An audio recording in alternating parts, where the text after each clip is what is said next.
Hello and welcome to the stream. I'm so sorry, I was in the bathroom.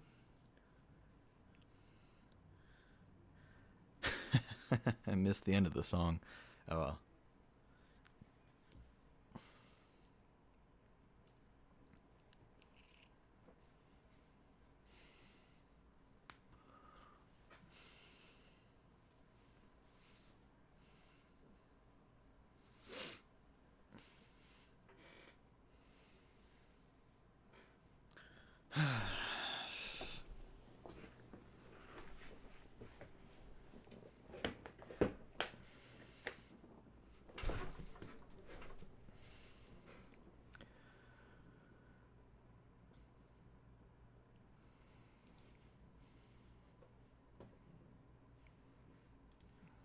Okay. Oh god, I have like nothing loaded. Yeah, I started the intro song. I was watching a YouTube video, so I had the audio muted, and then the video finally ended, and it was like way later in the like I was already streaming for like what like I want to say like 7 minutes. I'm like, okay, I should really start the stream, like actually start. Um, so I wanted to start it, but then I had to use the bathroom, and while I was in there, I was trimming up, not to break the immersion, but I did also IRL live stream last you saw me. So I was trimming up my mustache, my beautiful mustache, you know. Not cutting it all off, but you know, making it look pretty, right? Doing some maintenance, you know. Because I was kind of playing with it and noticing that some parts were getting a little rowdy.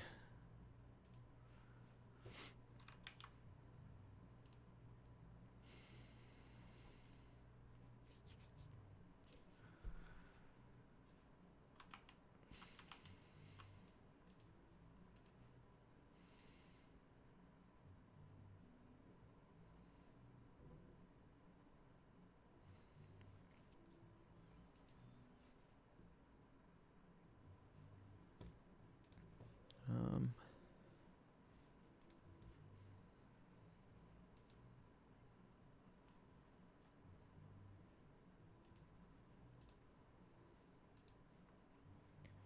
why is it not? Oh, you know, hold on. I think I know what to do here.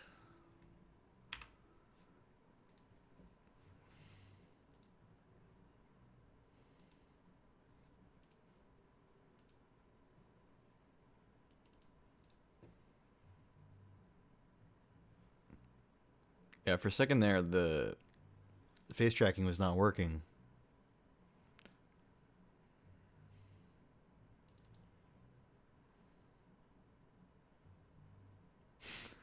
God, this makes me look crazy. That's so funny. Hold on.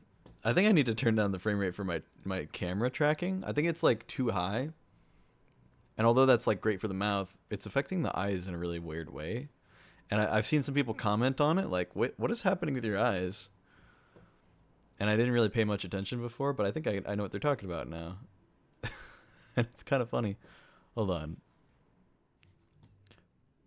I think we're good to. There you go. Yeah, we're good to transition over. Hi. So let's see if I can trigger it real quick. Look at, hold on. Look at my eyes like shake around.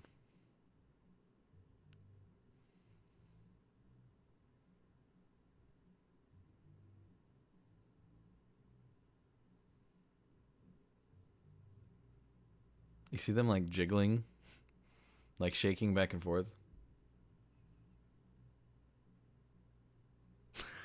It's so weird. I don't know what's doing that. Oh god.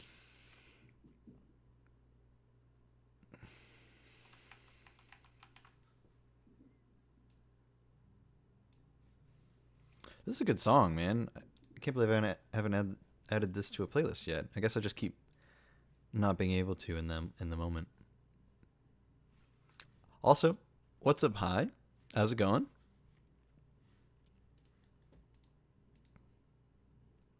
Yeah, there my eyes go going. Okay, let's. Let's adjust the tracking. Hold on. Just gonna go dead for a second. I think we will cap it at 30 FPS. High quality, but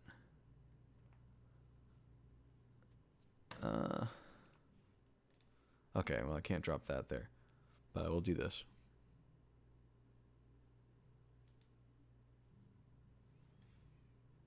Is that better?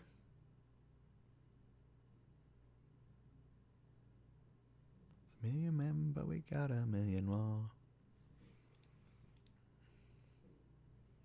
What if I just streamed like this all the time, dude? I guess some VTubers do this, right? Like some legit just like sit there real zoomed in all day, every stream. You let my pupils dilate whenever I open my eyes. I love that. Trying to squint my eyes as much as I can.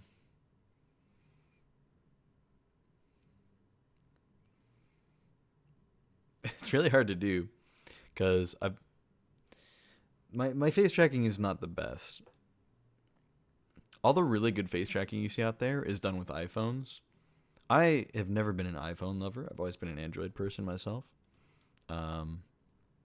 But by golly, man, the amount of effort they put into making Bitmojis work really, really well, or not Bitmojis, Animojis, working flawlessly on their devices with infrared cameras and everything, super high quality for like no reason.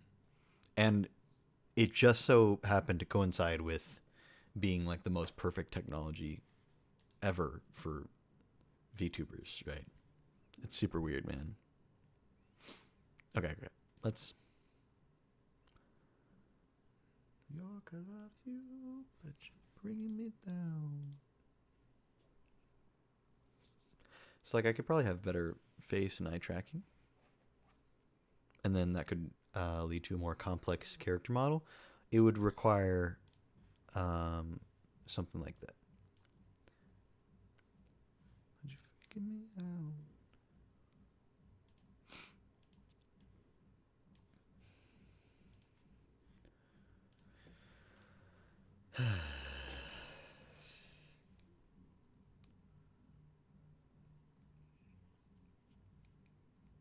You filthy but fine.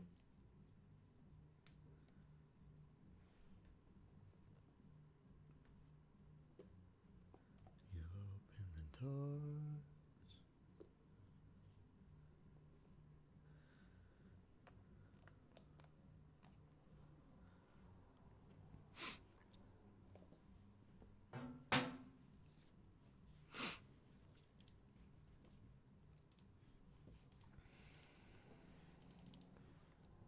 Let's go ahead and log into Destiny.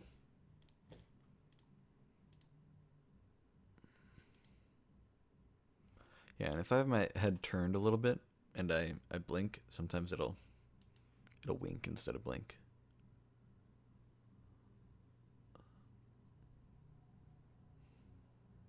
It's hard to.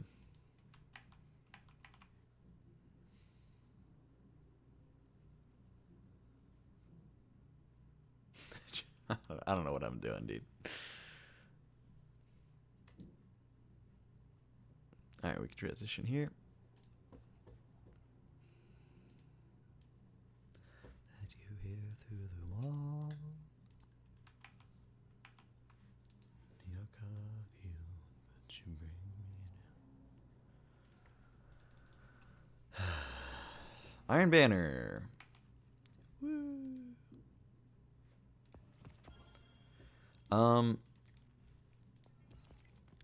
So the astute among you might notice that I am suddenly done with the season pass, and also that I didn't do any winter stuff. So you think? Well, the reality is I was planning on streaming yesterday. Genuinely, I was going to stream, and then I got home like early, like 5 o'clock. I'm like, man, I got so much time for the whole rest of the day.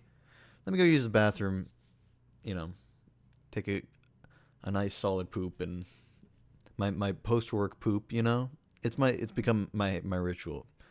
Go to work, come home, take a nice long poop, and just decompress from the day, and then go stream. That's my ideal thing. But instead, I doom scrolled on my phone and on the toilet for like, I don't know, man, probably at least an hour or two. I genuinely lost track of time. I have no idea how long. But we were also doing inventory at work like for a long while. That's all we did yesterday. So I ended up I don't know. I enjoyed it while I was doing it, but then after it was over, I realized it was just like very mentally like tiring. Not like, oh, I could never do it again. It was suffering. Like it was just like, oh no, it just wore me out for the day, right? But mentally specifically. And so I just needed to doom scroll for a while, take my mind off of it, and just kind of decompress. Not like I was in a war or something, shell shocked or PTSD or whatever. Like just needed to decompress a little.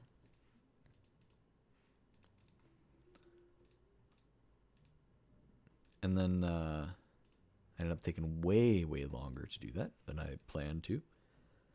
Finally got out of the bathroom, and my brother was like, "Hey, can you take out the trash?" And then I was like, "Oh yeah, sure." And although I said that, what I thought was, oh, I really don't want to take out the trash, and so I didn't. And like in my backwards logic brain, I was like, oh, I really want to stream, and I really need to take out the trash. Those are two highly important things, right? I need to do both of those things. But I don't want to take out the trash. But if I sit here and doom scroll on my phone, I'm suffering because I'm not streaming, and I want to stream. Um, but I'm also like suffering because I'm not doing the thing. So the suffering's okay. The suffering covers up the fact that I'm not taking out the trash. Like it was, I don't know. It was weird. I was using like a cover up to, like, oh well, instead of doing the thing I want and the thing I was asked to do, I'm now doing a third thing that is completely separate and does not participate in either of those directions. And for some reason, thought that was like a valid option. And so I then doom scrolled for several more hours, even more hours than I already had. And then finally was like, I'm tired. I want to go to bed, but there's still so much stuff I need to do for the dawning.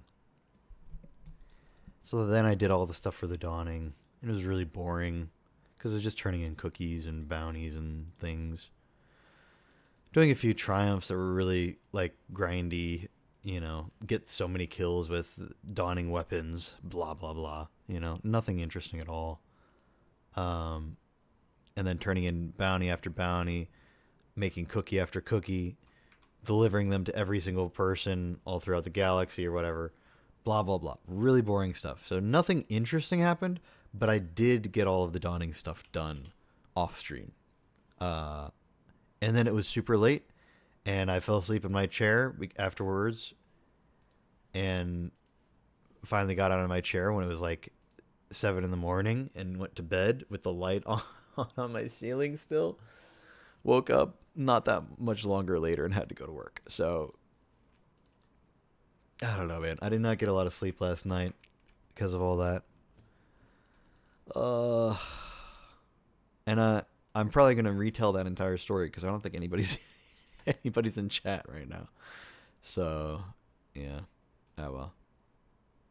It'll be better the fourth or fifth time that I repeat the story. It just gets better as you tell it, right? Surely, truly.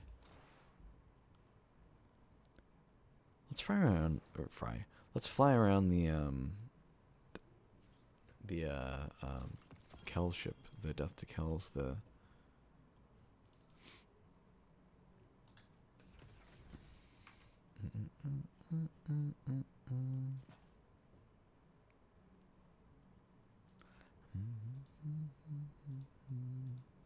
just the way we get by, the way we get by.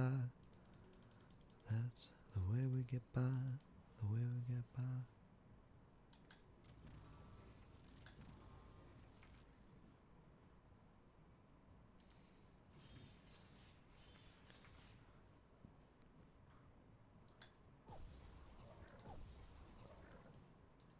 I don't understand what this one's supposed to be. Maybe I just have my textures turned down too low, but that looks really, really bad. The rest of it looks fine, but those big glowing spots that don't move, really, really not great.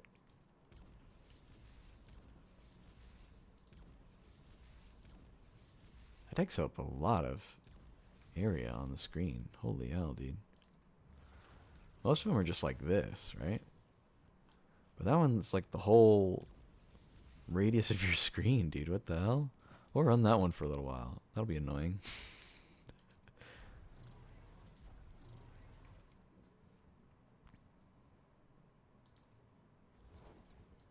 Yeah, I mean, look, like all of them are so contained like that.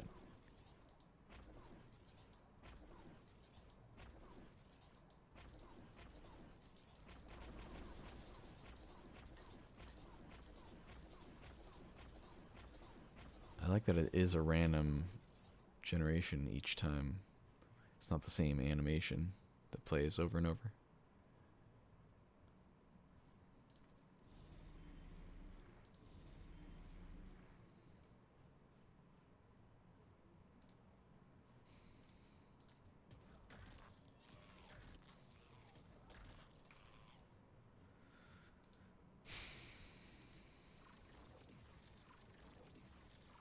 That's really funny. That's their old cinematic intro thing for their logo and their company, way back when they made Halo and stuff.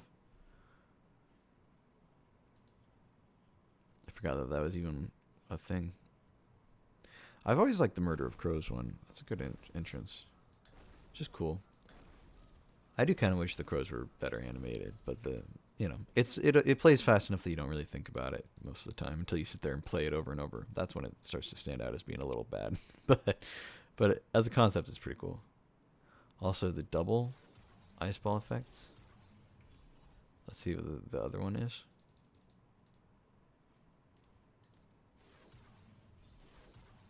Oh, that's so different.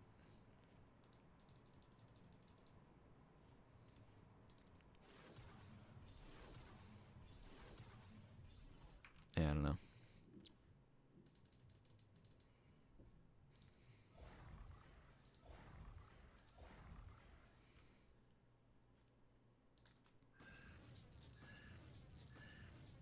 That one's too high to even see, I'm pretty sure. I don't know. Still really funny how big this one is. I mean, look at the radius of this one. Oh, God. When you spin it, too. That's crazy.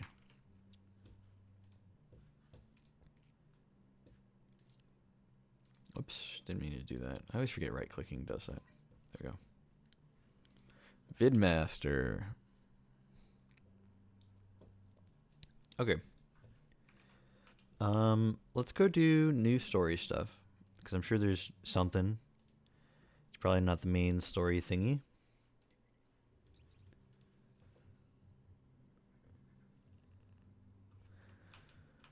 I guess we'll hold on, or hold off on the music for a little bit.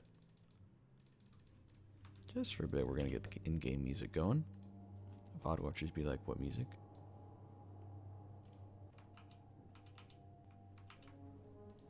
VOD watchers also be like,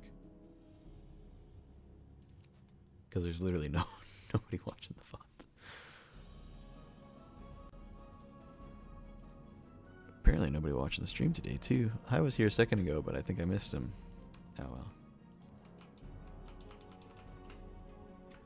Yet another day where I meant to stream a bit earlier than I did, so yeah, can't say I'm too surprised.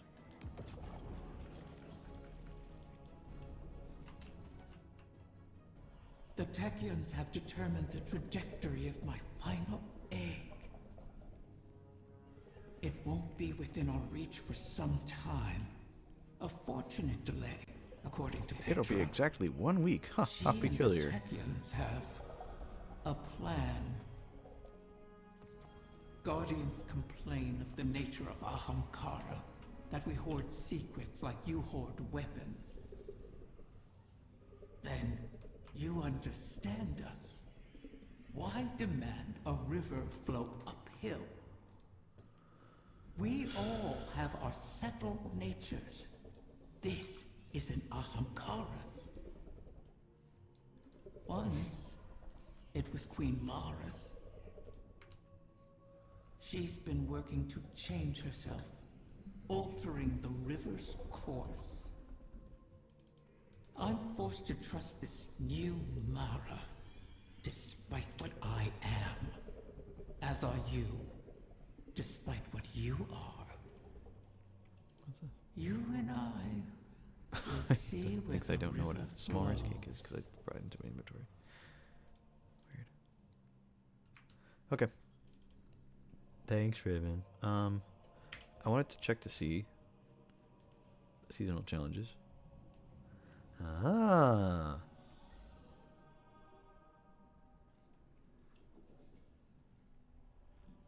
Tiffy Vex with the Undying Weapons. That's how I unlock it. Okay. Well, let me equip one then. We'll do one of the heavies, I guess. I don't know. Let me just like grab one, I guess.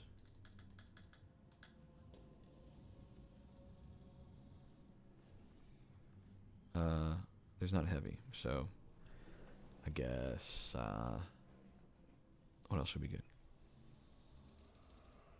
Is there a kinetic? There is. It's a scout rifle though. I don't know. I just kind of suddenly felt like using Osteostriga. It's not an energy weapon. Well, there's not a special weapon. I guess was Season Undying still double primary? Is that when it took place? Really? Weird, man. I don't know. It's so hard to tell.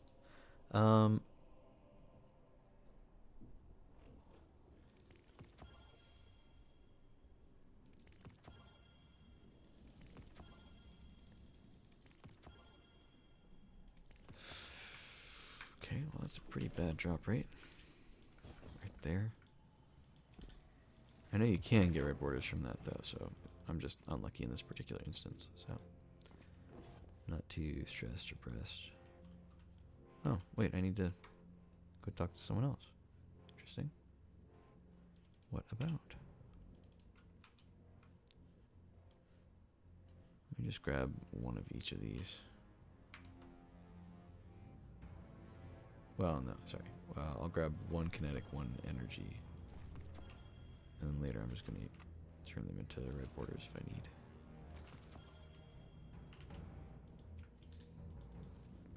I need to talk to Crow. Hey, Crow. Guardian, I'm glad you're here. I've been thinking about what Riven said. If we have to pin all our hopes on a single person, there's one obvious choice. Me. But I think I have a better idea. Yeah? Now hear me out. Okay. This is If interesting. you go through the portal, there's no way we can send anyone in after you. You'd be out there on your own. But Mara and I share a bond. Even across the Ascendant Plane, I can always sense where she is. And the same goes for her. So, let me do it. Whoa, If I go okay. through the portal, Mara can Hold use our on. connection to guide everyone through to, well, wherever I end up. I plant the beacon, and you come and kick the door down. Please, Guardian. I have to believe I was reforged in the light for a purpose. I can do this. We can do this. I just have to tell Mara. That's actually an interesting idea. I like where this is going. Okay. And speak with Petra. That's really cool. I thought the obvious answer was going to be just we send our guardian, right? But this is actually a bit cooler, narratively speaking. The final egg lies in the heart of the confluence, where the Queen's throne sits in the Dreaming City. It's hidden in a far corner, inaccessible except through the dormant Oracle engine. Reactivating the engine would be trivial, if not for the Vex. We've been spending our focus on claiming eggs, while the Soul Divisive encircles our walls. Another threat to this system, and it's the Reef and its people that pay for it once again. War always comes with a cost, but every day seems to bring a new one. There's never time to rebuild. When this is done, if we're still standing, the Reef and its people come first for me. I hope I'll have your support in that. Locate the Vex oracles preventing us from accessing the Oracle engine. Destroy them. Then we can get on with this bargain. The witness lies just beyond our reach.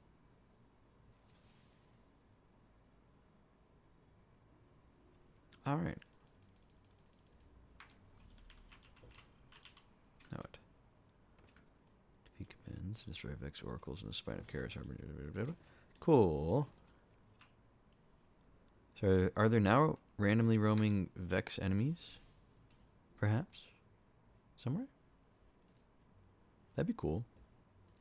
In the Dreaming City, you know, just random Vex spawning. That'd be cool.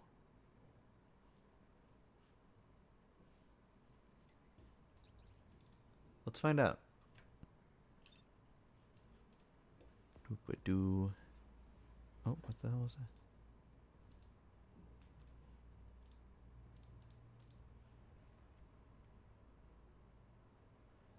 Oh, okay.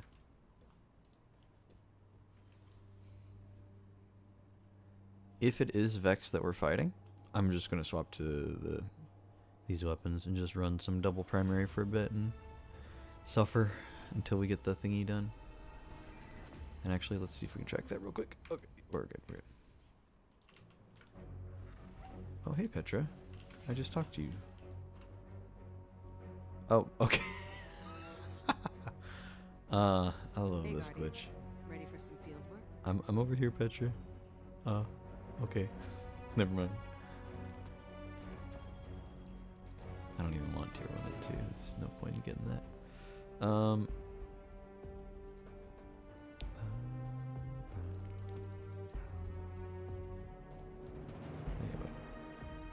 Why is that for Glimmer?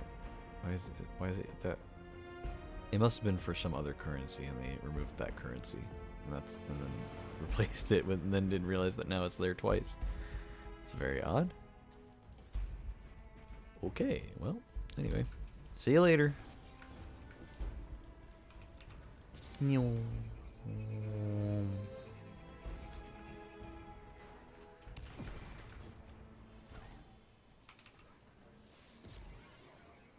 I'm getting so many pings for all these little chests and things.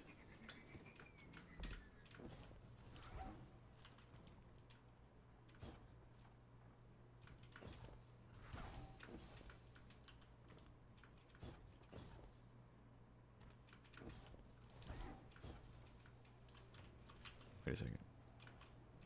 Okay, I thought there were textures not loading for a second there. It's really weird. Aren't there supposed to be enemies here? What's going on?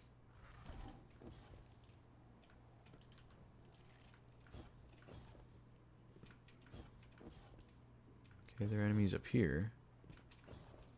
And it is just taken. I mean, this seems pretty normal, so. What's all these? Prismatic telemetry. Or telemetry. It's weird. I think we've had the word telemetry and the word telemetry. And they're not the same word. Seem between realities grows weaker. Oh, so this must be where the challenge for the week is.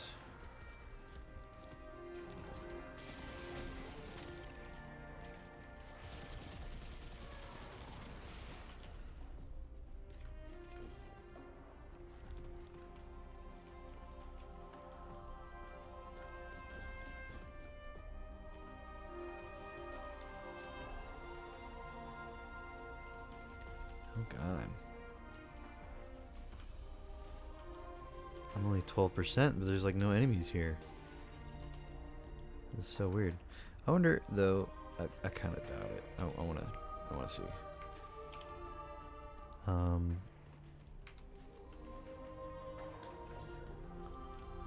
are they? So no, they don't count. But what's that one?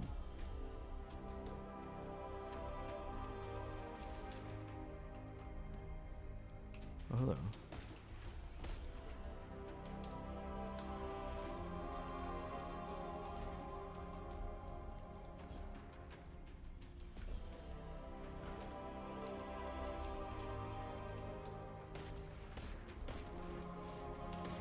So that is technically a Minotaur, but it's okay. So it is taken.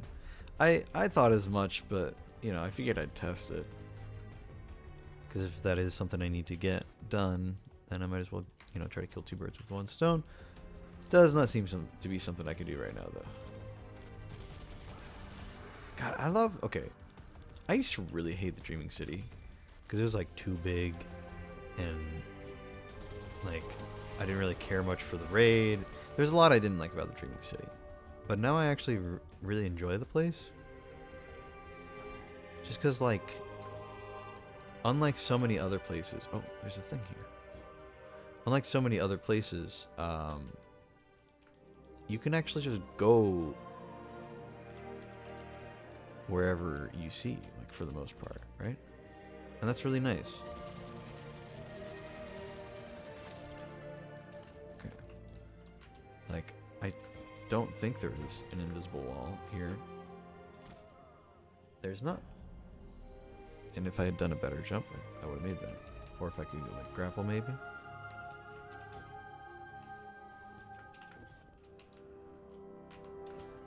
Oh, nope. Hold on.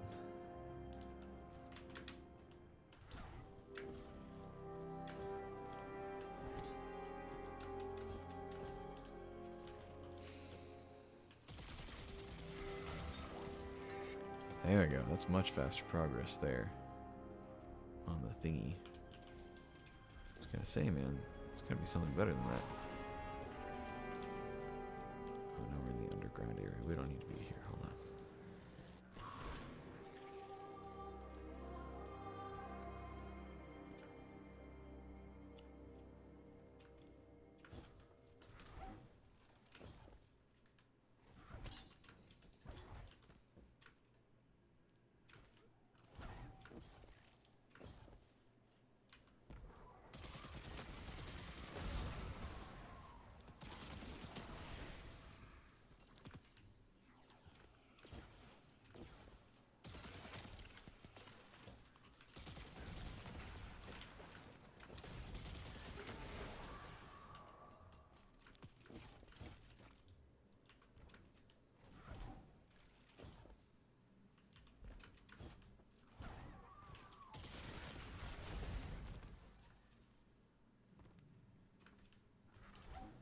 I do wish that patrols meant something a bit more. I feel like patrolling in Destiny is kind of underrated. I think it's a big part of the game that people don't really talk about. And it's also like a really core part of the game. Oh, there we go. There's another thingy. I like the idea of, like, yeah, these are not just locations within missions. Like, these are real locations you can go to, and there's just stuff happening here all the time. I think that's so much cooler than just like, oh yeah, you do a mission on this planet suddenly. Oh, and for this mission we're on a different planet. It's like, okay, but like, how do these planets, like, what happens when I'm not there, right? Like, and I mean, I guess it doesn't technically answer that question. But it's like, okay, well, what's it like when we're not doing the big mission? What's it like when there's just some small issues going on? Like, there's just, you know, there's just taken enemies all over the place here. You know, they're just hanging out. They're just doing things. Lots of taken, lots of scorn. They're just doing, you know, nefarious, evil, darkness thingies. You know, whatever. And I think that's just cool that you can just go around and, like, you can just be a guardian against that. You can explore, do all of the things that in the mythology of the game, they are things that you hear about, right?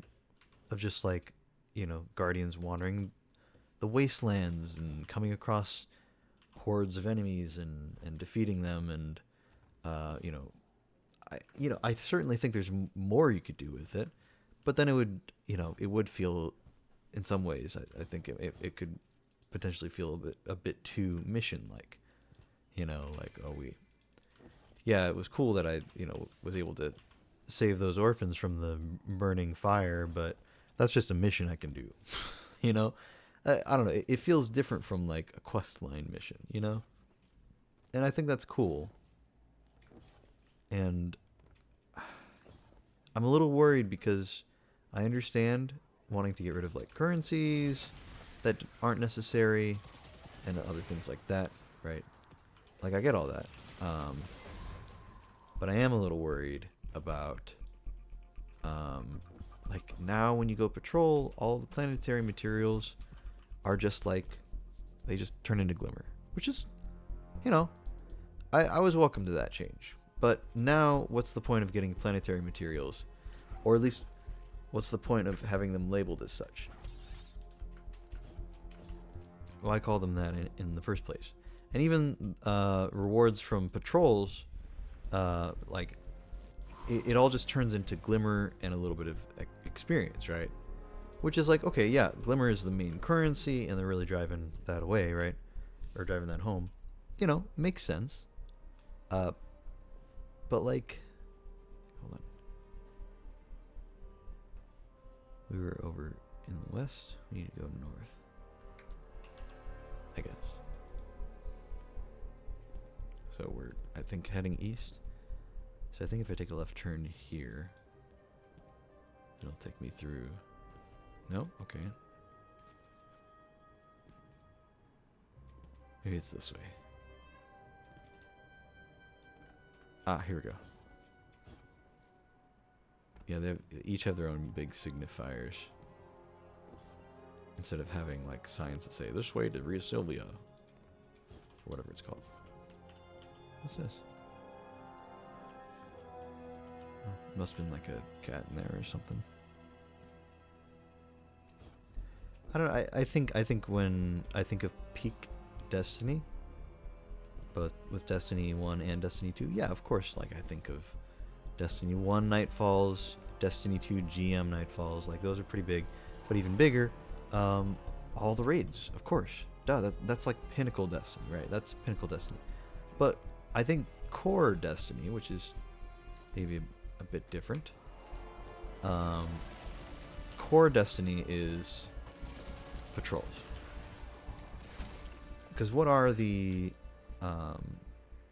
missions but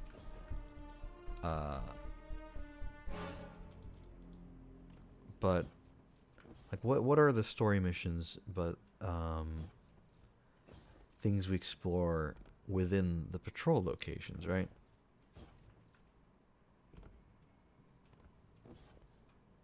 Is this an elevator? No. What's this room? Is this just another, like, oh, there's like a cat to collect in here or something? See, that's the thing, is like, I don't know, the patrol locations get abandoned after they get released, There's a certain period of time where you get all the collectibles and you have all the things, and that's all well and good. I like that. I like having the satisfied feeling of, oh yes, I've done the stuff.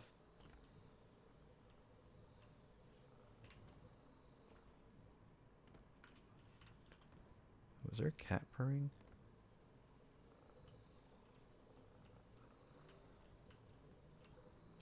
Aha. Secret kitty. I thought there might be something in there. I know there's also the other one. Those were once part of a quest line that I did so long ago that, again, like, I don't really remember.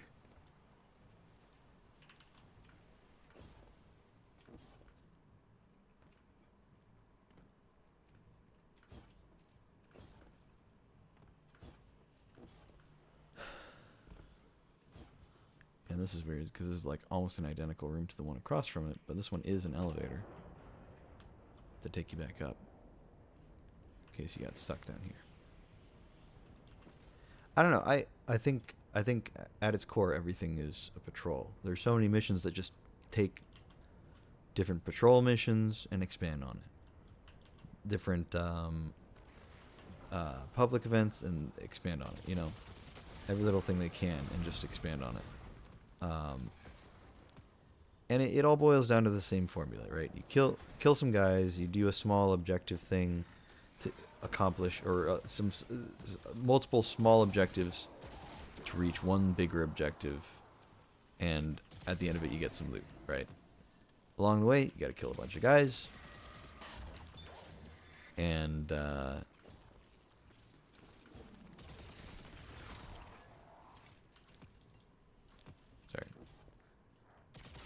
You know, like along the way, you kill a bunch of guys, and then you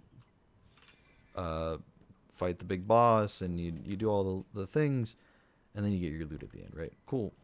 Awesome. But you do all of that within patrols. I think patrols are like the building blocks that they use for, like, other things. I mean, there's a reason why, like, you know, they added, like, the payload stuff, you know, into the game. Now there's, like, a strike that has payload stuff that, you know, like Lake of Shadows did not have payloads in it before. Now it does. Now there's, you know, of course, the raid that has the payload in it at the start. That was the first thing with it, along with the patrols. So technically, although I didn't do like a lot of patrolling, the payload thing was part of the planetary location first, part of the patrol missions first, before it was ever part of, you know, the raid, right?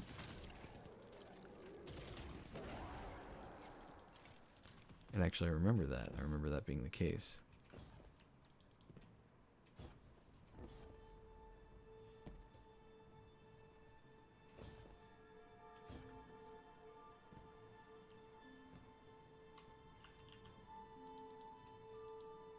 I wonder if there are any secret cats in this area, because there's a secret cat in that other area that I happened upon. I've actually found, like, most of them on my own. There's one I happened to see a video on that was, like, talking about some other stuff, and it mentioned 2 locations of the new cats that they put in, and one of them I'd already found myself because it was kind of obvious, but then the other one I was like, oh, I didn't know that, and then grabbed it from there. But let's see, is there a thingy? Yes, there is a thingy. That'll probably be enough. Yep. Okay, let's go back to the spot.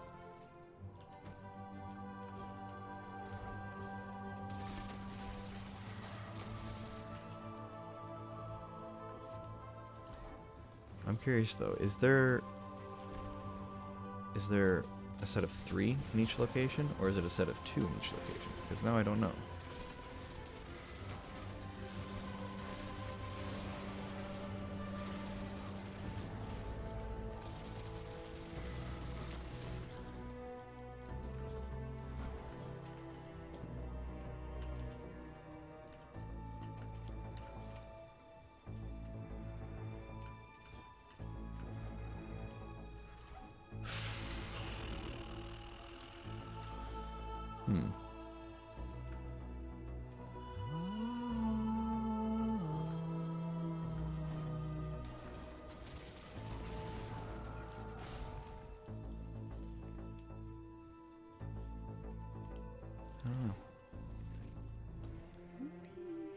Not all the way down.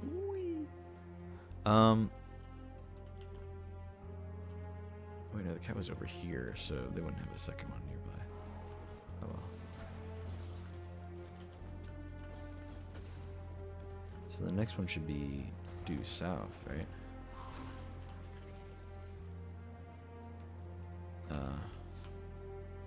Right? Yeah, so just across the hall from this one.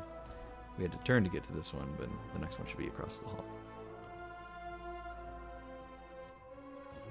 It's really taken me a while, but I've really come to appreciate the design of the Dreaming City and the layout and the fact that it all connects together in such a nice way. Where yeah, there's not more than one patrol location, but once you're here patrolling, it's really easy to go through. Now, I will say, it is definitely better to have at least the dungeon on its own and not on some stupid like weekly rotation or tri-weekly rotation or whatever. I think it was much better. Oh, hey, little guy. I think it's much better to just be completely accessible. But I went this way. Oh, I bet it tells me where they all are in the names. I feel like I remember that. Ding, ding.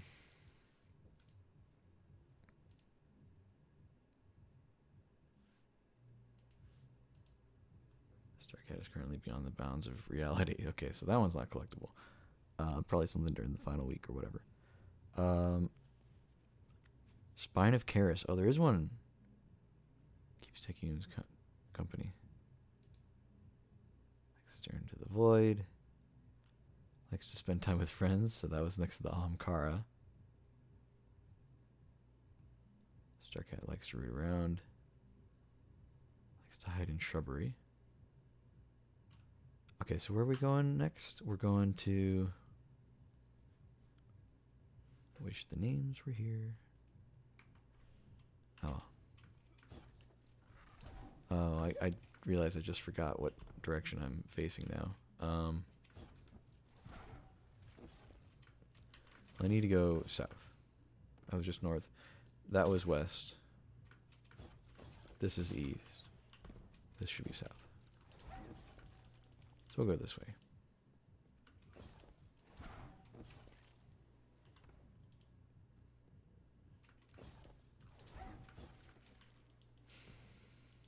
Gardens of Sela.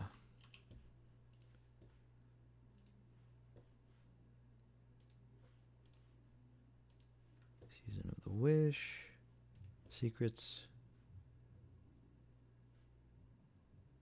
Okay, lots of Starcats. Hold on. Not the Riven's Lair one. We'll do the Lost Sector ones later. Oh, I already got one of the Lost Sectors, that's why. Okay. Not Riven's Lair. We'll get all the ones that aren't Lost Sectors and aren't Riven's Lair, and then we'll get the Lost Sector ones, and then we'll get the Riven's Lair ones some other time. So, the one that's Garden of Acelia. Cat. Oh, he's next to the waterfall. Likes to hang out near the water's edge.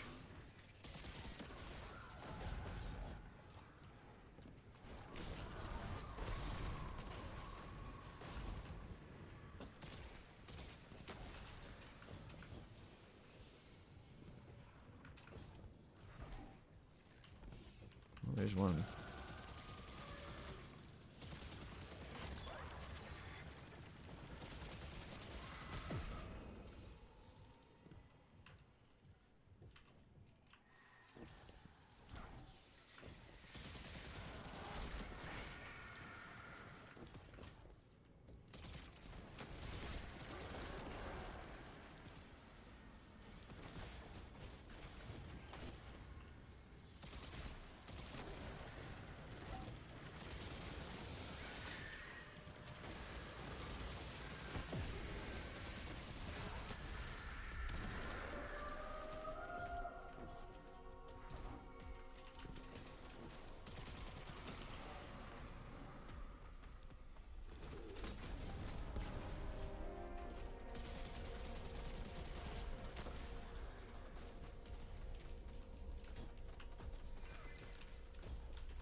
Near the water's edge. Well, it could mean here.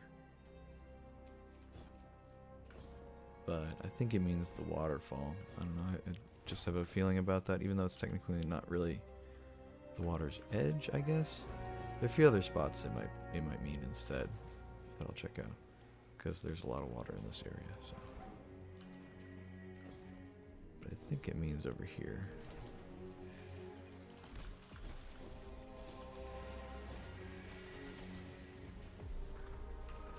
Oh, well, there's a worm here. I know there's like a bunch of hidden worms in the area. That's like part of the triumph, or...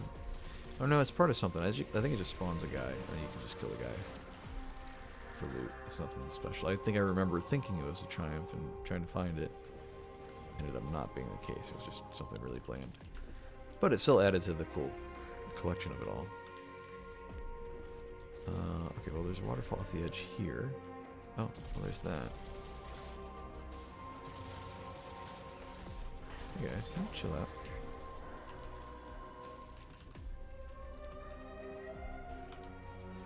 I think I'm almost done. Oh, only 72%.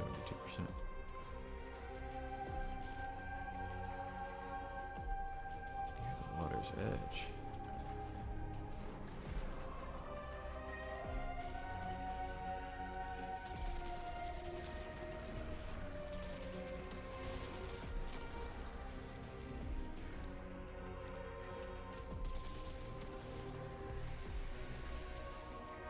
Okay.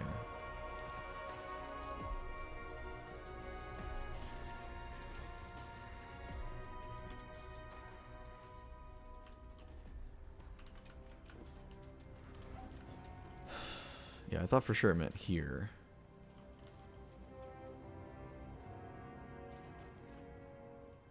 Where to buy worm host? Oh yeah, that's what all the worms are.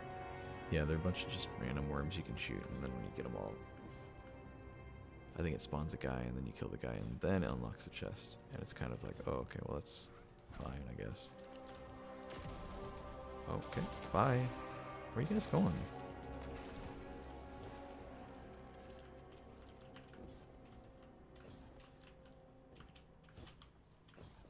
I'm not seeing the cat.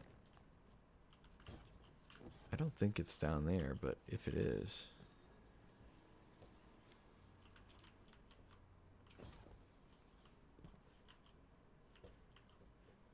Like, this would be a good spot to hide it.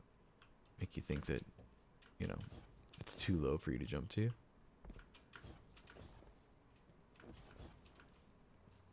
Maybe it's in a similar spot, but... It says at the water's edge, so I think it just means, like, the side of the river. It doesn't actually mean an edge, like you would normally think. Because it's just the edge of the water, right? So, nothing too fancy. Water's edge, though.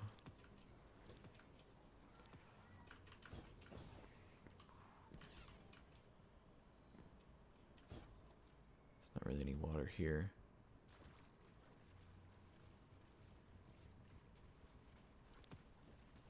Oh, hey, I found another crystal. So there are 3. Well, I'm about to be done. Let's see how much we have. Oh god, that looks really full. Hold on. 98%. Yeah, let's shoot the crystal now. And 98%. Complete blind well runs. Okay, well.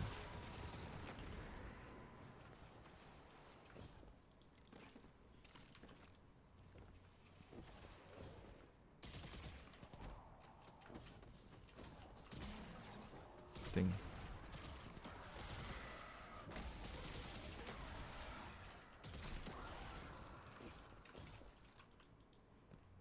Okay, by the water's edge, though. By the water's edge.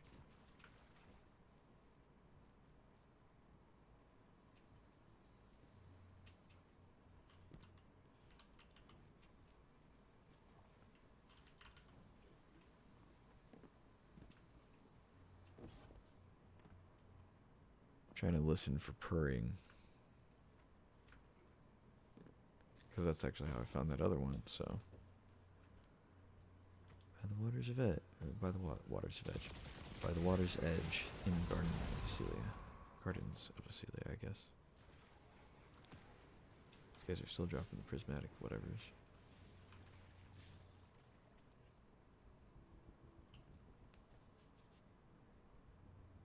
Hide near the water's edge.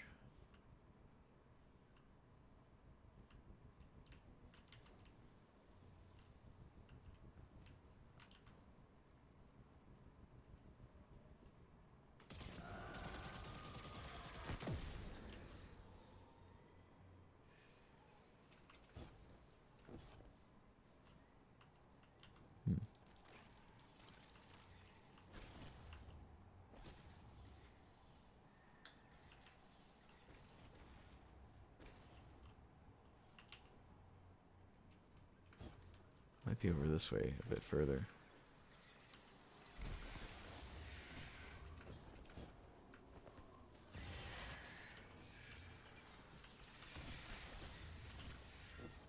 Water's edge. Yeah, there's not really any water over this way, is there?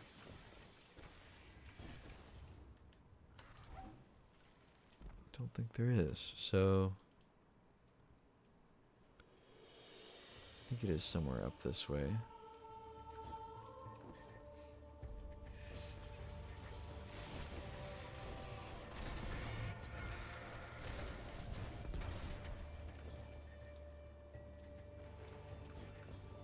I am gonna. I like the soundtrack, and I don't have my own music playing right now, but I really want to be able to hear where those damn cats are, so I'm gonna try to. A little bit lower. So, gotta be loud for the enemies, and then wait a second. Listen carefully.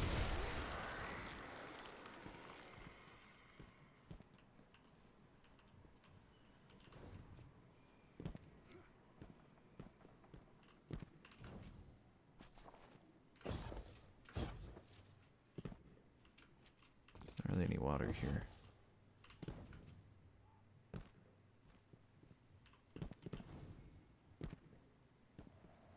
Let's see how low. Okay. Not very low. Can't go very low here. Shrieker, dude. Kind of wish things would just stay dead in this area for a little bit. Let me open up so I can kill you. God. There you go.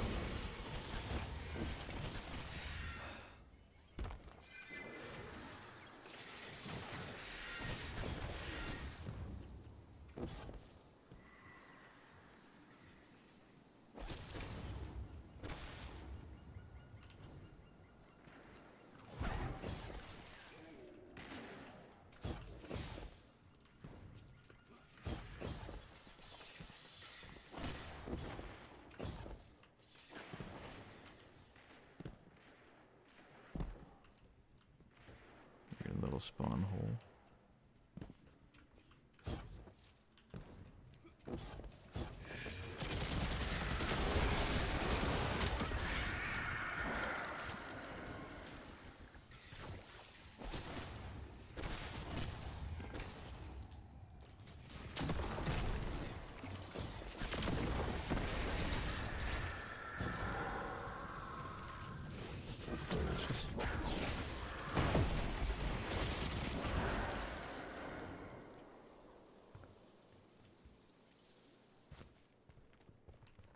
Water's edge.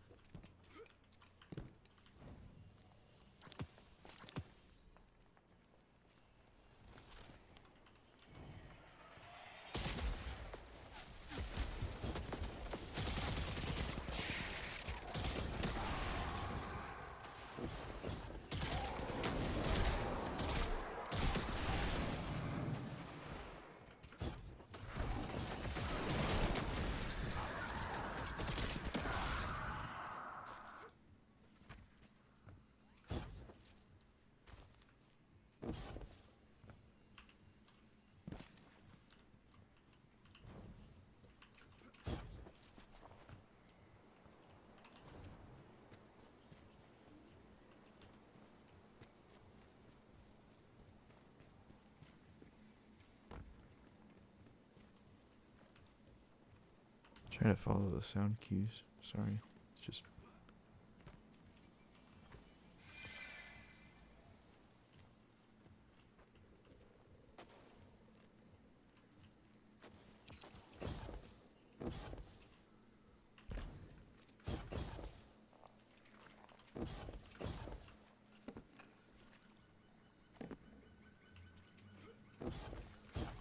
I found a worm. Neat.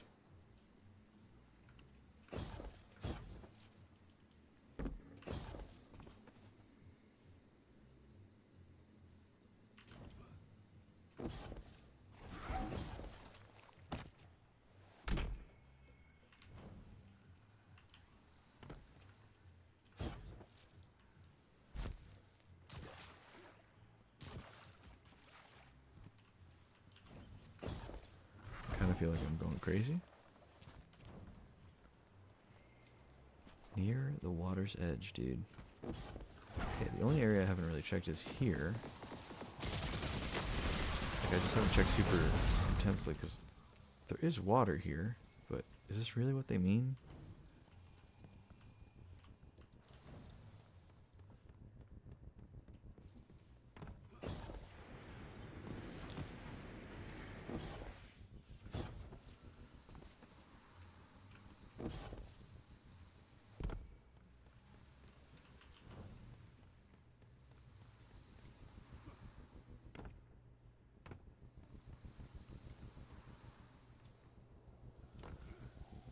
All I'm hearing is that shrieker that just keeps respawning. Get outta here.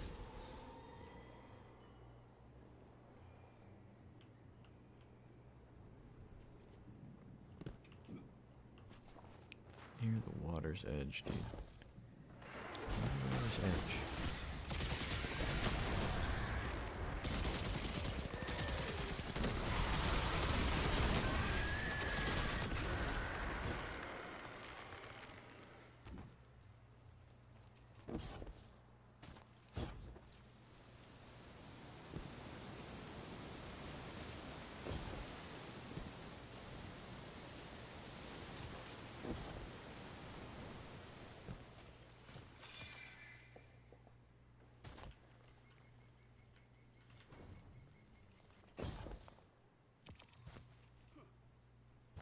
The water's edge. What the hell, dude?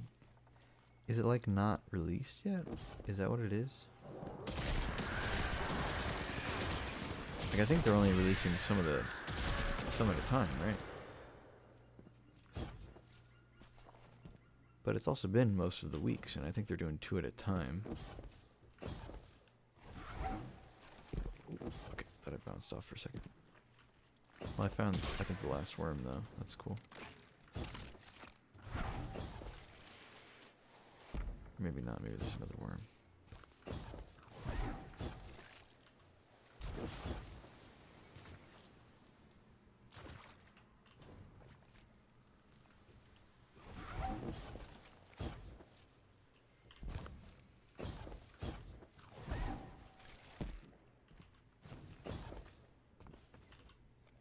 There's another worm. Well, that's 4. I feel like there's probably 5 I need to kill in order to get that chest. Not that I need that chest, or even really want that chest. But at this point, I'm like, you know, I might as well.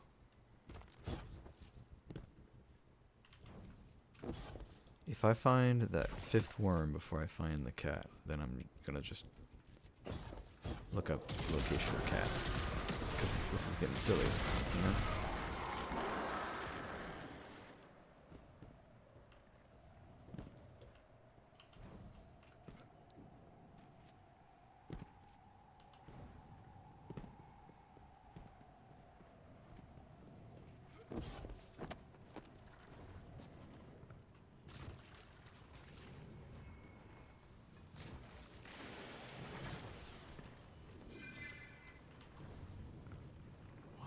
Edge, dude, the water's edge. Like, come on, that so clearly describes either the edge of a pond, which I think I've checked just about every single one, or a waterfall.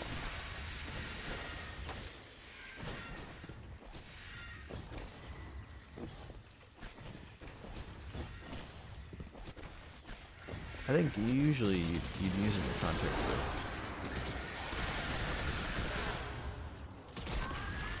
quite literally, the edge of the water, right?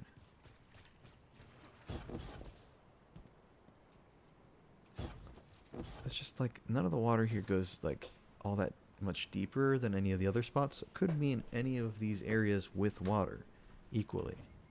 And that doesn't really feel quite right. I feel like it should be probably the deepest area. Because, like, yeah, I could say, like, yeah, this is the water's edge. What is this, like, just some rainwater that didn't dry up yet? You know, this is, like, nothing.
Have I checked here? Maybe this is it.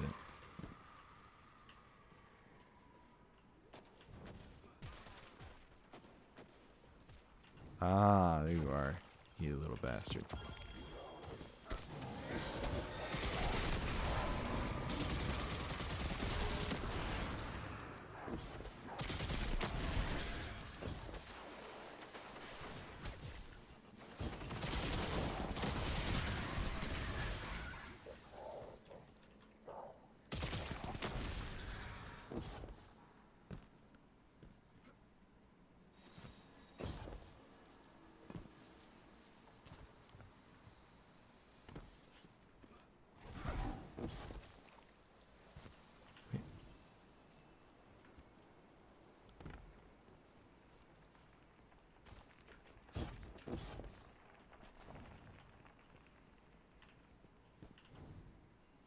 The worm also makes a noise, so I'm trying to listen for that. I keep thinking I hear it, but I think it's just the ambient rock noise. That you can also hear occasionally.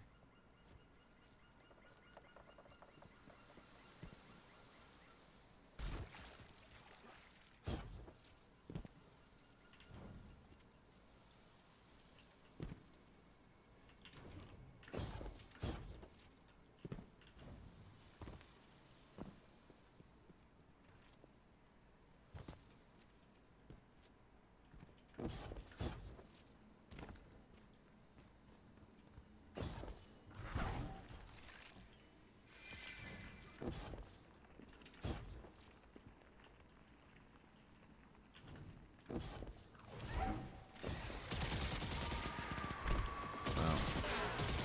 I guess I don't really need to get that last worm. I was just kind of already on a roll with it.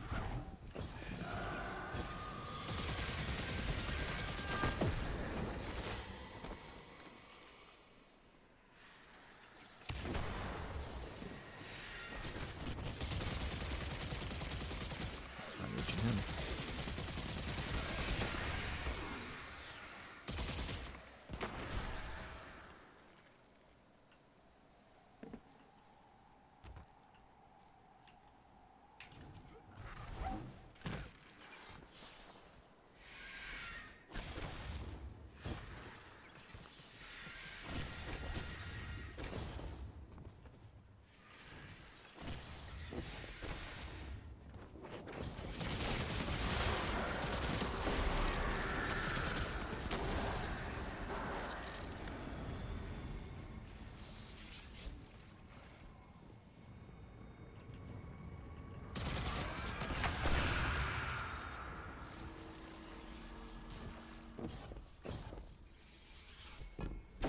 I don't need to waste any time. There's no sense in that. I'm kind of having fun delving into Patrol, which is kind of what I was talking about earlier. But like I've gotten onto a tangent from a tangent from a tangent, just from patrolling around, man. And I'm enjoying it. But I understand that the content is maybe not the most fun when I'm doing that, so I'm gonna go back and do something that isn't that. So we're gonna go back to Spine of Karis real quick. I think I know where this cat probably is. It says it's keeping like Techian's company or something like that.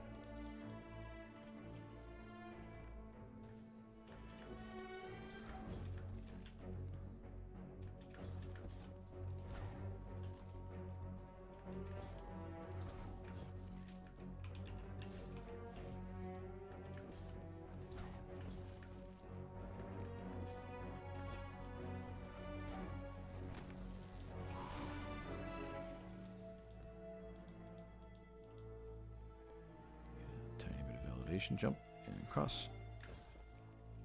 And hoy. There we go.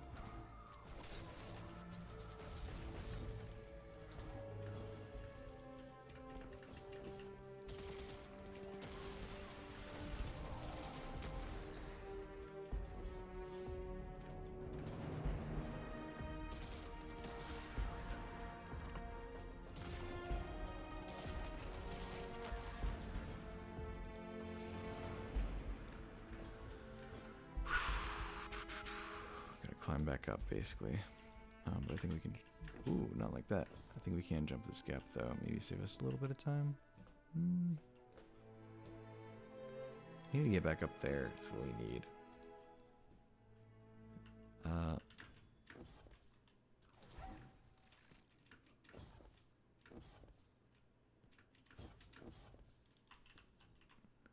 Okay.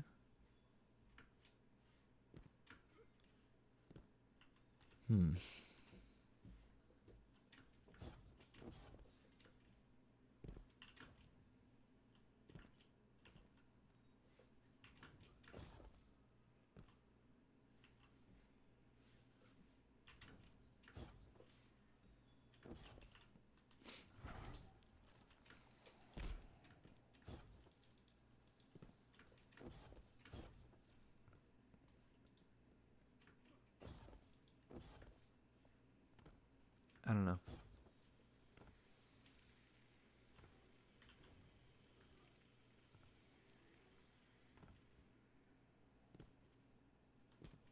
I did turn down the sound effects. Hold on. Turn it back up in case I'm having trouble again. But it's probably in here somewhere. This Techian's company, it's gotta be like around here.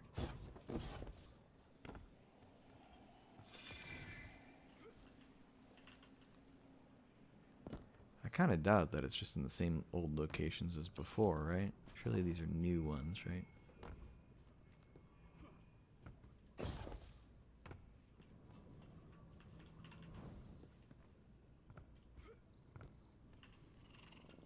Oh, hello. This is the entrance to the Queen's court. Didn't want to talk to She you, lady. I walks wanted to talk to the between cat, but okay. worlds, fighting a battle we are yet to see. I pray she will return one day. Nah, she ain't never coming back. Certainly not already having come back.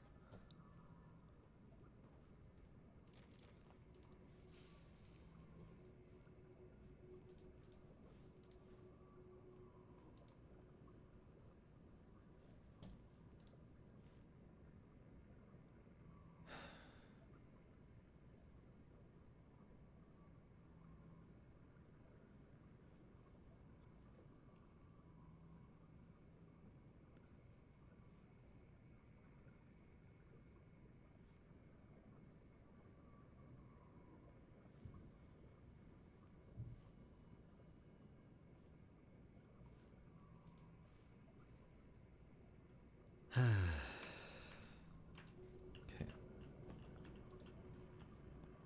You like an offer? Oh yeah. That's like a thingy.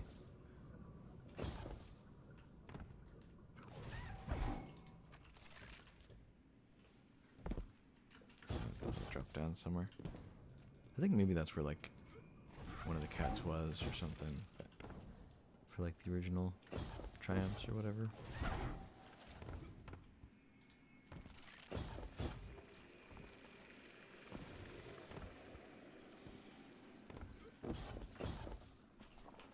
Where's the nearest lost sector would be there technically.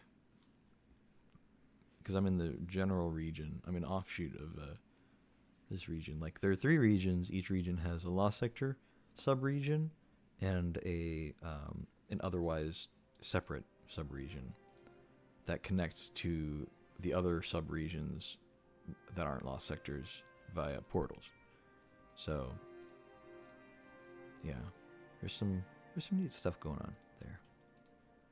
Some clever design.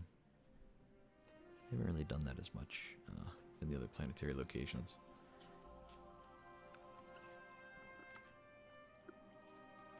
Clearly very well thought through. You know, very interesting stuff. Not saying we don't get that anymore at all, just, you know, maybe in different areas. But, you know, there's certainly something to complain about there, I guess. Let's go ahead and go here.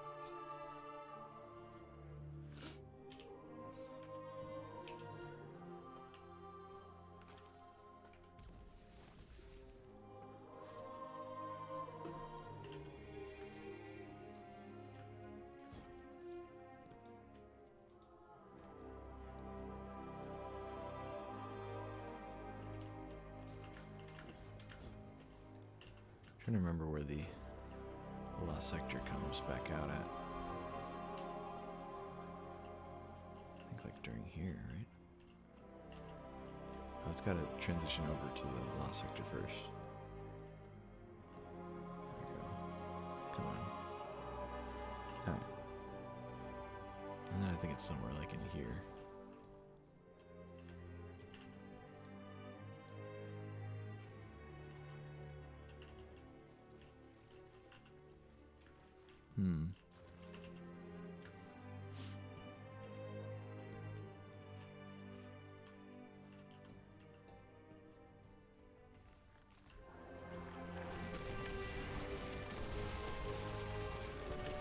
Maybe they try to draw your attention away from it by throwing the ads here. Maybe that's what it is.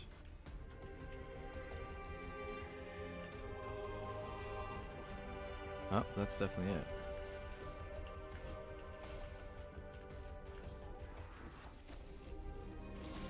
Leave me alone, dude. Why are they coming all the way over here, dude? Get out, man.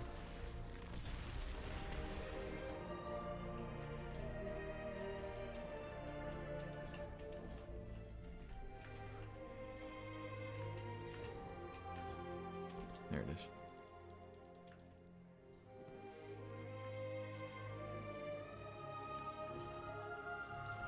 Just gotta go back far enough in here. Oh, wait, I forgot that that's how they did this one. That's fine, actually, you know. I'm just here to find the cat anyway.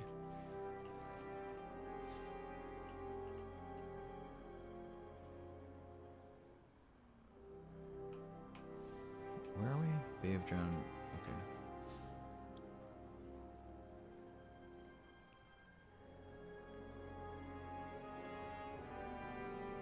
Did I already get this one? Is that why it's not here? Hold on.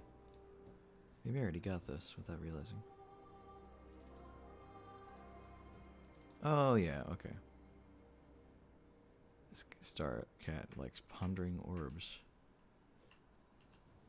Was it up here or something? By these guys? Or was it back here? I don't know. I have no idea. Yeah, it's cool that you can get up here, but it actually does not help at all. So that is a bit of a shame. But that's fine. It's weird because there is that one lost sector that you can do where you just jump up that balcony. And you can just complete it from there. But I guess this one, they thought of it.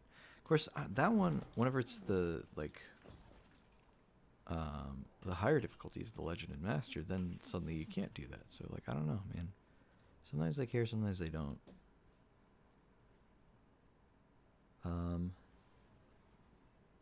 Let's go to Chamber of Starlight. I'm just gonna track it for now. We can always fast travel to the blind well. They finally added that as a thing. I think maybe, I don't know. I can't remember if that was something that existed before. I genuinely don't remember at this point. I feel like it wasn't something that existed though.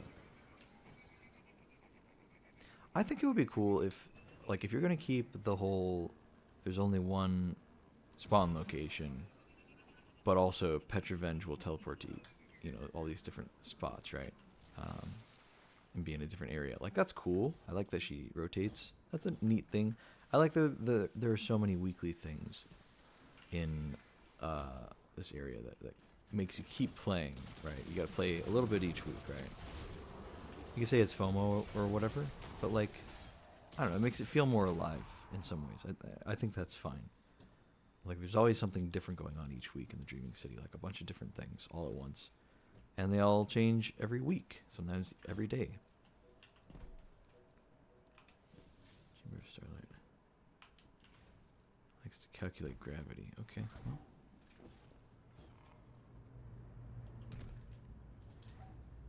The Taken are preparing another attack. Drive them back.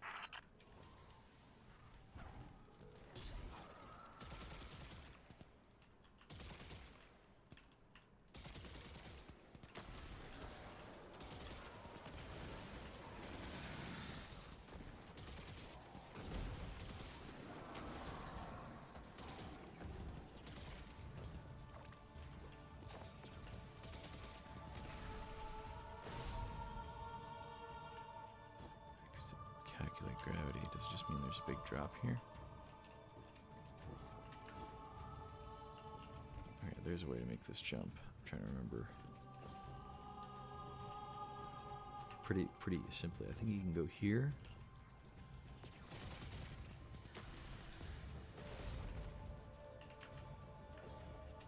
And onto the light. And up here.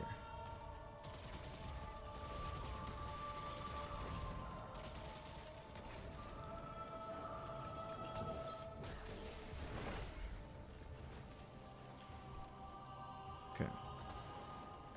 Makes to calculate gravity.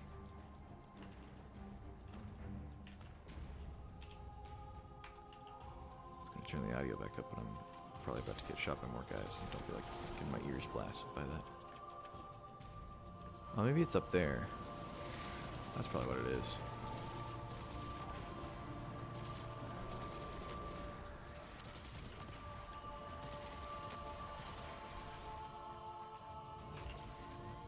Grab the loot while I'm here. Not that I'm gonna get much out of it. Well, actually, you can get the world drop weapons now, so that's cool.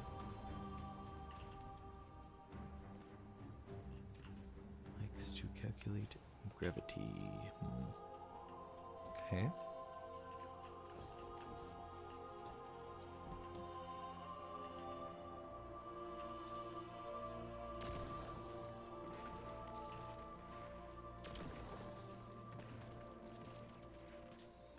Okay.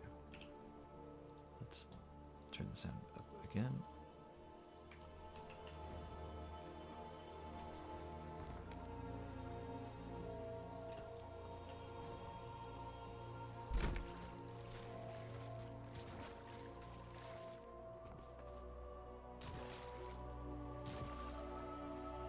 It's over here.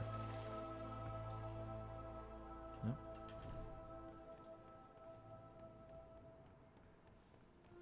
Oh, hello. Just chilling on this random table. Likes to calculate gravity. Okay, I guess more in celestial body terms, and not so much here on planet Earth. Well, I say here on planet Earth. We're in the Dreaming City, I guess. That's not true, so.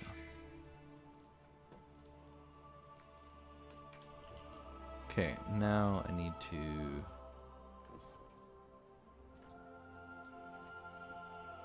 Might be faster to fast travel into the, I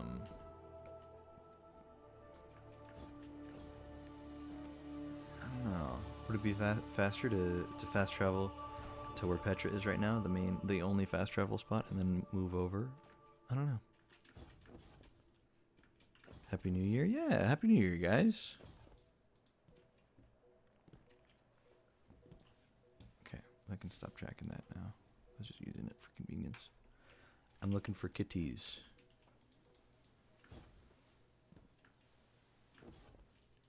New York hit puberty again? What does that mean? Oh, you mean like with the celebration or whatever? Like the ball drop? I get it. I get it now. It was a layered joke. It took me a second.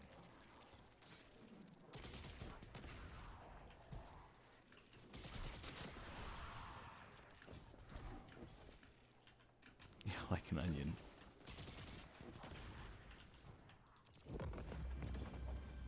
Exactly like an onion.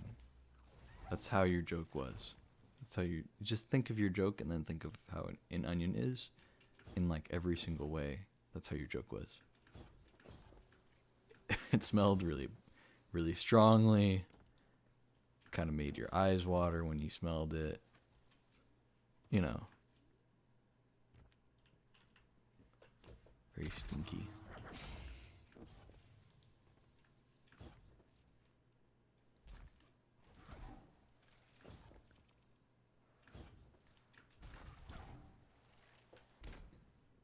God, I love Eager Edge, dude.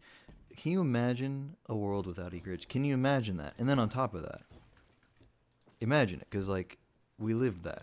We lived that for like 5 years of Destiny's lifespan. Between Destiny 1 and Destiny 2, no Eager Edge. God, it's crazy, dude. It's so good, man. Just such a strong movement ability. It just feels so natural now. Okay, well, that was a great shot, wasn't it? Kind of underestimated the amount of gravity that would be on that throwing knife throw. Why does that particular rock look all weird and shiny? Is there a reason for that? I don't think there is, but it looks like there should be. I don't know. Maybe I'm just seeing things.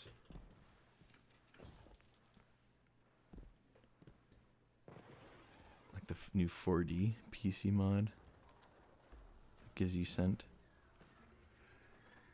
Did that rock just bleed? I think it was just some random effect that came out of it. It's just like some random dirt / mud / water splurt effect based on the thing. Ooh, you know what? I bet we can. Maybe we can skip to the end of this one too. You know, if I just had Strand equipped, I could just grapple up there and it would be so much better. Yeah, I cannot mantle on that.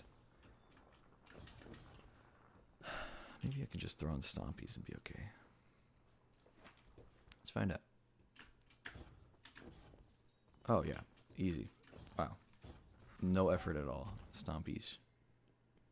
We'll keep them on for a second. Yoink. So, don't actually need to do the boss sector here. Just gonna grab this kitty. Hello, kitty.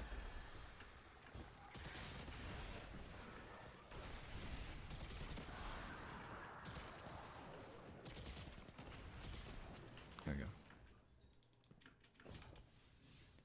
God, Astiostriga is just wacky, dude. Barely have to aim the thing. Bullets track. Does dot damage. Overflows the magazine for every poison kill you get. I mean, it's just, I don't know. And then the fact that you can build into it, too, it's nuts. This stupid gun, man. In higher end content, it's not as great. But, man, lower end content and even in PvP, it is something, man. It is something. Okay, well, we've gotten all of the... Hold on, this says Riven's Lair. Riven's Lair, Riven's Lair. Okay. Blind Well. So that's the only one in the Blind Well. I'm not even going to track it because I know it's the only one left. As much as I like my overflowed magazine, let's just go here. Get this done.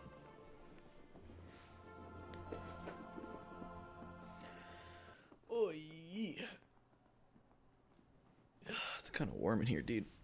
I don't know what it is, man. The heating in this apartment. I say I don't know what it is. I think I do know what it is. So, like, in the entire apartment, the temperature is, like, fine, right? On average, it's, like, okay. It's, like, where it should be, roughly. Maybe a little cooler than that, right? And that's fine. I like it to be a little cooler so that I can bundle up and be warm. Like, throw on a blanket. I've got this huge thing that's like a Snuggie if a Snuggie were more comfortable, right? It's great. More accurately, it's like a giant hoodie. It's super good. And because I do not fear... Hello, kitty. I hold no fear of what's the word? Holding on to my masculinity, I guess. I don't know. What's the way to say that? Like holy hell, I can put it up right now. I'm comfortable with my masculinity, right? Comfortable enough that I can stream as a female VTuber and not feel weird about it or anything. Also so comfortable that I have this giant Snuggie that is incredibly warm, and I love wearing it around the apartment. And it's pink. It's just a very solid pink, very obviously pink. Like, there's no way about it. It's like, that's the color. And it's great, man. I love the thing. But, man, it is, like, too hot in my room. In my room specifically, for some reason. All summer long, it was so warm, and I kept asking my brother, who is the main person on the lease. You know, he pays most of the rent. I don't want to complain about too much, but, man, it was just so hot during the summer on so many days, and I really just wanted the AC to be up a bit more. But he paid rent more than I did, you know? So, like, okay, I'm not going to argue with that. But it was killing me, man. I'm like, this is really hot in the apartment. I'm like, okay, fine. Winter's going to come around. It'll be cool all winter round. You know, can't wait for it. I'm really looking forward to it. No, apparently what's going to happen is all of the heat, anytime the heater is on, which is going to be all the time during winter, of course, but all of the heat will, for some reason, try to be pumped directly through my room first or something. Or at least that's what it feels like. And then it will try to go to the rest of the apartment. But because on average where the thermostat is, it's not detecting that it's the temperature it's going for. Like, okay, let's say it's going for 68 degrees, right? It is not 68 degrees where the thermostat is. But it is like 70 or 72 degrees in my room, because the heat just keeps getting pumped in here, and it's thinking, the system is thinking that, like, oh, I just need to pump in more heat to make the rest of the apartment warmer. And so it just keeps getting warmer and warmer in my room, and I cannot stop it. Because I go to the thermostat and I look at it and it's like, oh, it's aiming for 68 or it's aiming for 69. I'm like, that is the range. That's like a little bit below room temperature, right? Because I think they say, like, in Fahrenheit at least, you know, room temperature is like 70 degrees, right? Maybe a little lower, maybe a little higher. I prefer the lower end, and wouldn't you know it, that's the lower end. But it don't feel like it in my room because I'm just getting the constant heat pumping in. It's so bad. I don't know, man. And I don't really know what to do about it, because, like, if I turn off the heat, then the rest of the apartment does get way too cold. And in fact, there are times where I'm just in our living room, and I'm like, man, I guess it's kind of warm in here. Or it's like, it's kind of cold in here. I don't like that. You know what I really need to do is I need to just close my vent during the winter, I guess. I think that's just what I got to do. During the summer, open the vent. During winter, close it. I think that's just got to be my new thing.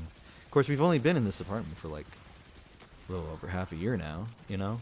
So, like, still kind of getting used to how things work. And I didn't have to do that in the past in our old apartment. So, I don't know. Maybe that's just common practice. Maybe that's just what you're supposed to do in cases like this, and I just haven't gotten used to that yet.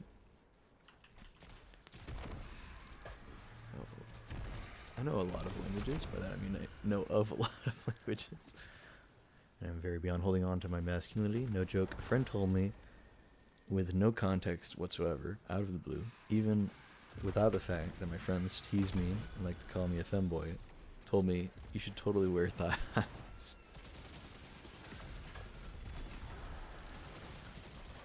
I don't know. I'm beyond the point of feeling like I'd be like, I don't know. I think there's some stuff where I'd still be like, oh, that'd be kind of embarrassing. Like I think I could probably like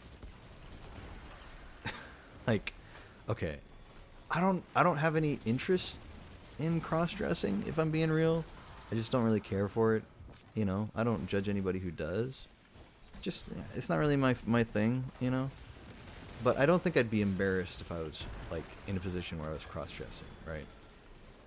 I think, like, if I went to a convention or whatever, and a friend was like, hey, you know, you should totally cross-dress as this character, I'd be like, okay.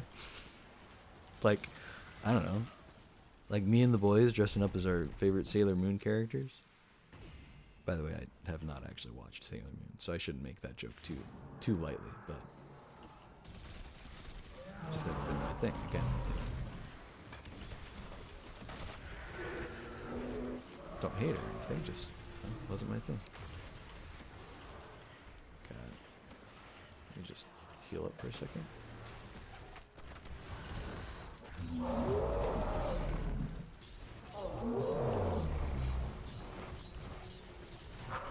Oh, come on. Come on. Why does it have to track through him right when I'm doing the heavy attack, dude? That's so lame.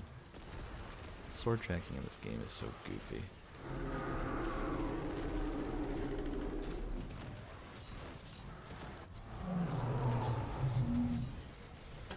God. Getting hit by a different ogre at the same time. Not even a boss ogre, just a random ogre.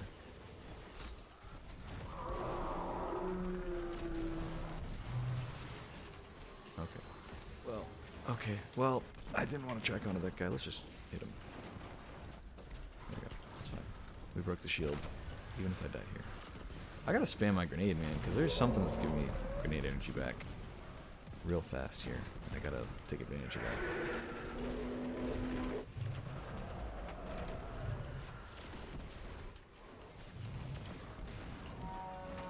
Definitely pull off thigh highs. I mean, you know. I think putting them on is the harder part. I'm kidding.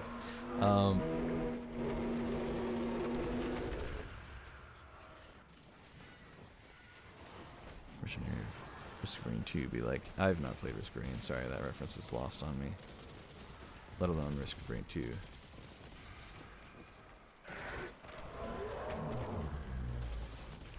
Just trying to fill this magazine as much as I can.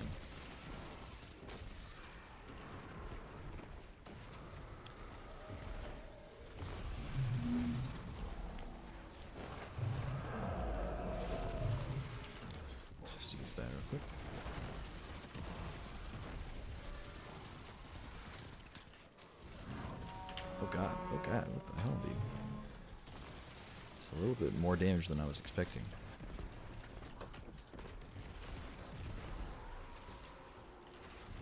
Okay.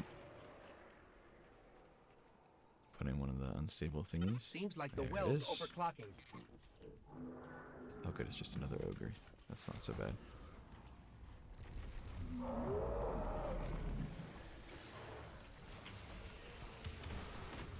You'd absolutely love it or be like, good game but not my thing. Yeah, I mean, I feel like that's probably just the case for most games, at least. Where's the, like, guy we're supposed to kill?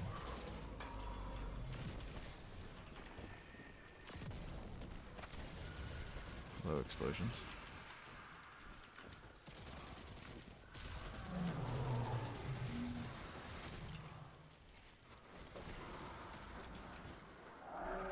I have no idea where the guy is. I'm very confused. Oh, that's right. We gotta, like, kill the wizards, right? Yeah, okay. Well, here they are. I feel dumb now.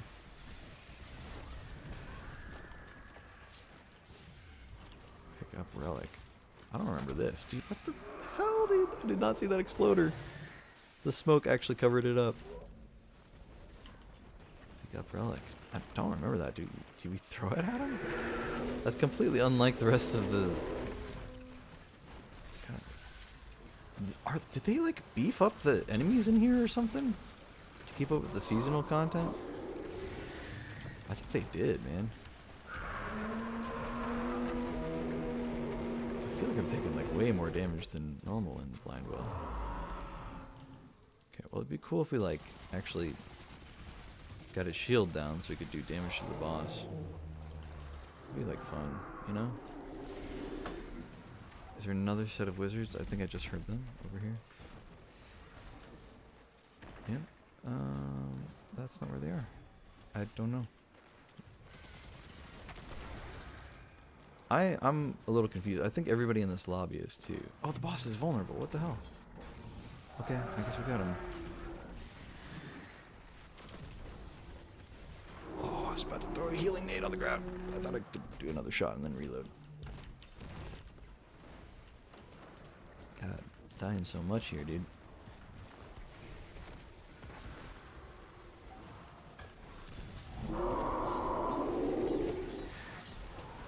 Oh, he's not vulnerable anymore. That's sad. Oh wait, we got it? Okay. Sure. I'll take that. And it gave us 55%. Cool. I'll take that. I think this one is the tier 3. I hope.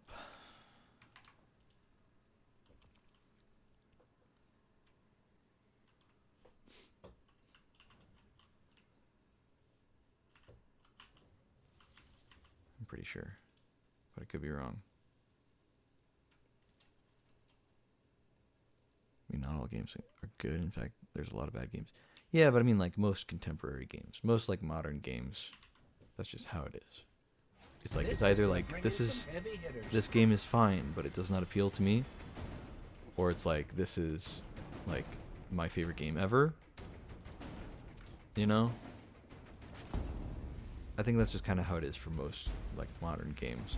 I mean, okay, most, like, continually, like, because okay, I feel like games that release and are just bad in every way, I feel like they just don't even really count as games, you know, a lot of the time. At least not in my mind. You know, I don't really think about them. They're not at the forefront of my thoughts. You know, I'll think about, like if a game is, like, functional but hated, it's still a game. But if game is, like, non-functional, it's just, like, it's not even a game at that point. So, like, why would I refer to it as one? Why would I think of it as one, right? Not like I'm tapping into some, you know, fourth dimensional, fifth dimensional, big brain part of my psyche or something. But, like, I think you can just, I don't know. I feel like that makes sense to say, where it's just like, no, it has really, it isn't really a game if it doesn't work at all. It's nothing, is what it is. It could be entertaining, but it, you know, in a different kind of way, but it's not a game. You know, not in the traditional sense of what a video game is. And I mean, that's not to say that, like, a buggy game isn't a game, because there are some games that are really buggy and they're beloved for their bugginess, right? That's like a whole different category. But I mean, like, the games that are just objectively bad, where it's just like, it's very clear that the whole thing was just like a cash grab kind of situation, or things just didn't work out with the company, or they got bought out by some other company that was trying to do, you know, like, make bad decisions, and then the project just went nowhere at the end, you know?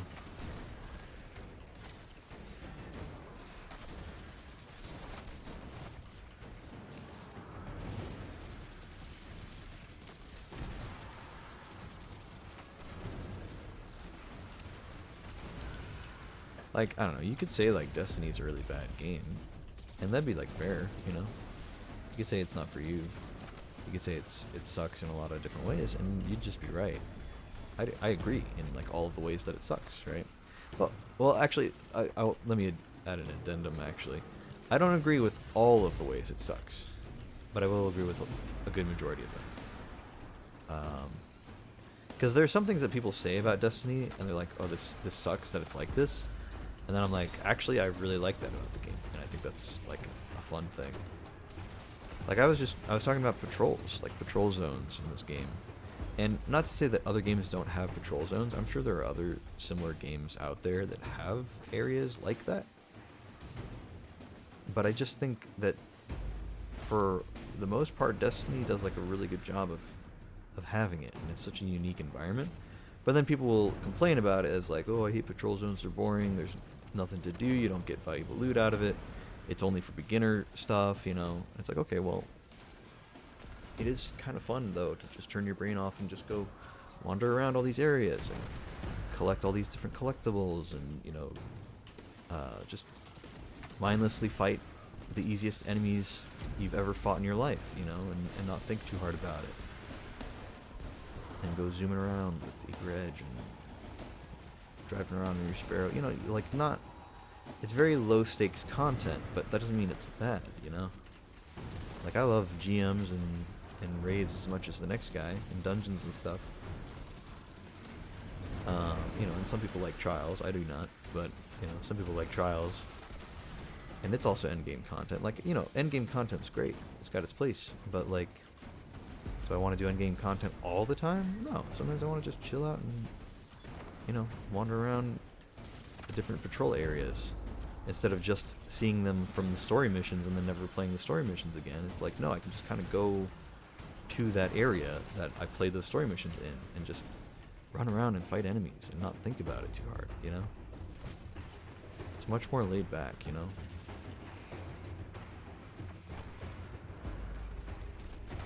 Despite the more toxic side of the community, which is just inevitable because it's any community is just going to end up being super toxic somewhere. But excluding all the toxic stuff, Destiny's actually a really like chill game.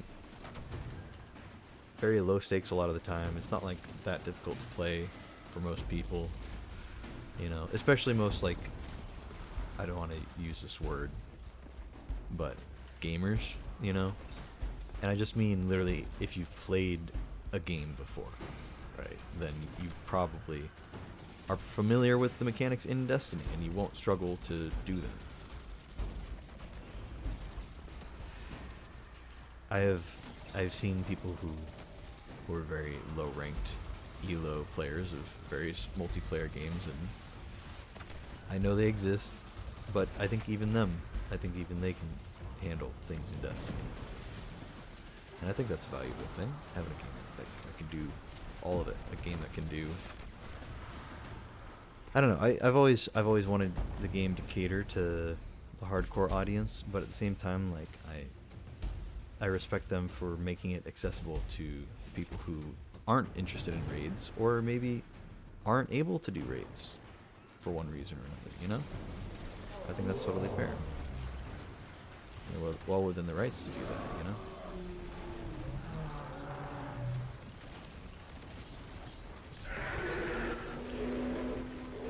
Oh god, there's another ogre hitting me again at the same time. There's just these like smaller ogres that are not the bosses blasting away. I really should just not be using a sword right now. It'd probably be the best thing if I was using something else. But like, I just really don't want to swap. I guess I will. Swap the special too. There's so much ammo laying around.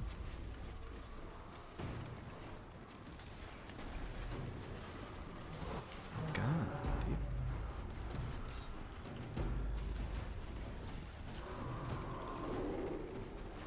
I got you, bud.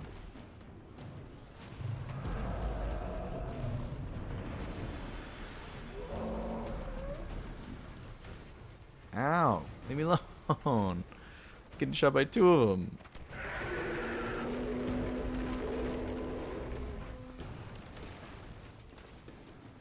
Okay, hello. What is he doing? Why is he zooming so hard at a dead body, man? What the hell? Or was the guy not dead until after? It's really weird. cannot see. It's supposed to be like a ball inside there. Don't see it anywhere.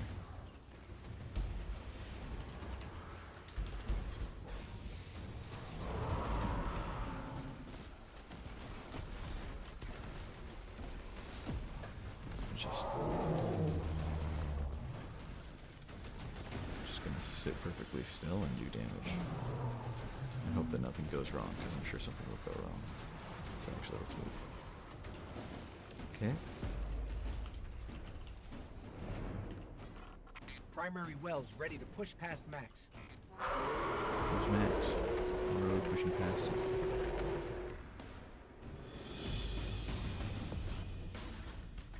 Can't believe chess didn't win an ongoing game. Dude, what a... I couldn't think of the word. That's too bad. What a snub. Dude, that's crazy. You know, you would have thought. You would have thought.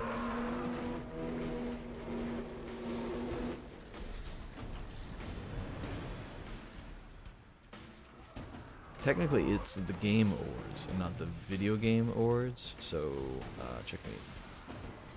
Literally. God, oh god, wow, the fart cloud at the worst possible time. Just like, I don't know, man, they ramped up the difficulty in a way that's just like, I'm not expecting things to be doing that much damage to me in this activity of all activities. Like, literally, like any other activity, I would be expecting this amount of damage, but not this one. It's just so weird. His shield is still not broken. I thought we threw all the things at him. I guess we missed one. Alright, well. Here's the next set of wizards then.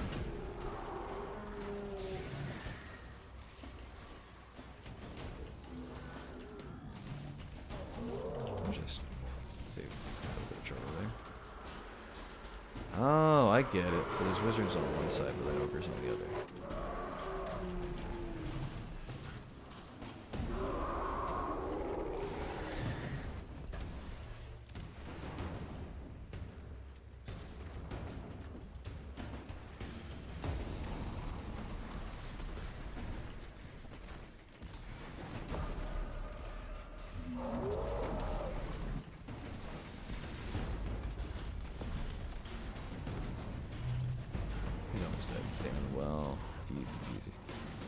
Couldn't have popped as well 8 other times when we were fighting the boss.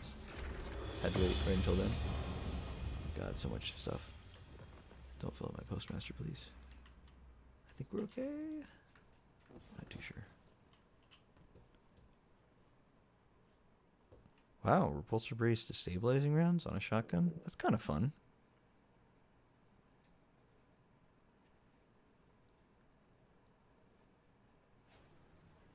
How is a 1.5 thousand year old game that people still play not winning best ongoing game every time? I don't know, man. Yo, wait, this isn't... Oh, dude, that's actually so good. I gotta start using this. I'm gonna keep this roll. That's actually so good, dude. Repulsor brace destabilizing rounds? That sounds awesome, man. Run that with Gear Falcons. Let me get that going right now, actually. Gear Falcons build. Throw this puppy on. Let's go, dude. Dude, look at the range on this thing. What the hell, man? Okay, well, it's smooth bore, which is kind of sucky, but like range masterwork, accurized rounds, smooth bore. I mean, barrel shroud's not bad either. What the hell, man?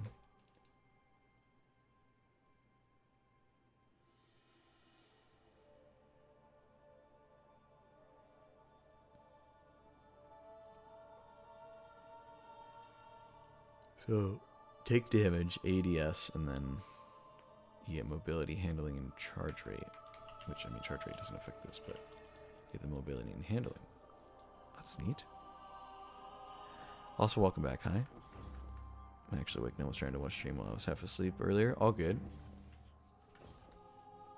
Yeah, I noticed, like, you said hi, and then I started stream, and I was talking, and then you were not here. I was like, oh. He's gone. One way or another. Just pieced out. Wait, hold on. Mara's throne? Oh, I like actually go to it in the game. Hold on, let me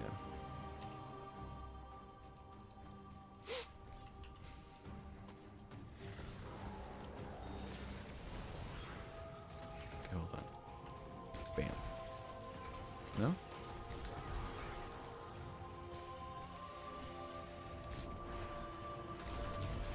Oh.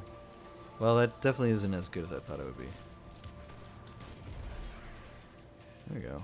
Well, if they're already affected by volatile rounds, then it's alright, but...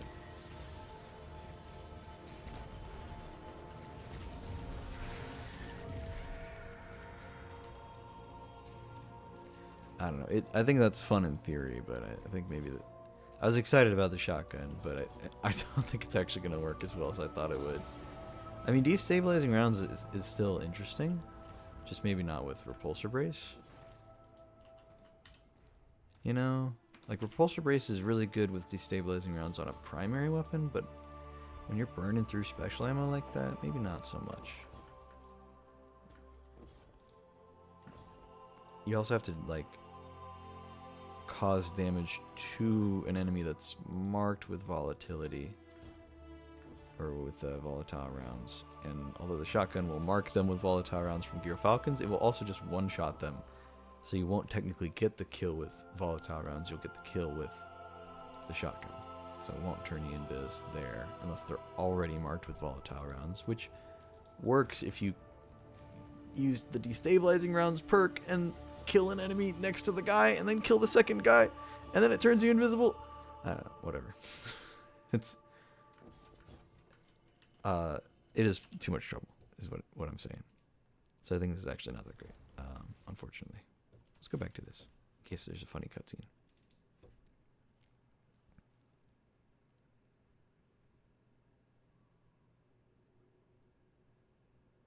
If I had a nickel for every Polish song I liked, I'd have 3 nickels. Wow. Does that include the one that's the guy like rapping about drugs and stuff, but has become a meme with that dancing cow, that really low quality dancing cow gif that plays? Yep. Okay. Just making sure. I thought it might, but just wanted to be sure about that. Yeah, this is actually like a decent roll on Tiger Spit. It's not a bad. Like subsistence is always good on an auto rifle. Like maybe not top tier, but it's always nice for like lower end content and even some more high end content. But kinetic tremors is also really good. So this could be good. I don't know. This could be good.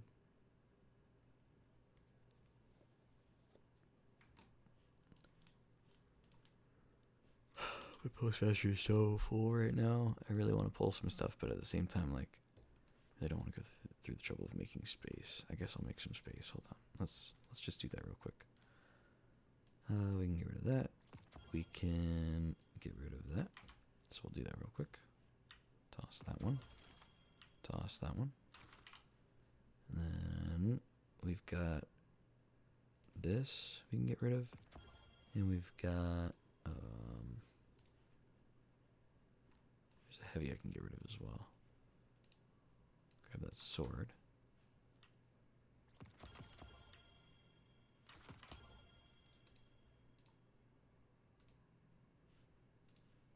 Damn, vouchsafe can get destabilizing? Dude, there's some good stuff out there now. That's nice.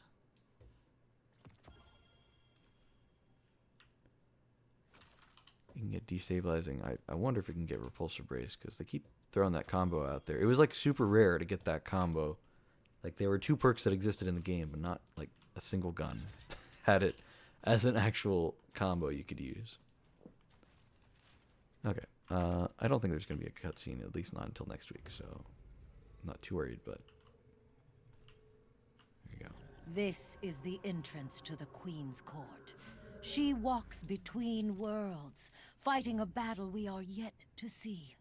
I pray she will return one day. Yeah, me too. She totally hasn't already returned. Oh well.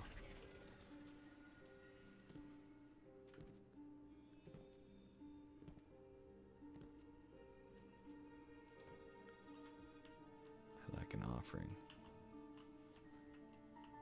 Interact? How long has it been since I last set foot within these halls? An isolated throne, overlooking an endless cosmic expanse. A symbol of who I once was. Distant, detached, inscrutable. But as my brother has changed, so too have I. No longer do I sow solitude and reap remorse. I choose, instead, to trust. I have no further need for this chamber, but with the Oracle engine restored, we can reach the heart of the confluence and the final egg. Return for now. When the time comes, we will complete our bargain and trust Riven to keep her word.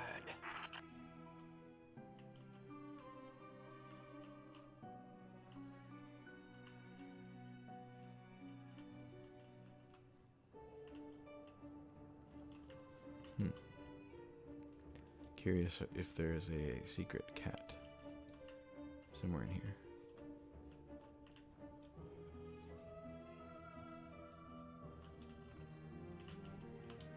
Let's console the Triumphs page.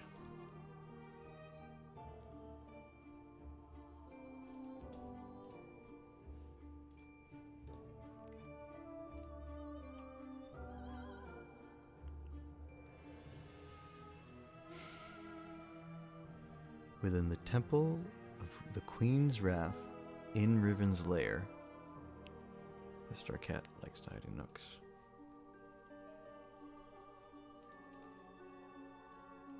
The temple of the Queen's Wrath in Riven's lair. Okay, so that's not the Queen's lair. The Gnashing Chamber in Riven's lair. The cell of the Sycophant in Riven's lair. Okay. Okay. Not anywhere that I am currently at. It's fine.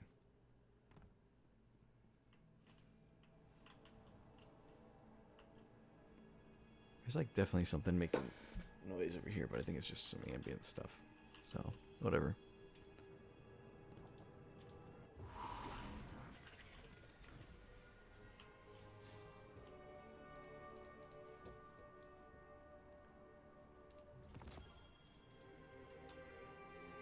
Oh yeah.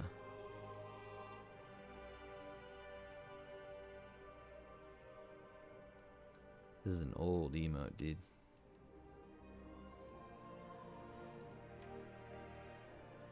Dude, this is an old ornament. What the hell? Carbon blood and bruised blush. What the hell, dude? These are super old shaders too. And the gambit symbol? What? Meanwhile, the navigator ornament, what the hell? Okay, that's a lot newer. I started to expect like a bunch of old stuff. Oh, hey, it's that meme. How much is that going for? That's pretty cheap. What's this one? Yo-yo trick.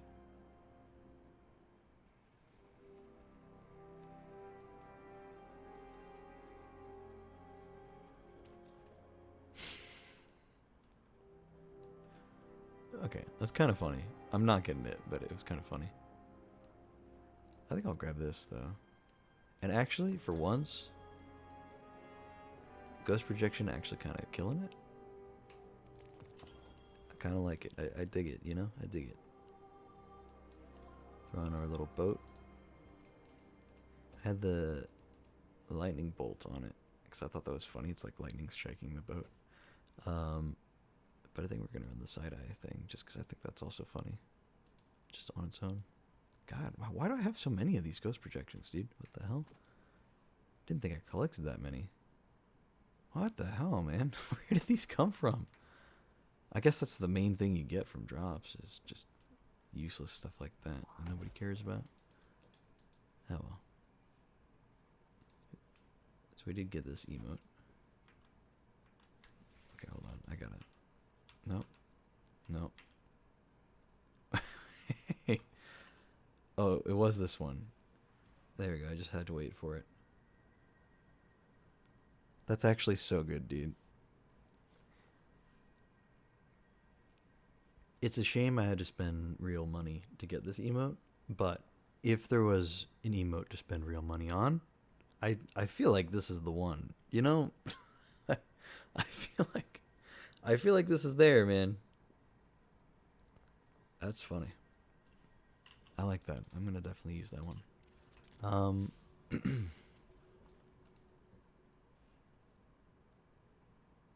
Man, okay. There's only like there's only 7 more steps.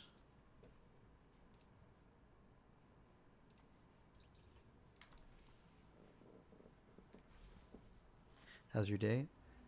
It's going all right. So I was ranting about it earlier, and I kind of made a note. I was like, yeah, I'm probably gonna have to repeat this story because I was saying this whole story, but I don't think anybody was watching at the time. So I'm just gonna start from the top. Let me take a sip real quick of my drink though.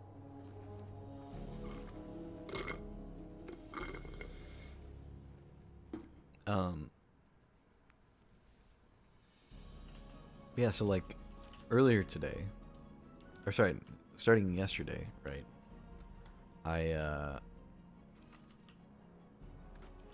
Let's see, hold on, where do I start? So we, did the New Year's stream, and then after that, oh, you can't get repulsor brace on it. Is that in the same column? Sorry, distracted. Immediately distracted. I went and did the New Year's stream. That was fun. We had a good old time with that. Blah blah blah. You guys were there. You saw that. Next day, we do inventory at work because it's literally the 1st of January, and without saying where I work or any other details, all you got to know is that we have merchandise, like a lot of merchandise to sell. It's retail. That's the word. It's a retail job, right? And I'm just part time here, and I like the job a lot. So no ill feelings towards it, but we had to do inventory, and it was a lot. It was a lot of stuff. There's like 2 shops that we run at the same time. One of them isn't always open, but it has a lot more unique stock to it. Again, don't want to go into too much detail about it. Not that you guys would really be able to piece it together, but that's kind of the point. It's to just keep it vague enough so you guys don't know. Not that I'm really worried about you guys doing anything, just if somebody wanted to take it out of context and dox me very easily, they probably could without too much trouble. Anyway, whatever. Regardless, I'm getting sidetracked. It was inventory day, and we were just going at it for a long while, and it was just, it was like a short shift. Like, I got off work at like 4:30, and I only got in there at like 9:45 or 10:45 or something like that. So I wasn't there for like even a full like 6 hours, I'm pretty sure. Or maybe I was barely. Yeah, I was there for like barely a 6-hour shift. Or something like that. But it was just like, and I like doing inventory. I like doing things like that where you're just sitting there and you're just counting up thousands and thousands of things, I in particular went through a whole bunch of postcards, and a whole bunch of pins, and I had to count, like certain postcards I had to count, individual cards themselves came as like their own SKU on it, like their own barcode for each one, and so I had to separate them into each individual like image had its own count that it needed. And then other postcards I just had to add all of them together. But yeah, there's one particular part where I had like, there were like 20 or 30 different like images, and they all had their own numerous postcards. Oh, hey, what are you doing here? Oh, it's like the other things where when you collect the secrets, they start showing up in the helm in different places. That's so cool. So all the kitties I've been collecting, they're all hanging out now. That's so cool. I like that a lot. That's great. I was wondering why I was hearing cat purring no matter where I went. That's awesome, man. I like that. Anyway, sorry, getting sidetracked. Point is, it was inventory. It was not like laborious Is that the word? Not very labor intensive. It wasn't like I was lifting concrete blocks up onto the bed of a truck, you know, and then the truck wasn't working, so I had to push the truck to, like, no, it wasn't anything crazy, right? But mentally, it was just very draining. It was just very, like, monotonous. And I normally like that kind of work because I can just kind of pop in an earbud, listen to a podcast or some music, whatever, and just go at it for hours. And that's pretty much what I did. But it does get, like, mentally tiring. And I think I was underestimating how tired I was getting from that. And plus, I had just stayed up till, like, 3 in the morning, maybe even 4. I can't really remember, because it was New Year's, right? And immediately I had to go into work the next day. And I had just worked before the New Year's stream too. So, like, not that my job is super labor intensive, but that was not a lot of sleep I got. you know, yeah. So I already went in a little sleep deprived, but I'm in a good mood. We're going at it. There's a particular manager who was trying to show me how to do something or tell me how to do something, and they were not in a good mood, because they were really busy with more managerial stuff that is not in my realm. And I was doing something wrong, like incorrectly, and they were kind of upset that I wasn't picking up what they meant, and I wasn't doing a very good job of listening, and I felt bad about that. But at the same time, I kind of felt like I had just gotten there, and I didn't really know what was going on just yet. I don't know. I felt bad. I feel like I could have done better, but at the same time, I do feel like they could have communicated with me a bit better. I don't know. Whatever. Who cares? Point is, it kind of, like, I went in with a pretty good mood that day, all things considered.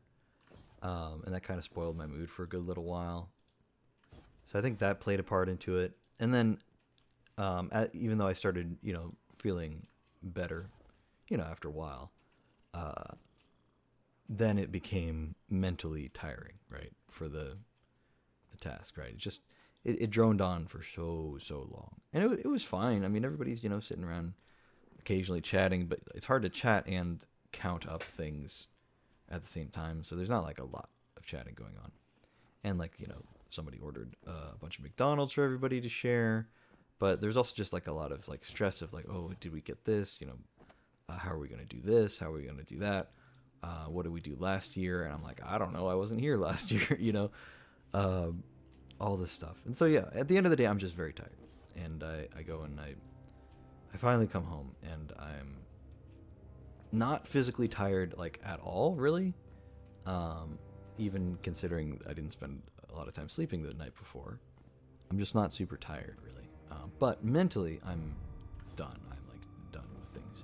And I'm thinking to myself, man, I gotta do stuff in Destiny, because the winter event ends that night. And I'm like, I really gotta do that. And so I'm, like, anticipating it, and I'm kind of looking forward to it too, because I do like streaming. I'm like, okay, well, let me go use the bathroom, and then I'll get to streaming. Yeah, it was the combination of the D2 grind, like there's stuff I gotta do before the time is up, and also just I want to play Destiny because I haven't played Destiny, which is why there's a grind that I haven't done yet.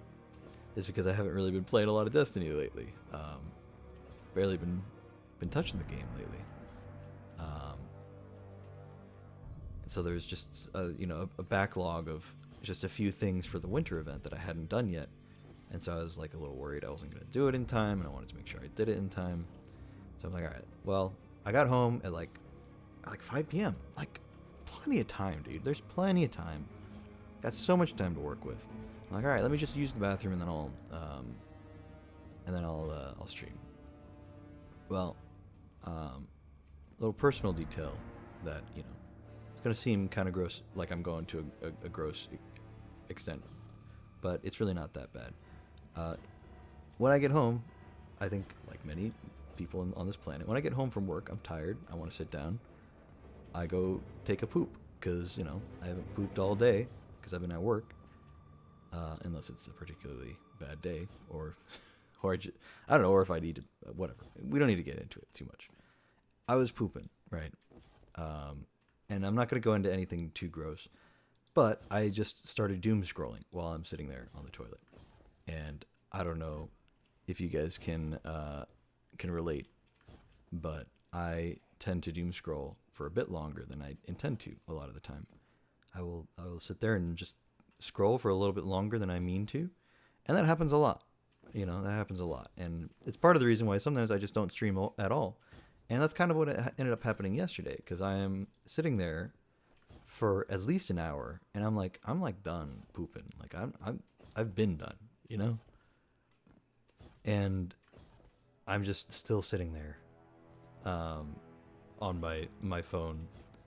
After at least an hour, I genuinely lost track of time. I don't know what time it was when I finally left the bathroom. It might have been 2 or 3 hours, if I'm being real. I don't know, man. It was a long while. I was in there for a long while. Like undeniably too long. Now, luckily, there's 2 bathrooms here, so like it's not like my brother can't use the bathroom if I'm in there. And my sister would object because it was the nicer bathroom, and that's a whole thing with her. Whatever, who cares? But I was just in there for so long, and I was just like, I don't know. I think I was just so mentally drained, and I wasn't really thinking about that. I hadn't really acknowledged that, and so I was just retreating into nothingness in my brain, and that was just the equivalent of just let me just scroll through a million things on my phone and just consume as much media as possible so that I don't have to think about anything right now, And so that's, I think that's just where I was at. So finally I get out of the bathroom, right?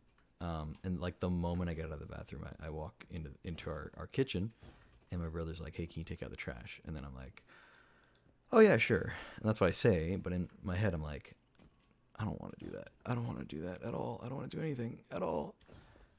And then maybe you can relate to this as well. Sometimes when there's something you need to do but don't want to do, and then there's something that you want to do,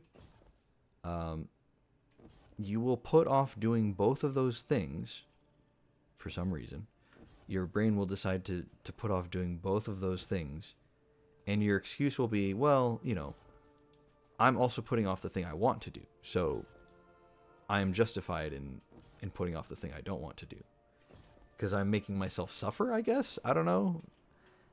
There's some weird, stupid, backwards logic that the whole time I was thinking it, like, it was like in the back of my mind. Yeah, it's like I wasn't really thinking about it. It's like it doesn't make any sense, but, like, for some reason, it's just something I'm doing. And basically what it boils down to is, let me sit on our couch in our living room and doom scroll for even longer. And before I know it, it is literally like 9:30. And I got home at like 5, dude. I got home at 5. And it's 9:30. Actually, more like 10 at that point. And I'm like, bro. Why didn't I just take out the trash? Why didn't I just take out the trash? But it was like, I didn't want to do anything. I didn't want to do anything at all. And in some ways, there was a part of me that didn't really want to stream all that much, too. Because for some reason, no matter how much I like it, it still feels like a little bit of a chore sometimes. And I don't think it's just because, like, oh, well, it's just because you play a grindy game like Destiny. I think I do that with games that I haven't even played before, that I'm excited to try out. I do that with games that I really like, that I've never had any bad experiences with. Games that aren't Destiny is what I'm getting at, right? So that's not it. It's not Destiny specifically, but it's something. It's just something where even when I really, really want to stream, I will just put it off for like no reason, dude. It's so dumb. So I ended up doom scrolling for like 5 hours straight. And finally was like, okay, well, let me finally get done here. Let me be done here. And just take out the damn trash. And so I did. I took out the trash. And then I went and I went to my PC and I was like, should I stream? It's like, well, let me see. And then I opened up my PC and I realized there were a whole bunch of YouTube tabs of a bunch of YouTube videos I was planning on watching and then didn't watch yet because I often do this. I'll open like a few YouTube videos and then I'll sit down and I'll watch them. And most of the time I'll just watch them then and there. But sometimes like I get really, really sleepy and I'll fall asleep during one of them because it's late at night or whatever. Or you know, just normal sleeping hours, and I'm trying to make it late at night, and then I can't make it because I just fall asleep in my chair. Or other times I plan on doing that and then go, well, you know, it's time for bed, let me just go to bed. And I actually go to bed, but I still leave the tabs open and let my computer just go into sleep mode, right? So one way or another, there were a bunch of tabs open, and I wanted to watch those videos, and so I went and started watching those videos. And then another hour passed at least. And I remember it was like 11. And I'm like, okay, I could stream right now. Or I could go to bed. I think I just want to go to bed. And then I realized, oh no, the Dawning, the winter event in Destiny, I haven't finished it. Still, after all this time, I haven't finished it. Well, okay, do I want to stream doing that? No, let me just grind it out. And honestly, you guys didn't miss a damn thing. Because it was like the most boring grind. Now, it might have been one of those streams, like I've had several streams before where I'm doing like the most boring background thing. Like literally right now I am running in circles through the helm. Not entertaining content on its own, but it's the conversation with chat that is, you know, it's the story that's keeping it going, right? It could have been one of those streams, maybe, but it was also 11 p.m. So like I don't know, man. I made a judgment call. I'm just like, you know what? I'm just screwed. I'm just gonna sit here. I'm gonna watch a whole bunch of video essays. I'm gonna sit here and grind out all this boring stuff for the event, and then I'm gonna call it. You know, whenever I'm done with that, I'm just going straight to bed. I'm done, like done. You know. And that's exactly what I did. I did all of those really tedious bounties over and over and over. All the cookie baking bounties. You know, you pay the glimmer for the bounty, and then you spend all the various winter currencies that you gain from killing enemies or in certain ways and doing activities. Spent all those on making the cookies, and then I delivered the cookies to each of the NPCs in the game. Got all the rewards that I could. Got a bunch of rerolls of the winter weapons, and then even completed all of the additional triumphs for the actual event. Actually, I started off with that and then did all the cookies at the end. Point is, I did all that, and I went and spent a little bit of money because I wanted to buy some stuff, including that emote that I got. This one here. Which was only available from the winter event, and I went ahead and grabbed it because I really wanted it. And it came with a few other things because it was actually part of the event pass, which I normally. I'm not an advocate for the event pass. I think it's a pretty stupid thing to spend money on most of the time. This was, and yet I have bought every event pass because they've had unique shaders with them. Pretty lame reasoning, I know, in theory, but I really do care about armor customization in this game. God, what emote do I not have marked as seen?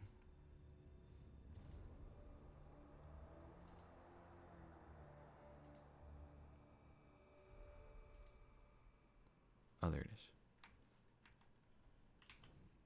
I do have the drip. Hey, I certainly try. I mean, this is my funny armor, so I don't know if it really counts, but I feel like when I actually do try to make good armor, I'm pretty good at it. Not sure if that makes me an authority in any way, but you know, it might help. Yeah, the event pass is like a mini battle pass that just gives cosmetics, but it's literally like, it's usually the lamest cosmetics. The only good thing that ever comes out of it, occasionally the emotes are fine, occasionally the sparrows are fine, or the ships are fine, and occasionally but it's mostly about the shaders. And you also get like lame stuff like a ghost shell that doesn't really look that great because they haven't had like a single good one from the event passes. But again, I get them every time because these shaders are literally unobtainable otherwise. And it's pretty stupid. Now, maybe I'll be proven wrong. We haven't had an event pass happen twice yet, I'm pretty sure. So if like one of the previous year event pass shaders is suddenly available for Bright Dust in an upcoming event pass, then maybe I'll just stop buying them because I'd be fine with that. I don't know. Anyway, that's a different topic for a different day. But I did all of that really boring grind stuff. Stayed up till like 3 or 4 in the morning again, so 2 days in a row, and then I had to get awake for work today, and again in the morning. And luckily today's shift was also kind of short, and again I dawdled a little bit longer than I wanted to, but I did actually start stream at some point, and that I can be happy about and proud of, despite, yeah, definitely slacking off. I'm pretty sure I did get out of work a bit later today, or did I get out about the same time? Maybe about the same time. But I definitely started stream way earlier than I would have yesterday if I did stream yesterday. Unless I found a way to break out of the doom scroll chain, you know. So anyway, it's maybe not the most engaging, most interesting story of all time, but that's just how things went down yesterday. Just wanted to say that in case, suddenly like, oh, well, I have this sudden progress overnight where like, oh, well, I definitely was playing off stream, right? I know nobody cares. Nobody's ever pointed this out or cared. But for the record, I have streamed like 90, I want to say 99%, but I'm not sure if that's true. At least 90%. I have streamed 90% of my Destiny 2 experience. I've tried to make it 100%, but there have genuinely been times where there's just been a grind that is so boring, I'm like, I'm not streaming that. Nobody's going to sit here and watch that. And that's been true, because then when I do stream that grind, like if I have to do it some other time, then people say, people drop in, say hi, we chat for a second, and then they get bored and they leave. And I'm like, man, this is terrible. I'm not streaming that again. I'm just going to sit there and watch YouTube videos on my second monitor, which is what I did yesterday, right? But I don't like doing that. I don't know. There's something about having everything I've ever done in this game essentially be streamed. Anything important, at least. Now, it does sadden me quite a bit that a lot of my old VODs have been lost to time. It's pretty unfortunate. But there are some... I've been remedying that by putting them on my YouTube channel one at a time, and I actually need to catch up. I'm quite a few VODs behind right now. I was all caught up, and then something kept me from uploading for a little while, and now I'm planning on finally getting back to it. But it's just another one of those things that I get needlessly anxious about and don't get around to doing until way later. But I don't know. Anyway. So there's the story. I don't know. I feel it necessary to explain myself, even though I don't actually need to explain myself, just because I have streamed most of my gameplay. I always feel like I need to mention at some point, yeah, I did do some stuff offline.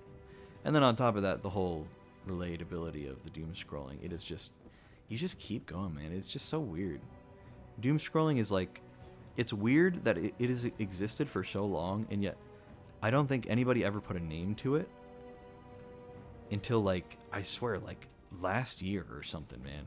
People suddenly started saying doom scrolling, and I'm like, that is like the most the most accurate description, really. It's just like, you just don't stop, man. You just keep going. And it's like, it's not even that the content you're ingesting is inherently negative, but it's just the way you're going about it is so unhealthy. It's crazy, dude. It's so crazy. Especially if we're streaming. I also put off art commissions sometimes when I really like drawing. Like, my brain just wanted to be stimulated with whatever seemed fun in the moment. Really bad habit. Yeah, I get that. Actually, I didn't know you were a music nerd. Funnily enough, I make music. What genres are you into? Well, I'm normally playing music in the background, but whenever there's story missions in this game, I like to turn the music off and let the in-game music play, just because it can conflict with the narrative. Oh, okay, we didn't trigger the dialogue yet. We're okay. They're just standing there, menacingly.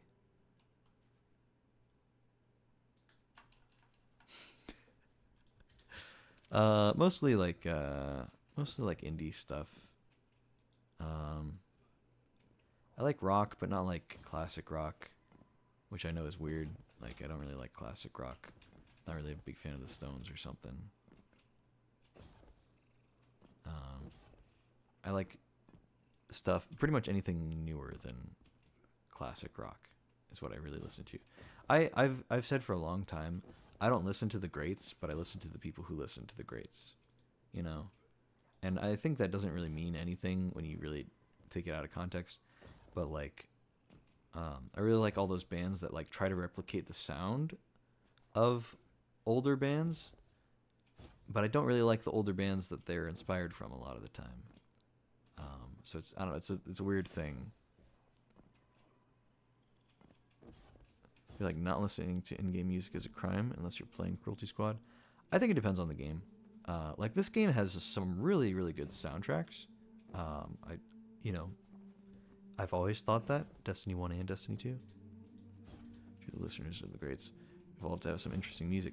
Yeah, and I feel like it's like a matter of like perfecting the genre, right? Like, yeah, the oldies are good and all, but like, and they're classics for a reason, but like, they were the pioneers, but now we're listening to the perfection of it, right? We're listening to the final end product.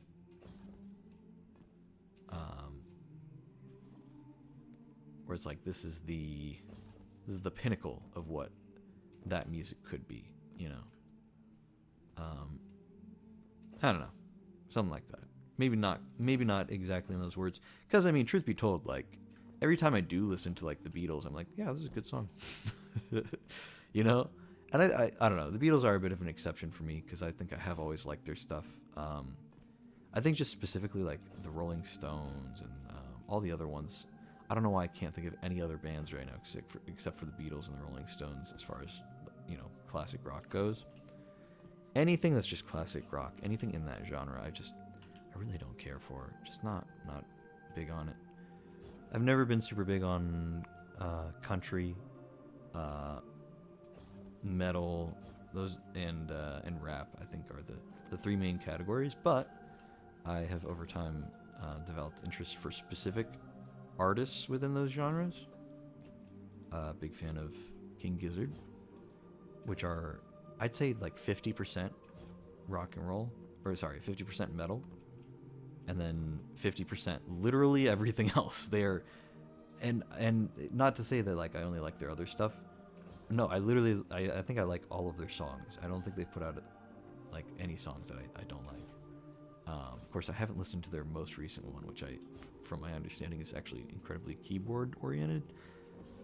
I don't know, man. I need to listen to more of their stuff. Those guys are insane, though. Like, if you don't listen to King Gizzard, just for perspective, they release a new album every like 3 months, dude. Over the course of like the past like 10 years or something, 5 or 10 years, they keep putting out albums, dude. It's insane how fast they put out albums. And the lead singer and at least one other bandmate are in another band called the Murlocs. So like they're just, and they don't have as high of an output rate as King Gizzard does, but by golly, do they just pump out music, dude. It's incredible how much stuff they make. They got such an intense discography, and it's all hits, dude. It's all bangers. It all works. I feel like they have just perfected it. You talk to any music nerd who has, who's worth their salt, and they'll tell you they'll at least say that everybody they know listens to King Gizzard. Even if they don't listen, they'll say that, yeah, all my music nerd friends listen to King Gizzard. And it's only a matter of time till they themselves find a few songs by King Gizzard that they like and potentially start listening to all of it. I don't know. not to say that they're the best band of all time. I really don't think so. They're not even my number one personal favorite band. But like, it's crazy how good they are, dude. It really is. They're just really, really good.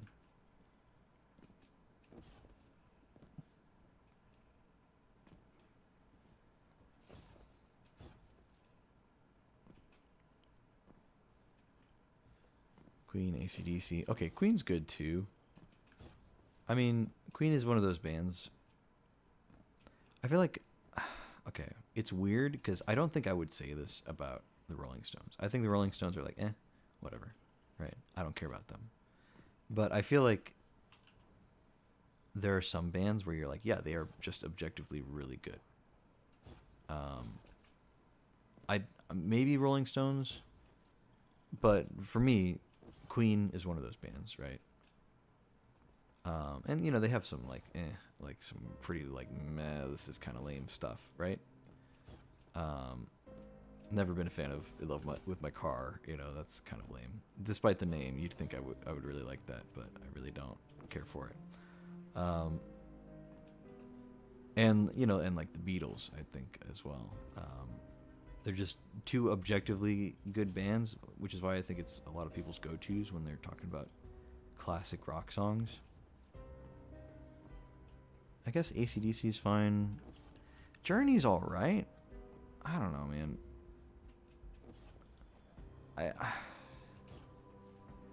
I don't think I really care for Journey. They have like 2 good songs, and those 2 songs alone are so incredibly overplayed that it's just like, why even put this in a playlist and actually listen to it on your own when you are going to just go to a mall and hear it, and a Walgreens and hear it, and and to a party and then you'll hear it, and then you turn on your car radio, even though you never turn on the car radio because it's always got the worst stuff, and you hear it there too. It's just it's on all the time, dude. Like, even the Beatles, as influential and popular and famous as they are, you don't really hear them a lot on the radio, even on like classic rock stations. And when you do, it's like their most basic, really popular stuff, and it's like, why isn't like their why isn't there more? They had a lot of really good songs that just aren't even put on the radio. It's super weird, man. It's very, very odd. Foreigner, Scorpion. I don't know either of those. But Eagles, I know of Eagles. I don't really know Eagles. I think a great example is like, I really like Wolfmother, or at least I really like their one album that's also called Wolfmother. And most of the other songs I've heard off of that off of other albums, I have enjoyed enough. But I really like that one album. It's really, really good. And Wolfmother has an old rock and roll sound, like super old rock and roll sound. Now, they're not brand new. They didn't release that album like last year, but they came out in like, I want to say 2000s, early 2000s. Let me look it up real quick. Wolf. There. Yeah, 2005 is when they released that album, I believe.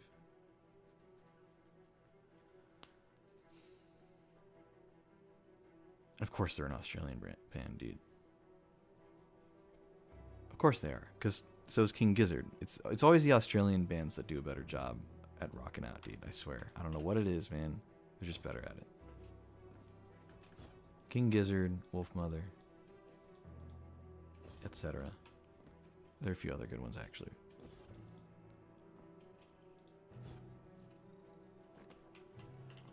Yeah, I know Eagles made Hotel California. I was trying to think of something else they did. Oh, I think they did, I think it's called Journey of the Sorcerer.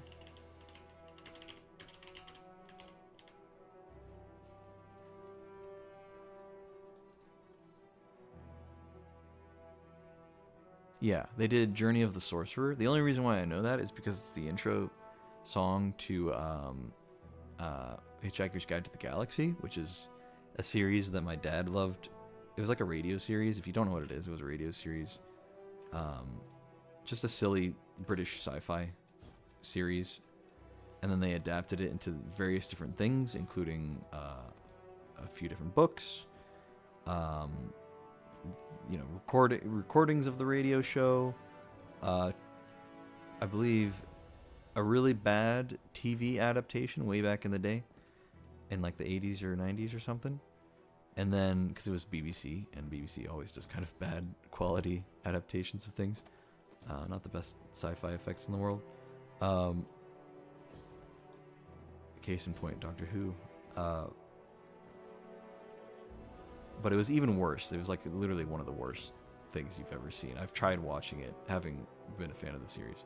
But they also had that movie, a more recent movie that was made in like early 2000 as well. But yeah, that's a really good song. It's just an instrumental, but it's really, really good. Big fan of it.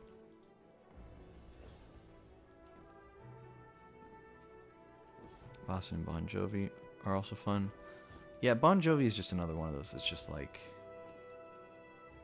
again, there's just like 2 songs that are super popular by them, and you just hear them all the time. And maybe they've got some other stuff, right? That's really good, and it's just not played on the radio because it's not the 2 popular songs. But I am so sick of hearing those 2 popular songs over and over. So much so that I don't know if I could really handle listening to anything else by them. You know? Like, there's only so... I say all this because, yeah, I'm a music nerd. At one time, I considered myself to be a music snob, very proudfully, and I try to hold that back these days. You know, you can like whatever music you like, but I think if we're talking about just my personal preference, you know, I'm not going to be dishonest about it. I genuinely, there's a lot of classic rock stuff I just don't like at all because it's just so overplayed. And is that the fault of the band? No.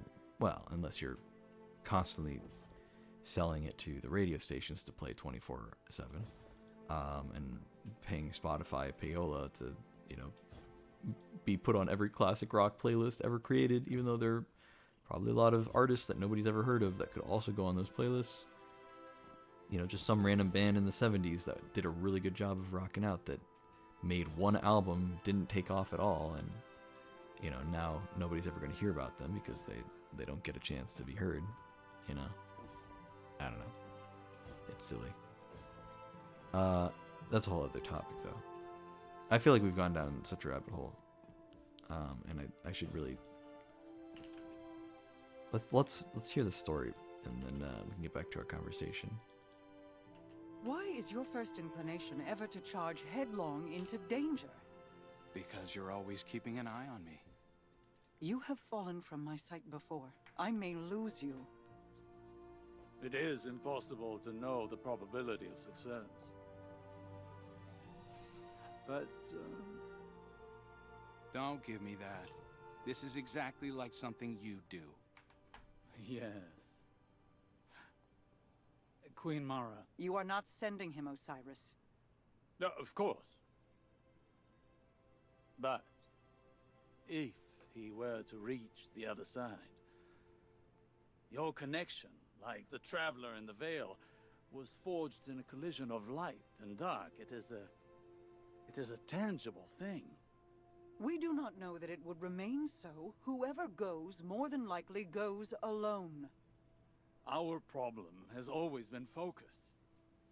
By aligning your and Crow's connection with the veil, entangled on either side of the traveler, I believe I can forge a bridge between you. One we could all traverse safely. I'd be a flare in the darkness for Osiris. Then we call in the cavalry. You could find me in the storm, sister. Tell them where to go. Do you know what you are asking? The Guardian would be but a step behind him.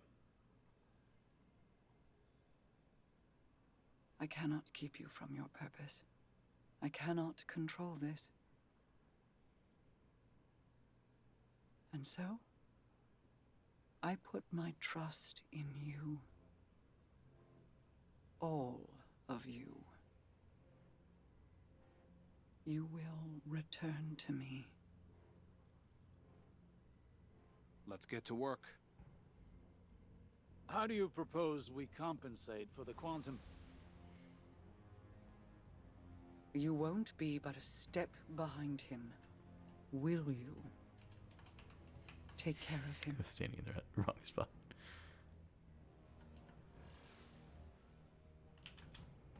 Can I pet the kitty? I guess not. I think that's just one of the cats I found. Oh, there's another one. Hello. Interact.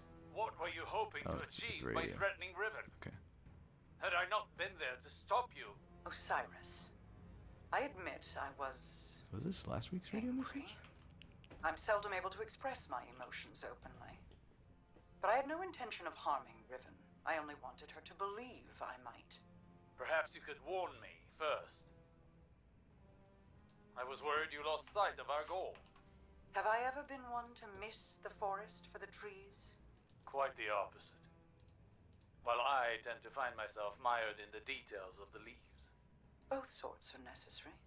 Your eyes on the fight before us, and mine on the horizon. How do you see the end so clearly? Even within the infinite forest, I could not predict as you do. Clairvoyance is a charade. The ground shifts beneath us as we walk. We manage best when we make our own stepping stones. You know better than most how many times we've had to adjust our methods to achieve victory. My death at Saturn to pierce Oryx's defenses. Countless recalculations against the Vex.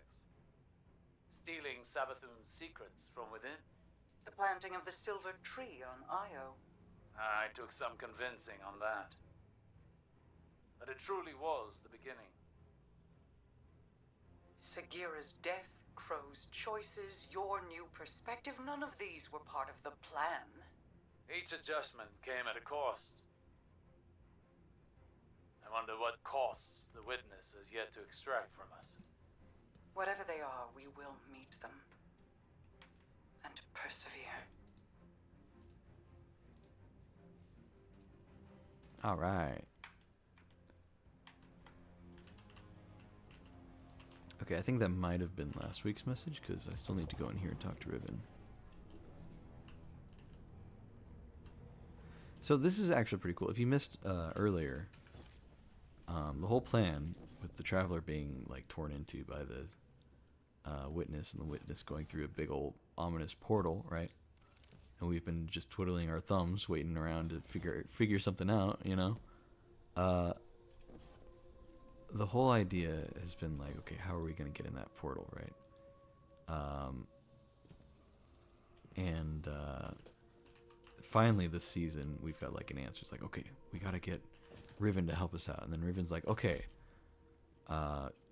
you got to save all of my eggs because she's the last gnome Ahamkara, and we literally killed her, and this is her ghost. And so she's like, okay, I can grant your wish, but because I'm a wish dragon, but like I also have all these unborn babies that I would like to be saved, because that would be cool if I could not be the last one to die. And we're like, okay, fine, I guess. Wish dragons are dangerous and all, but like, you know, we'll bring your eggs together and all that stuff, blah blah blah. And so we do that, and then she's like, all right, cool. So I appreciate you getting the eggs. Here's the thing, though. I can only send one of you guys in there. Literally, one person gets to go through the portal, not everybody. And so the obvious thing, starting last week, because that was the big reveal last week, right, was like, oh, okay, so me, main character, I'm going in, right? That's the thing, right? I'm going in. It's gonna be weird for the campaign, because like campaign missions are always up to 3 players. So it being like, oh, you know, you only need, we can only send one person, and then you go in as a group of 3. I was like, man, how are they gonna do that? I'm like, that's really weird. I don't know. It just felt weird. I'm like, I hope they don't do it like that. I hope really the first mission at least, you have to go in solo. But even better than that, they say, no, main character, you're not going in first. Crow is going in first. Crow, the guy who is the Guardian version, as in the memory wiped reborn version of Uldren Sov, who killed everybody's favorite funny character, Cade, during Forsaken. After all of that trouble of hunting him down after he killed Cade because he was possessed by Riven, whom we killed, who was also being possessed by the Taken King, whom we killed in Destiny 1. Once we track down Uldren and we kill him and all that stuff, he gets reborn as a Guardian. And of course, Guardians can respawn, but the thing is, when you respawn for the first time, you lose all your memories. So he didn't know he was Uldren Sov. He didn't understand all that. And then Savathun was like, hey, I got something for you. Here's all of your memories back. Haha, I'm evil. Here are your memories. Now you're tortured. Oh, no. You have two halves of yourself, and one of them you hate and is a past that you're ashamed of because you were possessed and evil. Anyway, he is sisters, of course, or brother to, of course, Queen Mara Sov. Weird that he's prince and she's queen. I don't know. I guess that's how the terminology works out. Part of that feels weird. I don't know. They're like, no, we're gonna send Crow in because the brother sister duo have this like interdimensional connection to each other, and the connection is so strong between the two that if one of them gets sent in, then the other one can make a portal and send more people in. It's like, okay, that's actually really cool because these characters have been just kind of side characters for a long time, and we've done a lot of stuff related to them. I mean, we did the whole campaign where we hunted down Uldren and all of his bosses and stuff. And then in that same campaign, we fought Riven in a raid and killed her, and that's why she's a ghost now, right? They've been major characters, but they haven't really contributed to the main storyline besides just kind of helping us out whenever we need some extra magic help for things. And now it's like, oh, they actually have a very important role. Not that the other roles they've played have been unimportant, but this is such a major role because you really, really thought, or at least I really, really thought, that 100% we were going to be the first one to go through the portal. I was like, there's no way that's not going to be the case. I didn't even consider it another possibility of that. And so for this week, for them to subvert that and go, actually, it would make more sense for Uldren to go through, or Crow, or whatever you want to call him. That way, then Mara can link up and make a portal for everyone else to go through. So that's how they're going to solve the issue for the multiplayer thing, which makes sense. And so, that's the meta reasoning behind it. But there's also the story reasoning where it's like, oh, that makes a lot of sense, because how in the hell is the Guardian main character guy supposed to open the portal into the Traveler to get other Guardians in there if literally the only way we got in there was through a wish dragon granting us that ability? I don't know. It makes sense. It's cool. I feel like I am kept up on the plot. I understand what's going on, and I'm there. I'm fully here. Fully here. And I'm enjoying it. So The Queen and her brother, they impressed me. I appreciated their natures, Mara's skill in crafting wishes, her self-controlled cleverness. Uldren's ambition, his endless struggle for a greater prize to lay at his sister's feet. Now they have reached beyond their original natures, all for the greater good. Altruism. It's too rich for my blood. Too risky. Such vulnerability. And for what payoff? Still, the altruists can be even more dangerous to their enemies than the ambitious. If self-preservation isn't a concern, what can stop you? If you can't be predicted, how can you be countered? Dangerous. But that danger can be compelling, don't you find?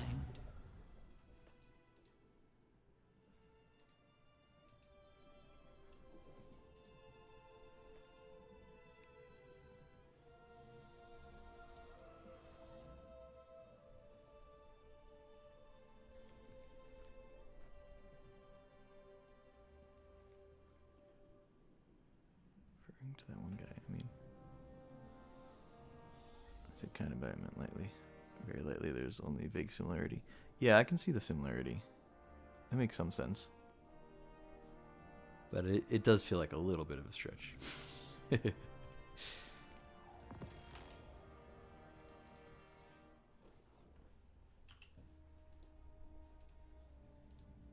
you go. Reset our rank with Riven. That's cool.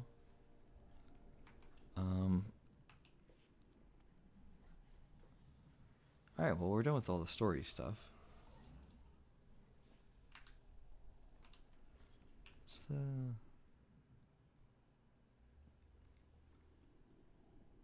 Speak with Mara in the helm. What's that about?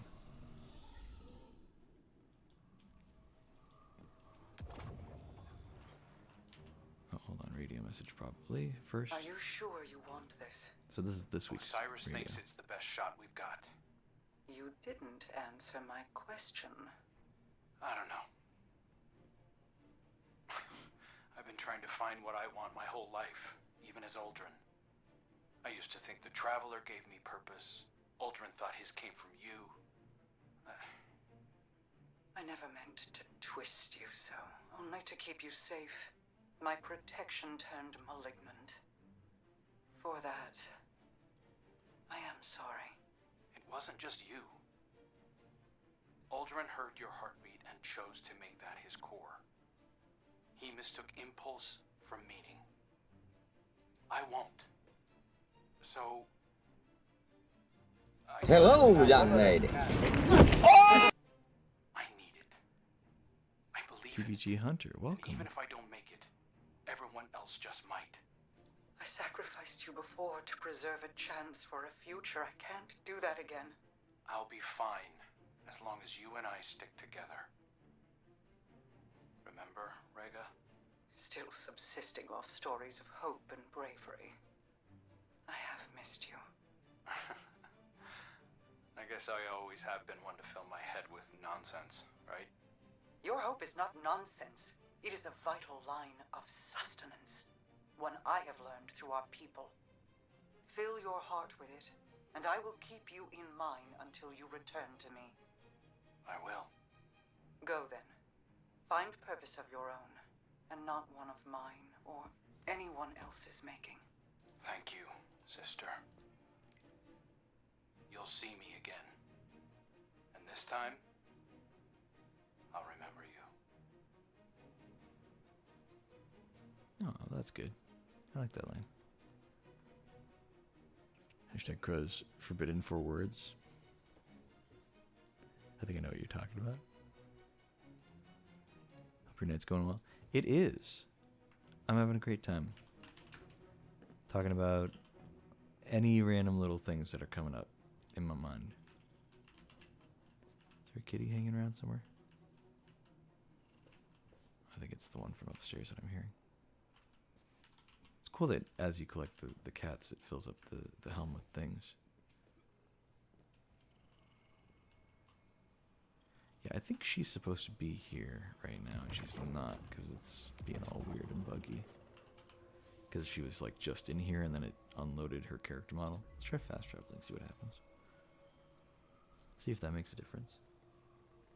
But yeah, I appreciate the raid, man.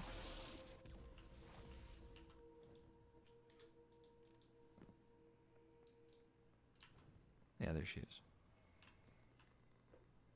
Hello.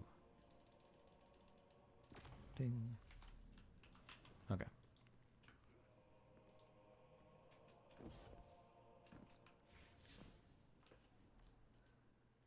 So is that a separate quest line from the...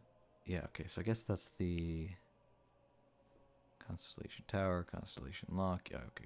I get it. I get it.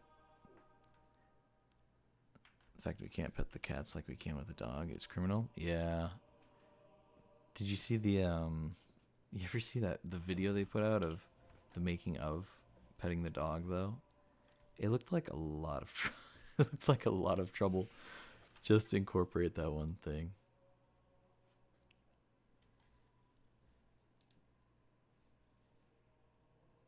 It's pretty funny though. There was a good segment of it where the placeholder model for the dog was just like a human character model. It was just like really awkward petting. Like, yeah, this is getting into territory we don't need to see.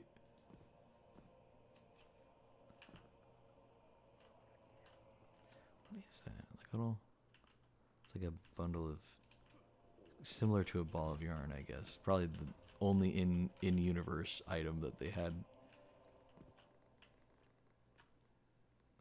An asset they already had somewhere else that they just happen to be able to use.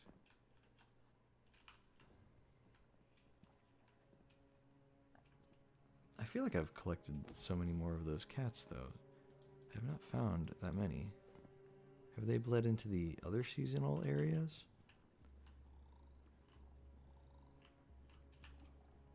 No, it does not seem to be the case. Okay. I do like the helm in concept. If you're going to do the seasonal model like they've been doing, I think they did it the right way as far as how this goes. Wait, that fish just looks like a little Vex. That's so cute. I didn't even notice that.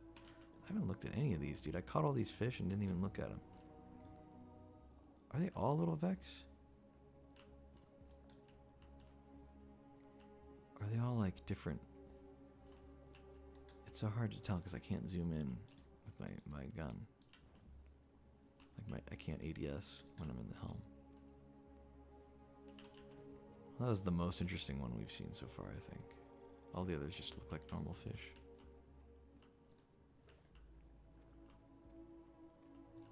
You can actually see the top of the water up there. That's weird.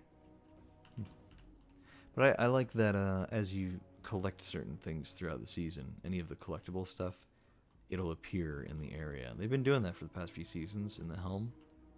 It just adds something. And in fact, the fish tank started off with a whole bunch of the artifacts from previous seasons in the tank, and I thought that was cool. Like there's that one, and that one, and that one. The golden bobbleheads from that one season. Yeah. So, some fun stuff, some silly things here and there. It's great, man. I don't think this one had anything like that, though. Oh, I found another kitty. I don't think this one had any of that. Wait, interact. Oh, okay. I thought there was story stuff. Oh, there's a cat in here. Nice. Hello, kitty. Glad I checked over here. Is there one in here somewhere?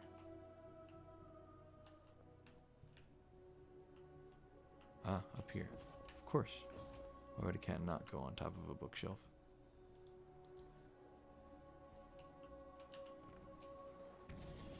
Yeah, I guess there wasn't really anything like that, because for the season for this room, there were just the cards that we collected, and that was a totally different thing. So I understand, like,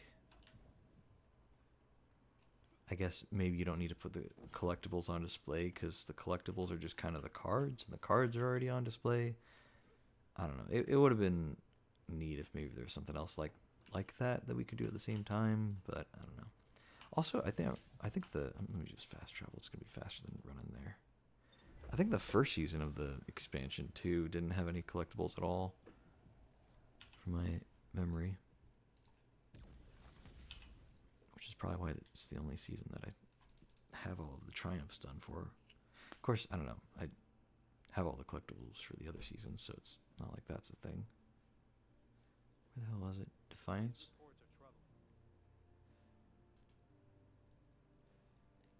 Yeah, I don't think there's even like a secrets tab or anything. It's just very boring stuff. There was an exotic mission which had some stuff, but not really any cool secrets. Yeah.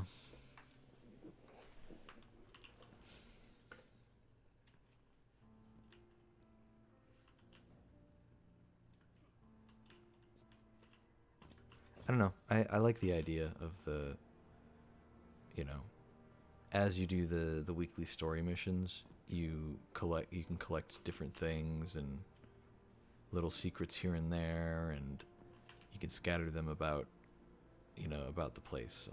Scatter them all over the helm here. I don't know. I think it's really interesting. But at the same time, I do wish that we could still access the old decorations and things, as well as, of course, the old content from the previous seasons. Because it feels like such a waste to put out temporary content, you know? I don't know. I just feel like that's really got to affect morale at the game studio, like at the development. For all the developers, I feel like it's just not great for morale to be like, yeah, we're going to release this brand new season with all this cool stuff. And then a few yeah, baby! That's what I've been waiting for. That's what it's all about. Woo! Wavy's timing on that is always ridiculous. What's up, Wavy? But, it's like, yeah, we'll release all this really cool stuff into the game. And then, in a year, it'll just be gone from the game permanently. Yeah, and you'll never access it again. Like, I don't know. They said they're not going to sunset stuff anymore. But they've still been doing seasonal content, which is still sunsetting. It's just, very evenly paced sunsetting. Every quarter of a year, we get a new season. And then every year, all those seasons go away. The loot stays in the game. It exists in the game, and you can access it from other stuff. But the actual activities are just gone. Just gone forever. I don't know. It's just weird, man. It's just weird. I understand, seasonal content works for other games, like Fortnite and whatever. That's like the first one that did the Battle Pass style stuff. Makes sense, right? But I just feel like it doesn't really work as well for Destiny. Which is, I think, why it's probably a good thing that they're moving away from it. God, I really hope this game doesn't just die. I don't know. On the one hand, I really don't want this game to die, because if it does, I'm just going to be very upset and depressed about it. But on the other hand, I don't know, man. I'd probably have a lot more free time. That'd be a lot better for me.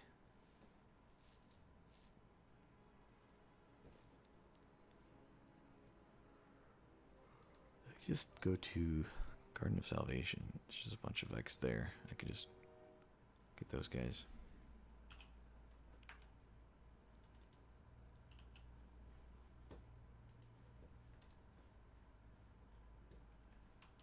Oh yeah, we can get my own music back in the game.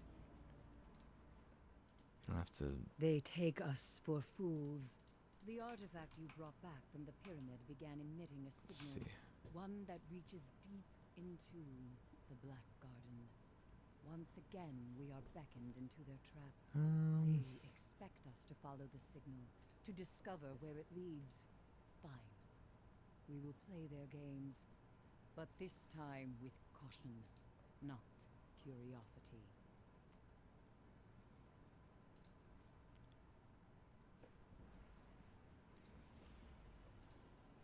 Man, what do I want to hear right now?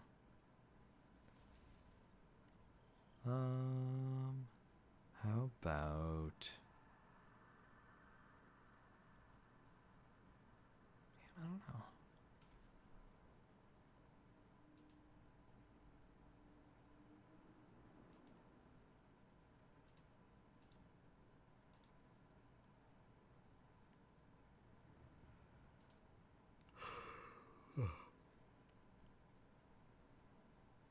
I'm just trying to decide what music to play right now. I feel like the playlist we were getting was not super great. I also hope Destiny doesn't get splatted, because then I won't know what to play. Yeah. Yeah, I don't know. I hope that if something ever happens and Destiny ever truly dies, I hope that they make the right decision and they say, hey, here's the game. you can just download all of the stuff and the assets or whatever. It's just like it's open. It's open source now. It's available. You can run the servers. You can run your own home servers and earn your loot that way. You can play single player or whatever.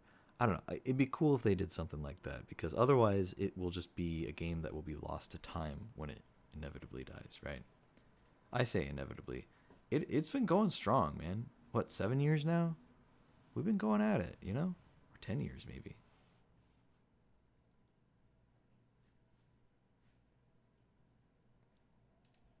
Ooh, let's hear some Andy Schaaf. Go figure, me listening to Andy Schaaf.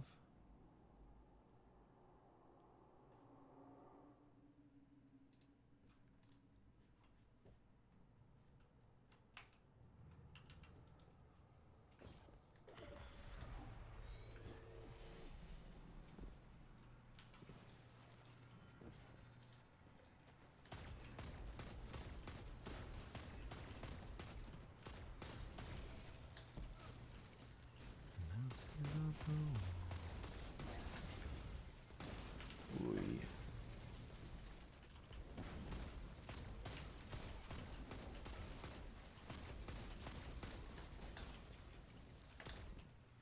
I don't use any abilities. I need to get kills specifically with these weapons.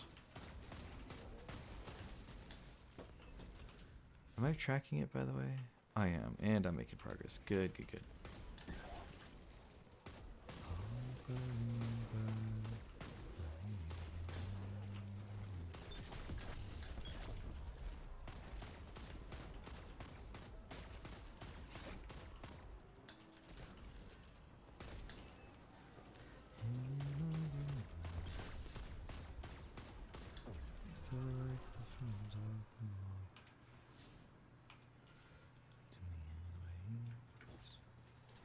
We got 17% just from doing that beginning part. Also, a Squid Flames marathon. It's not inherently Marathon's fault. I mean, I don't know. Wonder if they're gonna make a Destiny 3. I kind of hope not. I know everybody's like, "It would be better for the game." I kind of disagree. I think it'd be a lot worse for the game. Oh wait, am I able to even? I don't think I can open the door so though, can I?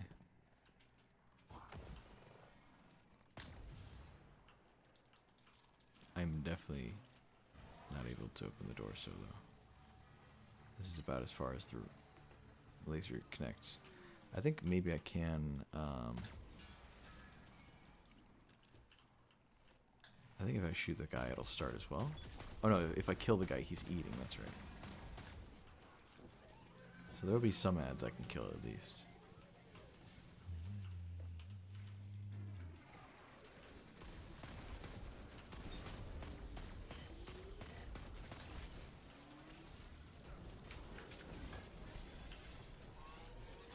Grab that real quick.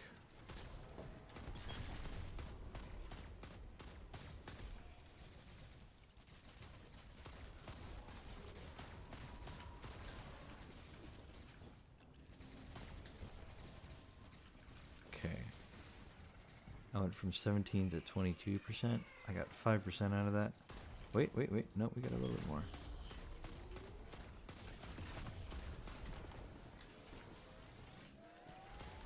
It's gonna wipe me in a second here. Yep. Yeah, so I think it might be more effective if I just keep restarting the raid.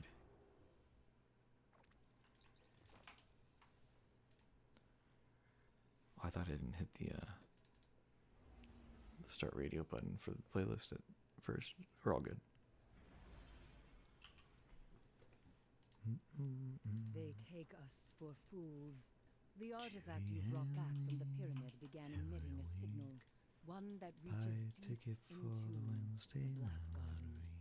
Once again, we are beckoned into their trap.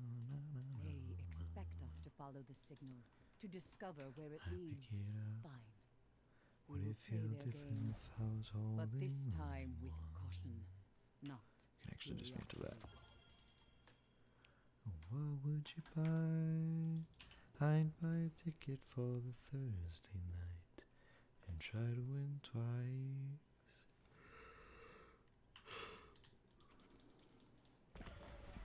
I don't know. I think it's a little too narrow-minded to think that, oh, because Bungie is now going to be making another game, that they can't work on that game and Destiny at the same time. I think thinking that linearly about that is not good, but at the same time I understand the concern, because it's not so much that they can't work on two games, it's just that they might choose not to. And if Marathon is performing well, then... And see, here's where it gets complicated, right? Because right now, Destiny is everything for Bungie right now. It is their cash cow, so it's what they're making money from, and it's what they're like actually working on, like their current project, right? So like they can. Part of the reason why the game isn't in a good state in certain ways is because they're not really free to explore other options. That's why we had like eight seasons in a row. Once they figured out that the seasonal model was like all right, we had just like 8 straight seasons of just like very similar content, and people are like, hey, we're getting sick of this. After about 3 seasons, people were like, we're getting sick of this, and they're like, oh, well, that sucks because we kind of already made like 5 more seasons, sorry. And you know, we'll change it up in a little bit, but we got to work in advance. And it's like, okay, well, I get that, but like you know, this is pretty lame. Right?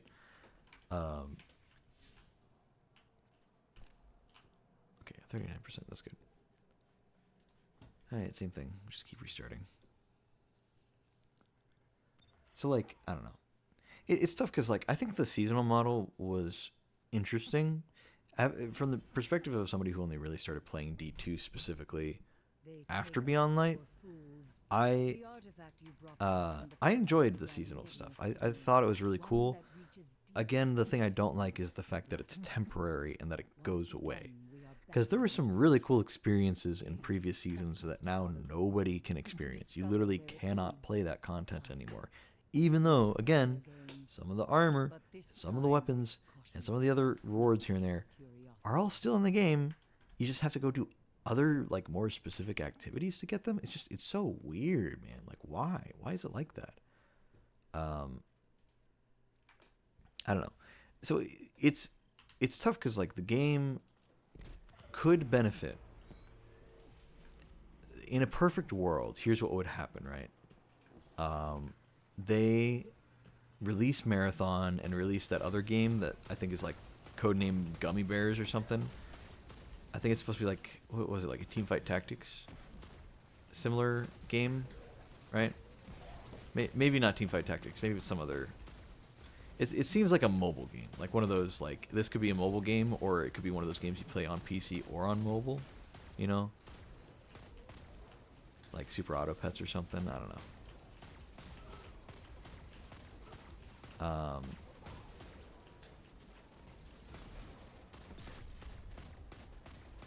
So let's say in theory,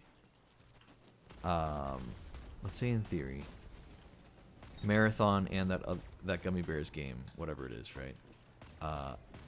They both come out and they're really good. They make money. Destiny makes money. You know, Bungie is profiting. The higher ups are happy. Their bellies are being fed, right? With all the money in the world that they could want. And so money is no longer the issue. Money is now just a thing that happens. And they just have to maintain the status quo, or just so at that point, then there's that freedom for the developers to just do anything. Like, hey, as long as you just keep making stuff, you can just you can just make whatever, right? Then we could start seeing the changes we want to see in Destiny, theoretically. Now, this is theoretical, because what could also happen is, the higher ups think, oh, thank God, we finally have a game that isn't Destiny that's making us money. We can finally stop making Destiny and just work on this game now. And that's my concern. That's my one concern with Marathon, which is everybody's one concern with Marathon, is maybe it's a good game, maybe it's not, but either way, there's that possibility that Bungie will decide, for one reason or another, probably monetarily, if for any reason at all, it'll probably be that, that they will no longer be making Destiny because it's just not as profitable to do that. And also make Marathon. It's just easier to just make Marathon because maybe it makes money and it is easier to develop, you know?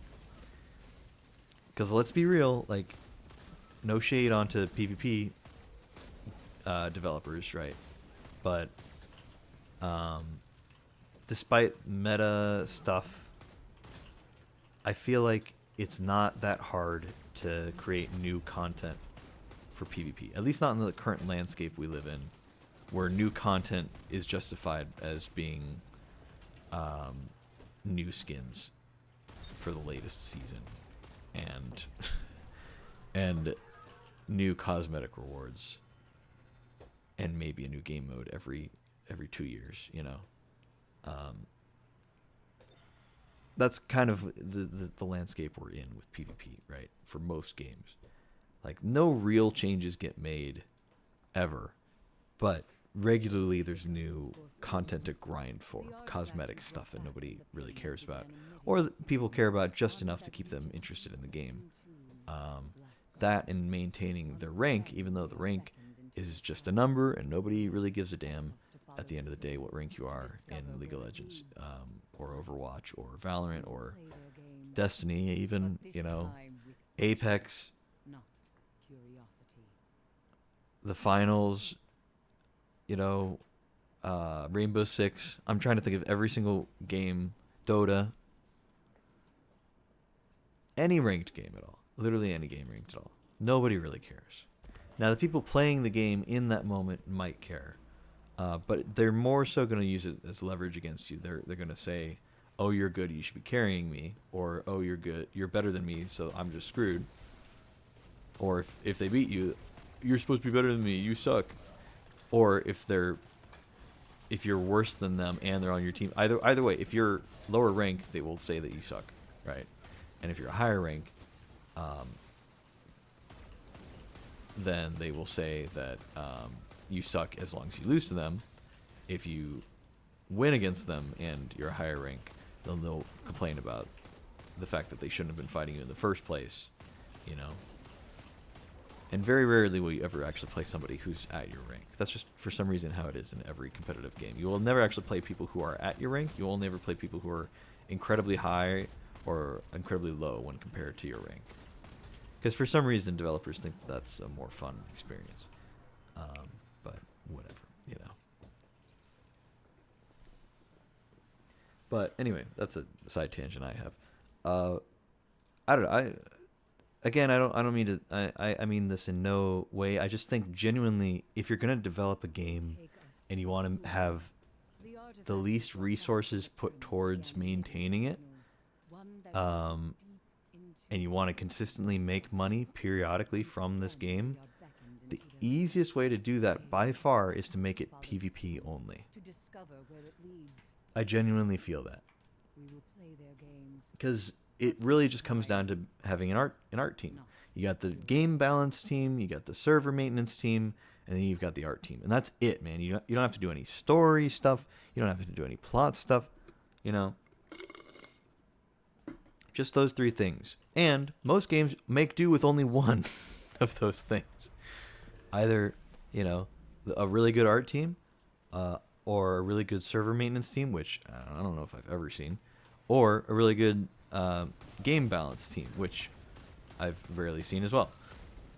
Usually it's the cosmetics. And honestly, if that's all it takes to get by, which is very clearly what it seems to be, is just a really good art team, and then everybody else just kind of twiddles their thumbs and pretends to work at the company. I'm kidding. I'm being mean for no reason. Game developers have it hard, because like I sit here and I complain about the game, you know, and they spent their whole life just trying their best, man.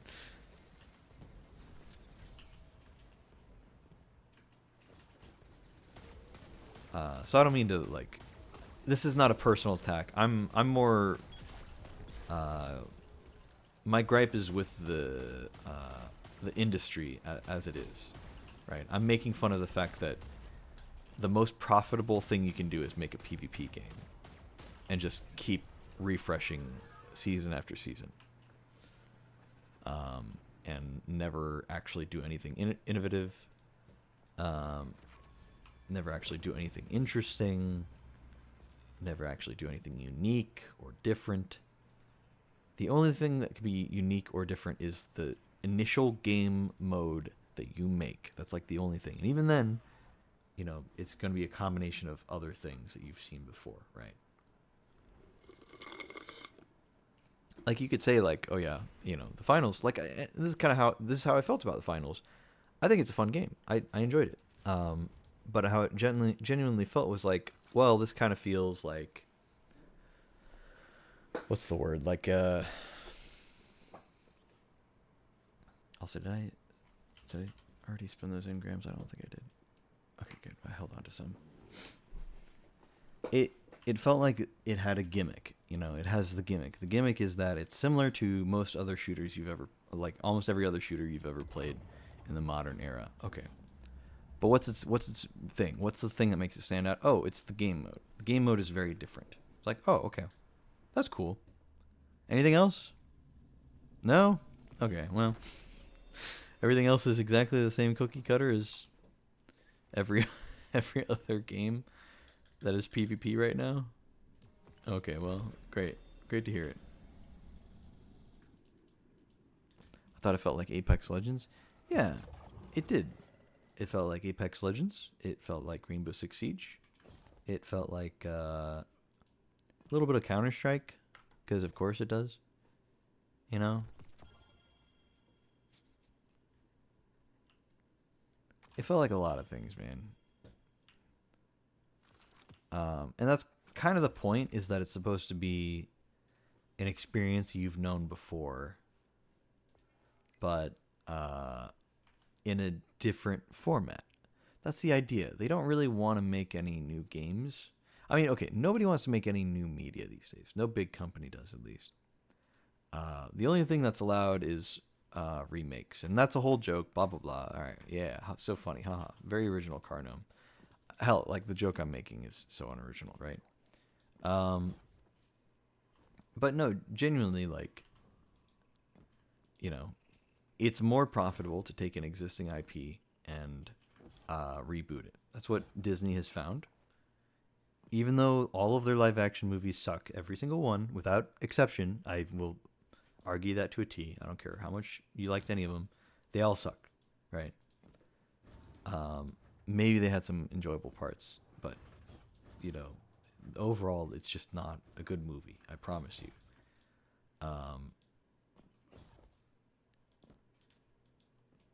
Despite them sucking, people still like it because it's an original IP that they recognize for nostalgia and for other reasons. And then they go, oh, well, then I'll probably like the movie. And then they go and watch it. In the same way, you can take similar concepts and ideas that have been done before, and you can just reformat it with other ideas and things that have been done before, and make the safest IP that is technically an original IP, but is all of the elements you've seen before, right? Like the gunplay in the finals felt a lot like the gunplay in something like Apex, right? A lot of the abilities felt like Apex abilities. The upgrade trees and the way you get things unlocked felt very similar to Rainbow Six to me. A little bit like Valorant, but Valorant is very silly, cartoony, in the same vein as Overwatch, even though Valorant is a lot more similar to CS in a lot of ways than it is to Overwatch. Because it's a character shooter, they have all these actual characters. And the characters actually make quite a difference, to my understanding. I don't know. In Overwatch, it's entirely about what character you're running. Like, you know, you get one tricks, people who only play the one character. I feel like in Valorant, it's a bit less so. You can still pick whatever character probably and be fine. But I'm sure there's some really annoying abilities that the CS players hate. Because I know for a fact because they complain about it all the time. Meanwhile, nobody actually really likes CS all that much because it's just the most milquetoast, bland, boring FPS game. But at the same time, it's like it's so beloved because people grew up playing CS:GO, and so now they're never gonna stop playing CS:GO. And it's like, okay, is it really a good game, or are you just nostalgic and you want it to be a good game and you've played it for so many years? Surely it's a good game. Like, yeah, I don't know, man. I refuse to believe that CS:GO is actually such a good game that people really like it that much. I don't really believe it. Because otherwise, like, I don't know, I feel like you'd see a lot more new players getting into it. Not to say that whatever's popular is the best game objectively, but like, come on, man. It is just, it's been years, man. It's been years. I don't know. I don't like CS. I don't like any CS:GO games. I don't hate them. I know I'm being harsh here, but I don't hate them. I don't really judge anybody who plays them. I just think it's really boring. I think it's just the gamer equivalent of white girls drinking Starbucks, you know? It's like, yeah, that's like really boring. Like you're gonna play the game with guns in it? Wow, crazy. Very daring, aren't we? I don't know. I guess I don't know, maybe it'd be more accurate to say that Call of Duty is the pumpkin spice latte of the gaming community, right? I guess technically you could say Call of Duty or maybe FIFA in certain aspects. At least in the shooter genre, Call of Duty and CS:GO are the two I would label as the most milquetoast, just the most boring, most plain white. No thoughts, no interesting concepts, just very straightforward. You have gun, you shoot gun at guy. That's it. And there's some beauty to be held in simplicity. I'm not here to judge too much, but it's not for me. I've never cared about the basic things. I'd much rather throw like plasma grenades at grunts and, you know, pop a Nova bomb on a bunch of thralls and, you know, blink around and triple jump and eager edge and, you know, hand cannon and SMG and sword, you know, and I don't know.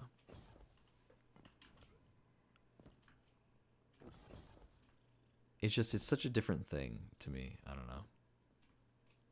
I can understand if you're really talented, like if you're a really good player, like FPS game player. Like I've talked about it before, I'm pretty average.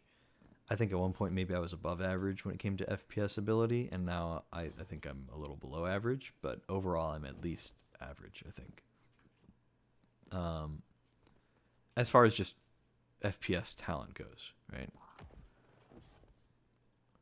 So I think maybe if you're better at the game, you might enjoy it more. Or if you're better at FPS, you might enjoy it more. I just feel like it's just so boring. Like, what's the story for CS:GO? Terrorists versus counter-terrorists? Wow, crazy. What's the next season going to be about? Oh, there's not a next season. It's just the same thing? Okay, cool. Well, awesome. Not that there needs to be story, but like, I don't know. It's just the same thing. I understand, like, well, each game's technically unique. Yeah, but you're going to roll out in the same direction with the same gun in the same way. And if you don't, your teammates are going to get mad and yell at you the whole time. And although that might be a unique experience once, when you keep doing that, everybody's going to keep acting that same way. So it becomes the same thing, regardless of what you do. It's always the same thing. It's like there's this whole idea. No, that's not a very good analogy. I was going to make like a chess analogy, but I don't really play chess. So it's probably not a very good idea to go for that. Because I'd probably get like a little bit far in explaining it, and then somebody would be like, well, what about this? And then I'd be like, oh, well, I don't really know. I don't know. Super duper wish that there weren't so many hero or class-based shooters. I don't know. I don't mind class-based stuff. I think it's pretty cool. It's hard to decide cuz like it's so hard to find a pure game. You know, cuz profit wins, right? Profit wins every time. You could have the most interesting concept ever, but if it's supposed to be a replayable game that is multiplayer online, then somebody's got to be paying for those servers, you know? And it's probably going to be the developers. So even in a game like Destiny, if there was no PvP in Destiny, let's say, right, it would still need the servers. Because how else are you going to play online with people? You know? I guess you could host your own, but I mean, think of how much that would be, right? And then you'd never see people in patrols. You'd never see people in the towers, you know? It'd be lame. It'd be really lame. That's what I'm getting at. I don't know. A game like Destiny can't exist without a massive company supporting its budget. And that sucks because then that means all of its decisions are at the whim of this massive company and not the people who actually make the game, which is exactly the core of the reason why there have been so many issues over all these years, regardless of who it is in charge that owns Bungie or is in charge of Bungie. It's very clearly like these are financially driven decisions. Regardless of who's making them, it doesn't matter, man. It's whoever's at the top in that moment. So, you know, at some point it was Activision. At some point it was just Bungie. At some point, now it's Sony, right? People at the top are saying, we need to make more money. This is what, let's do everything we can to make more money. And it sucks because it'd be awesome if we could just not worry about that. But at the same time, I understand why, you know? I don't know. I almost kind of wish that I feel like I've heard Dado say this before too. Maybe I'm wrong about that, but I kind of wish Destiny was like a subscription-based thing. And I know like that doesn't sound great, but like we kind of already pay that amount in a year. Like what if it was just like $25 a month to play Destiny? Now that would suck in a lot of ways. But we already pay $100 for a new expansion, basically. If you want all the seasons, you know? And you might as well do that each time because it's cheaper than paying for each season and expansion individually. And dungeons. It's way better to just buy it all at once. So, $100. Plain and simple. $100 every year. And you get to play the entire game the whole time. Now, then there's all the cosmetics you got to pay for and stuff, which sucks. But like, I don't know. So maybe not $25 a month. Actually, that'd be a lot. That'd be a lot, because that's 25 times 12, which is way over 100. So it wouldn't be better. But at the same time, I don't know. If they're gonna charge for every little cosmetic in the game, then maybe $25 a month wouldn't be so bad if we just had access to everything in the game. Like, can you imagine?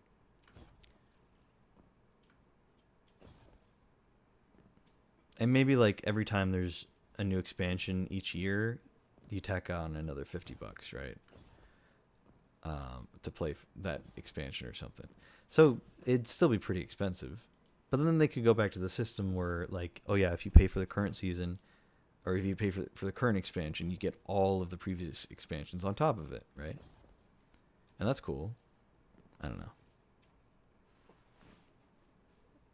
Destiny's just so much money. Yeah, and it sucks because, like, how do you get entry-level players? Well, we have what they call free-to-play, what is really free-to-try, you know? I saw a video recently of a guy trying to defend the free-to-play thing, and I'm like, you know, I used to defend that too. I get where he's coming from. Genuinely, though, it's just not true.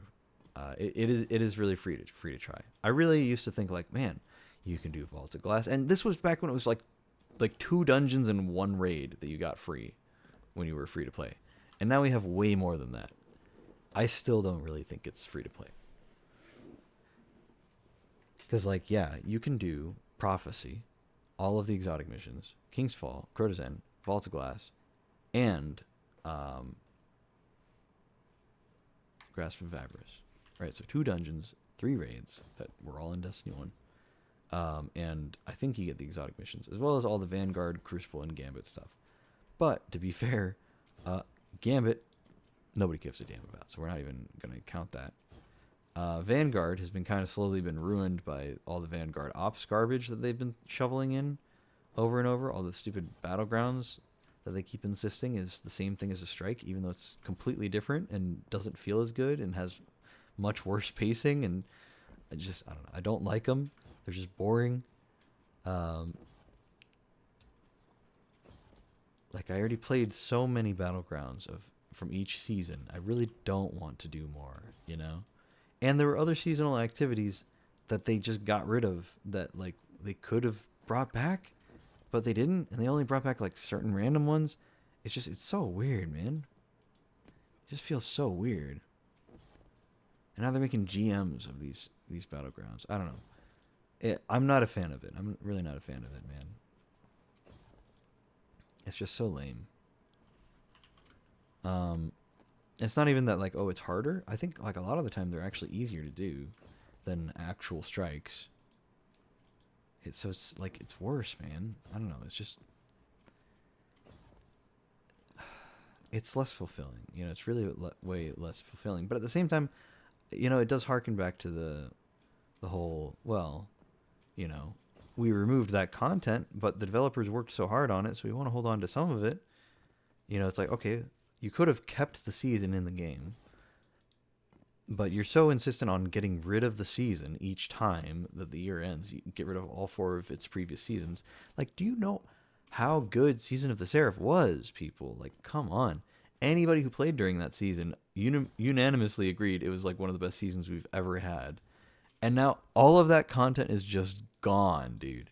It's just gone. It's crazy, dude. Now, we still have a few battlegrounds. We still have the exotic mission. And we still have the loot. And you can get the armor from 1 or 2 sources, and you can get it from the exotic missions now. Fine, whatever, right? I'll contend that. Cool. So it's still kind of in the game. But it doesn't have any narrative flow to it. You don't get any story out of it. There are no secrets to collect anymore. It's just, I don't know. It sucks, man. It sucks. I don't really think it's free to try either, because you can't play anything besides strikes. I mean, you can do raids and dungeons, but how do you build up to the raids and dungeons? You can't do any seasonal content. Seasonal content is the ultimate, like, hey, let's get you up to speed. Here's the current stuff going on in the story. Here's some gear that'll help you get to maximum level. You know, go for it, buddy. And then you go and you grind out maximum level just by doing some story missions. And then, like, you get almost all the way there with just some story missions. And then when you're done with the story missions, then you go do the strikes. And but you can do the Nightfall versions of the strikes instead of just the regular ones. You can do trials instead of just regular Crucible. And, you know, competitive as well. And potentially get, you know, better loot. And if Gambit Prime were still a thing, you could do Gambit Prime, you know, to get better loot, whatever, right? That's the idea, right? Is you do the seasonal content to build your way up.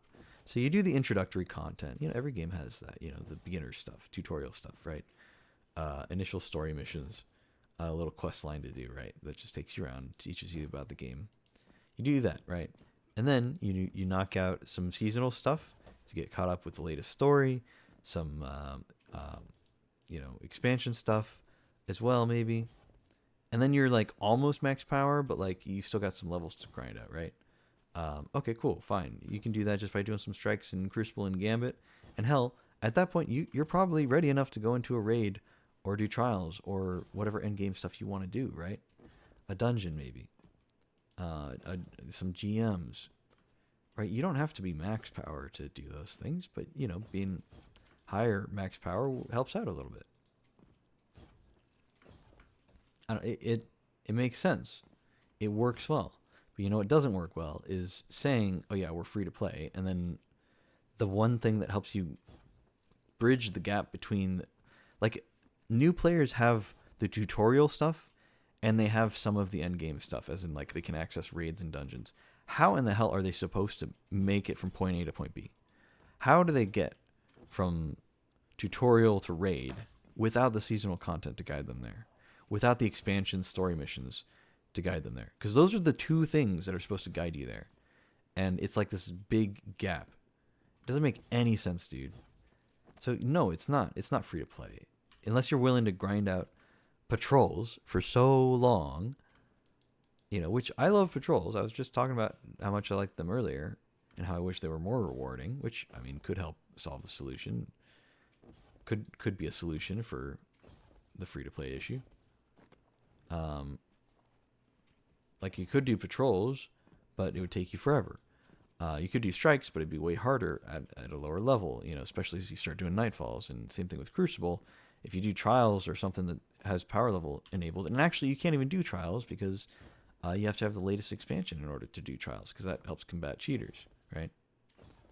Or at least, I don't know, maybe that was a thing and then they got rid of it. I don't remember. It should be a thing if it's not. I think Crucible at low level might make someone want to stop playing, or Gambit at a low level too. Yeah, exactly. There's not a lot of room to learn how to play the game or about abilities and your other stuff too. And Season of Seraph was the best season. I think it's still like that for Trials. Okay. I know that there's like been a big wave of cheaters lately that people are complaining about. So I don't know. It's hard to tell what's going on there.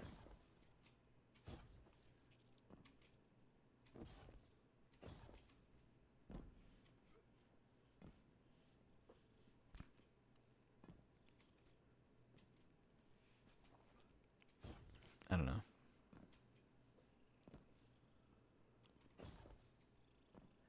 I don't know. It kind of sucks because, like, again, there are a few ways that things could go down in the future, right? Maybe Marathon takes off and it's exactly what everybody feared, where Marathon gets popular, or worse, Marathon doesn't get popular, Marathon doesn't pick up, Marathon doesn't make the money, and they decide to drop Destiny anyway because they think that Marathon's going to do all those things, and they've been expecting Marathon to do all those things. That's the worst case scenario, is Bungie becomes bankrupt or gets dropped by Sony or whatever, right? All the devs get fired because the only successful game they have is Destiny, and then they decide to drop Destiny to focus on Marathon and the Gummy Bears game, but then both those games suck, don't get you anywhere, don't do anything. Like, that's a worst case scenario. I'm not saying that's going to happen. I'm not expecting it to happen. I'm just saying that is genuinely the worst thing that could happen, because then Bungie basically just dies as a company. This, once upon a time, this titan of the gaming industry could die because its owners got too greedy and made some bad decisions. Now, best case scenario, again, is Marathon and the Gummy Bear game and maybe other games come out and they all start making money. And then it all just goes into the general fund of, this is the fund for Bungie people, right? This is for Bungie and its developers, right? And then maybe the CEOs can finally be pacified enough with their income that they don't give a damn about what's going on in the games as long as they're making enough money overall, right? So then Marathon can be the cash cow. It's just a basic PvP game. People play it all the time because people love PvP games. They're addicting. They're hard to quit. You worry too much about your elo. You worry too much about the stuff that you earned, all the time you invested. It's the sunk cost fallacy, right? You spent so much time in it, you couldn't possibly quit now, right? It's the reason why a lot of people haven't quit Destiny. Not the reason why I haven't quit Destiny. I said before how much I just like the game as it is, and flaws and all. But I know a lot of people who feel that way about Destiny, where I've been here too long. I can't quit now. I'm in here for the long haul. I've played every story mission ever. I've spent so much time, and I'm like, man, Me too, man. But like, if I ever stopped liking the game, I'd just quit. It would be tough, but I did it with Overwatch. I could do it again, man. But like, I'm here because I like it, you know. And I feel like I'm in the minority with it, you know. Sometimes it's so weird.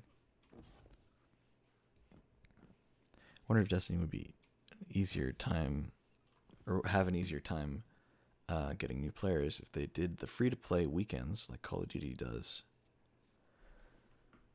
That would be interesting.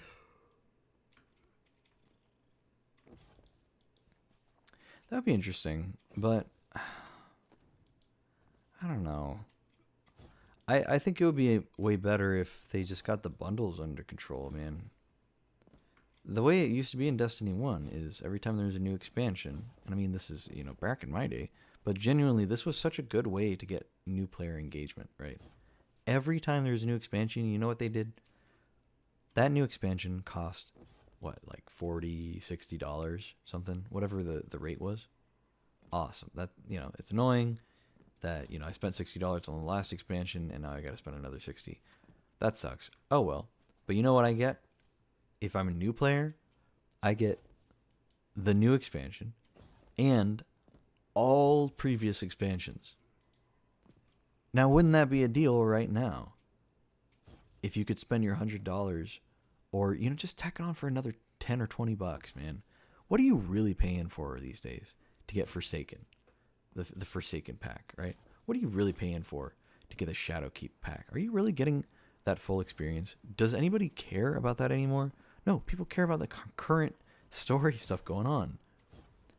That being said, you might still want to catch up on some of the story, the little bits and pieces that are still left, at least, right? So, like,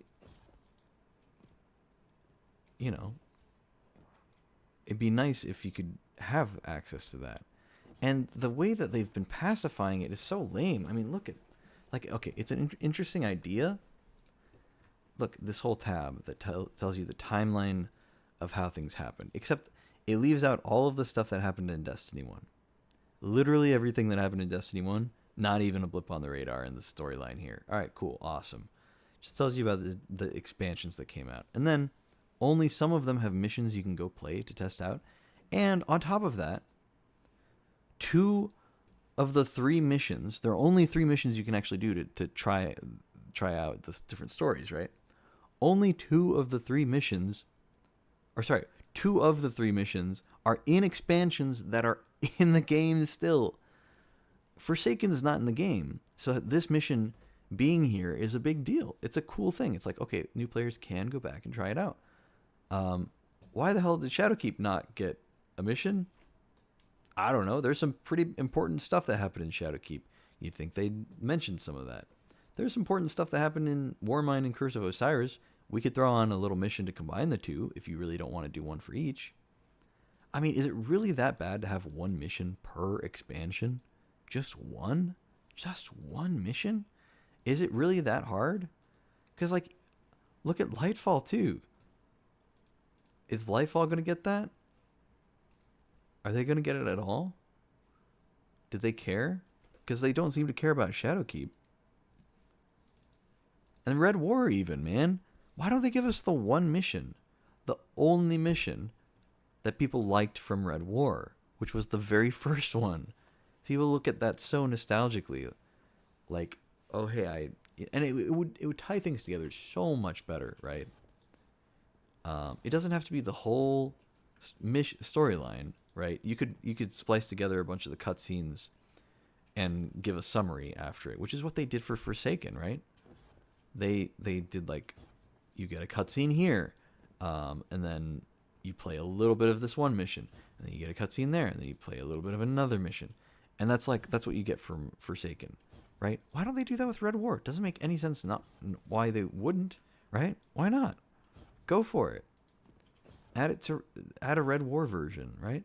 Where you go in and things are normal. Things are normal. You know, you're in your ship or whatever, and you're about to dock, and then it's like, all hands on deck. You know, we're being attacked at the tower, and then you get the cutscenes that show all the stuff, and then you get to play the mission, the awesome mission, where you go through and you you fight through the tower and stuff, and you make your way along and all that, and then you get thrown off the building by Gaul. Oh no, the suspense and all that stuff. Instead, new players, what do they get out of it?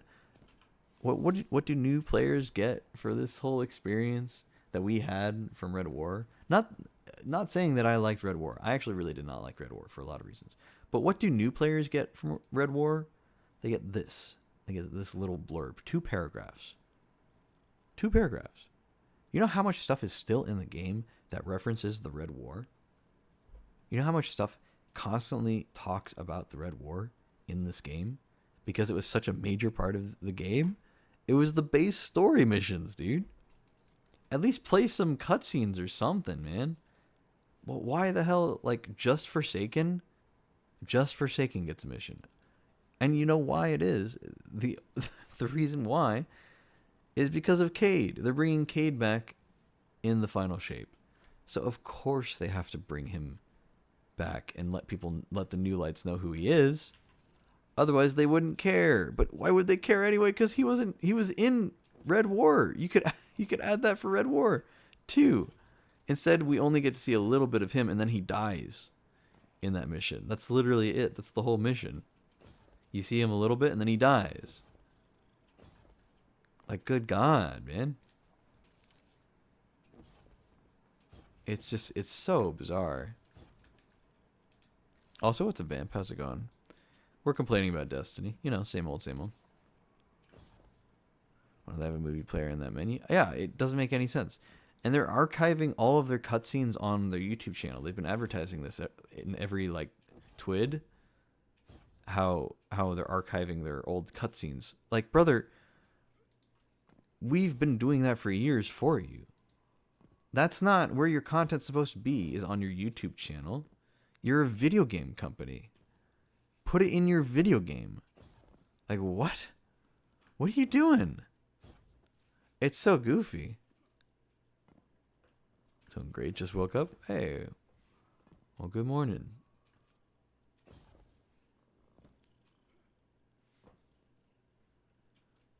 I mean, like, compared to the files it takes to have a mission in this game, I guarantee you having a cutscene that has already been created for you years ago by your team, your own development team, you could just have a whole movie reel where it just plays all of the cutscenes. There are YouTube channels that do silent playthroughs of games. And I know because I was curious about what happened during Curse of Osiris and Warmind and other seasons that I didn't play. Because I played a lot of the Red War for as far as the story goes, but I didn't see anything that happened after until and I did play the Forsaken and Shadowkeep, but I only really started playing during Beyond Light, right? So I missed a lot of stuff. But even so, when I started playing, they sunset everything but Forsaken. Forsaken was still in the game. Tangled Shore was still in the game, right? I don't know, man. It's so bizarre. The things, like, if you want to remove content from your game, like, okay, fine, whatever.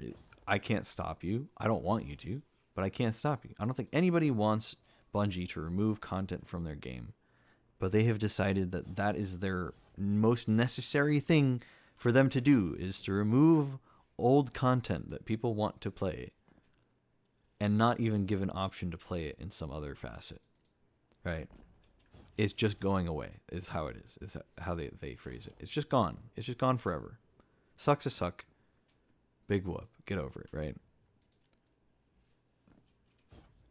Like, okay, well, that's annoying. That's been their MO with it. But on top of that, though, on top of just removing content, they're removing, like, some of the wrong content. Like, again, with the Red War stuff, I get that you'd have to bring all those planets back, and having that many planets would be like, oh, that's kind of tough to have, like, whatever. But, like, okay, at least having the necessary missions from each of those planets would not be that bad to render. And if you don't want to do that, again, just do the cutscenes, man. Just do the cutscenes. It's so silly, dude.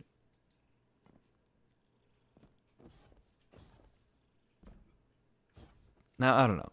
Here's the thing about Bungie, is they also don't really communicate in some ways. It's crazy because, like, for a long time, they were really, really good about communicating stuff, which is why they were one of my favorite. Like, they've been my favorite developers for a long time. And then it's just like this past year, there's been so much drama, and I've been like, oh man, they've really lost a lot of faith that I had in them, you know? Or I've lost a lot of faith in them, right? But they've caused that. They've been their own. It's been their own fault. Now, maybe not the developers, but it's been whoever's making those decisions. It's losing them. It sucks, man. I myself wanted to play that raid dungeon campaign mission, whatever it was, where we fight the Cabal in general in Red War. Yeah. It'd be cool, you know. Why did they have to get rid of the raids? I don't know.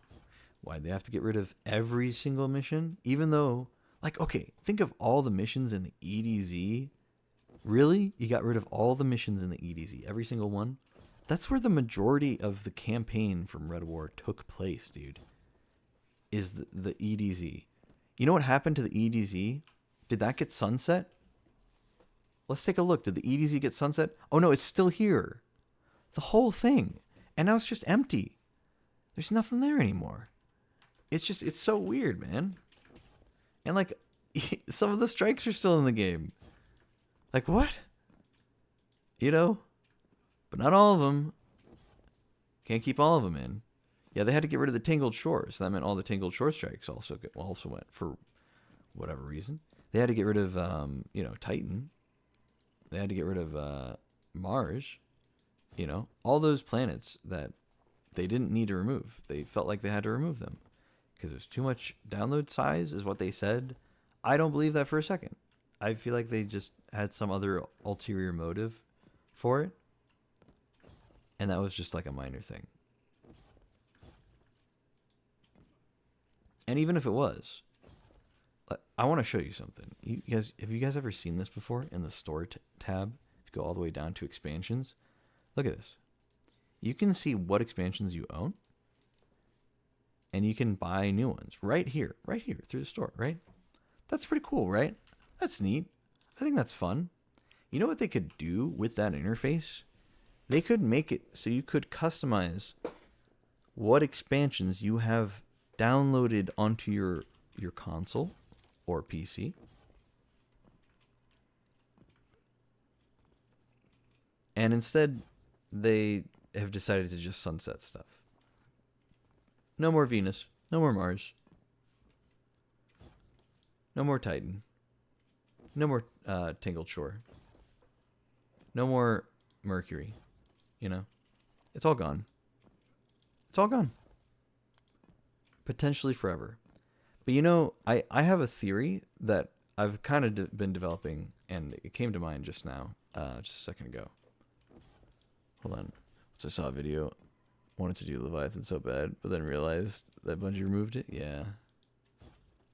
Yeah, and then they brought it back for a seasonal thing, meaning that they had it available as an asset, changed it up to revamp it for the seasonal content. And then since it was seasonal content, they removed that too, because the year ended, and that's all gone again. Like, what are they doing, man? What are they doing?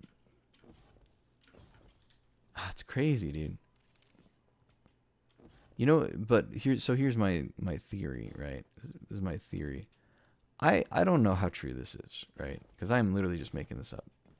But what if the final shape, right? Because lore-wise, the planets were removed because of something that the Witness did, right? Mercury and Io. Yeah, sorry, I kept saying Venus. I meant Io. Venus was from Destiny 1, which also should come back, but, you know, it is what it is. Mercury and Io and Titan, they were all, and I guess the Tangled Shore too. I don't know. There's not really a reason for the Tangled Shore to be gone. They just kind of decided to get rid of Forsaken for some reason. Their best expansion, they decided to get rid of it. They talk. It's so crazy. Quick side note. They've talked before, very recently, about how highly they view Forsaken as an expansion. They are like, it was one of our best expansions. We want our next expansion. I think they were talking about either Lightfall or the Final Shape. They're like, we want it to be Forsaken levels of quality. It's like, okay, you know what was Forsaken levels of quality? Forsaken. And you got rid of that. You could have just kept that in the game if you wanted Forsaken levels of quality. I don't know, it's crazy to me. It's crazy. I don't know, it's just one of the weirdest parts of the whole thing. Anyway, I have a slight theory that they are going to find a way to incorporate old planets and locations and campaigns post Final Shape. So Final Shape happens, and because we defeat the Witness one way or another, we bring balance to the universe or whatever, and all the planets come back. Meaning that they unsunset, or unset, if you will, all that content that they got rid of. Now, do I think that's 100% going to happen? No, but Bungie has done weird stuff for the sake of the lore, So it could be a weird part of a long plan. I kind of doubt it, though. I'm literally just making it up. So there's no real reason for anybody to think that. But I'm just saying, if Final Shape comes back, or if Final Shape comes out, and then suddenly they're like, oh, congratulations, you beat the Witness. Now all of this old content is back. If that happens, I just want to say that I called it, okay? I've done this kind of thing before, where there have been like different story things that have happened where I say early on, like, okay, I predict this is going to happen. That's my prediction with the Final Shape. If I'm not saying it will happen for sure, but if it happens, I called it. That's all I'm saying. If it happens, I called it. Is there that mission available where we go to see Saint 14 tomb in the Vex Temple sort of thing? Nope, that's gone. I never even got to play that.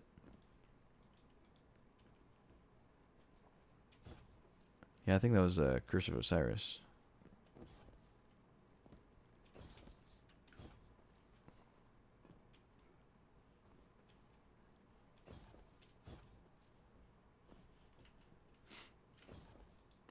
Yeah, that's gone. Gone potentially forever. I don't know, man. See, the problem is now they've been trying to move on. And the problem with moving on is things are different once you move on. Like, now the Leviathan is like a totally different location. So if they ever bring that raid back, they have to like incorporate the new lore that they've built onto the derelict version of the Leviathan, where it's got all the weird plant growth on it. You know, it won't be the normal Leviathan like it used to be. They got to totally change it now. And then you have to wonder, like, are they going to bring it back? Like, if they bring it back, are they going to bring back the seasonal content version of it? So, like, are you able to just treat it like a patrol zone and run around and do stuff? Or is it going to be more like it's just the raid and you just go through and you do the raid stuff, right? And if so, is it going to be the derelict Leviathan with all the weird plant growth stuff on all of the other raids within the Leviathan? Because remember, that was how a lot of the raids worked at the start of Destiny. They were all in the same location, right? So are they all going to be like that? Are they all going to have that weird like plant life on it? Like, man, I don't know. Also, like the Crown of Sorrow, like we have that now. Now, to be fair, right? Crota's End, King's Fall, Vault Glass, that all happened in Destiny 1. And we have those raids in the game right now. And you can canonically go take your new loot from Vow of the Disciple or Root of Nightmares or whatever the current raid is, whatever the newest one is, right? And you can take that into Vault of Glass, and it works. It's fine, right? Even though it doesn't make any sense.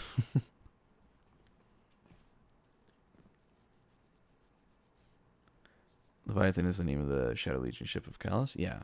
Yep.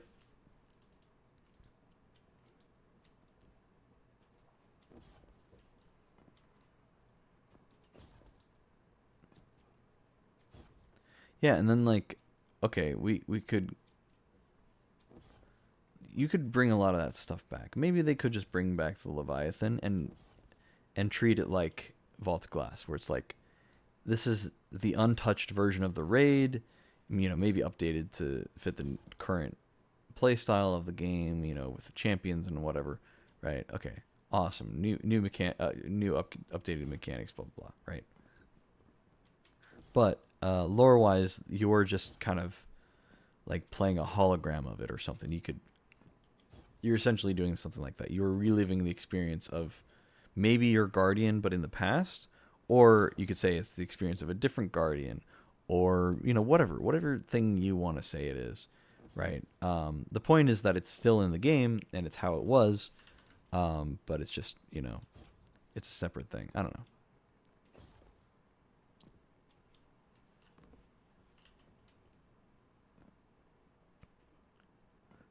No, the raid was on the ship. Yeah, it was on the ship. It was that big of a ship.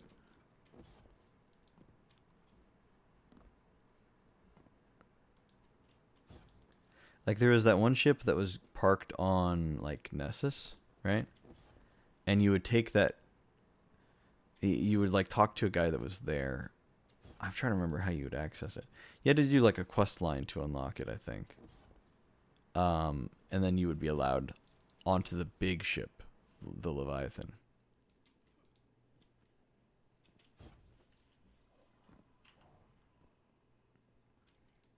And then you were basically greeted as like a warrior, like a gladiator, and that was the whole idea of the raid, is that you were fighting in gladiatorial combat to impress Callus and stuff.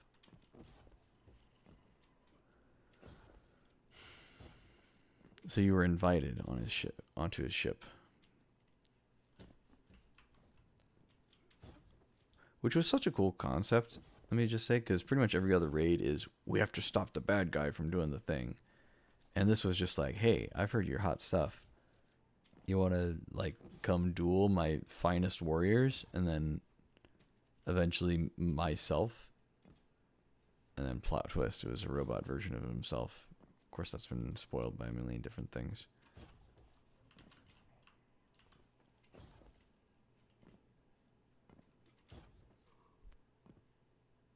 I don't know. It's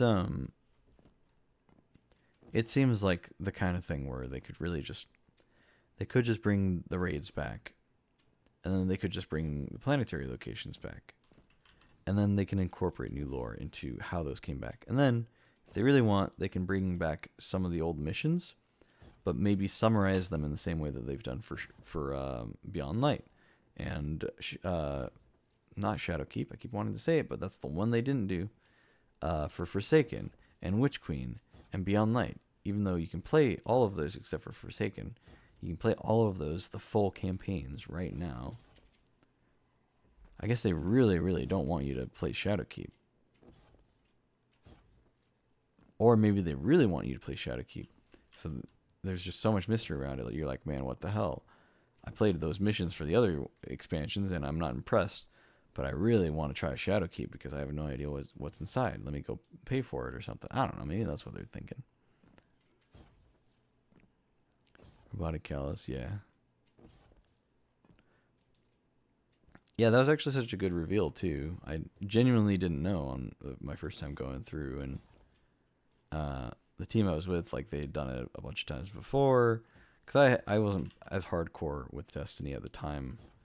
Not like I am now, and not like I was for Destiny 1. I was not nearly as hardcore at the time, and so we got it done. And then like I was like, wait, what? He's like a robot? Oh, that's so cool. And then you get into this room where it just shows thousands upon thousands of robot clones of Callus. as if like, oh, this was just one of, you know, a 1 in a million battle that he does all the time. And so yeah, you won, but there's still thousands of him, you know, left. And it kind of adds an extra layer, like a meta layer of like, oh, haha, I guess that's how our Guardian is able to do the same raid twice, you know, or multiple times for that matter. Even though none of the other raids ever get that continuity. So, I don't know.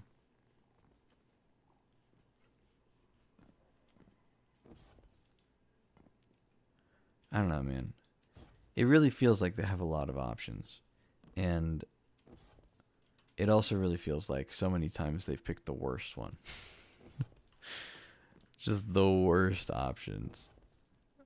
And that sucks. You know, that really sucks to see.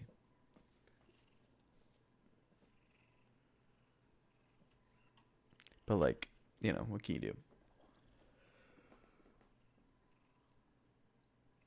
I don't know. Hopefully all the best things happen. Hopefully we live in the universe where only good stuff happens from here on out, right? As far as Destiny goes, right? They fire all the annoying CEOs that ruin the company. Even though they're in charge, they get fired, you know. Or like a very like philanthropic CEO takes over and just wants to make a good game, you know. And then Marathon and that other game, and maybe even a third game that they haven't talked about, they all get released and they all make money just as much as Destiny does, maybe even more. So then they go, oh, we can lighten the load so things don't have to be as monetized for Destiny. Now that everything is being monetized, you know.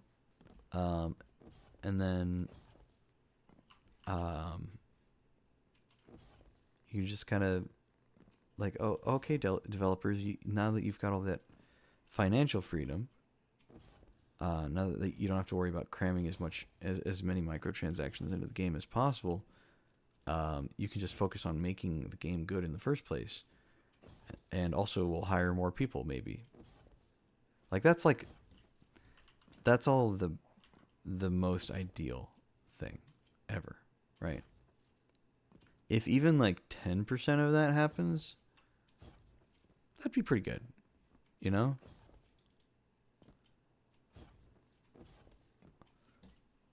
Oh yeah, let me add on, like, in fact, the game's, you know, so viable that we're going to find a way to bring all of the old content back and not just recycle it, but completely reboot it, you know? I don't know.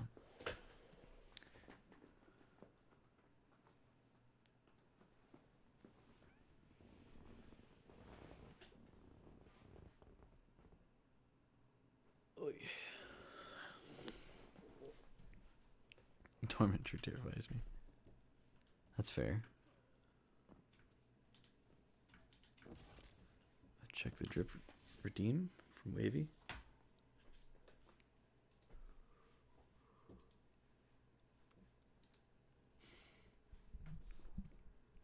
Ooh, okay.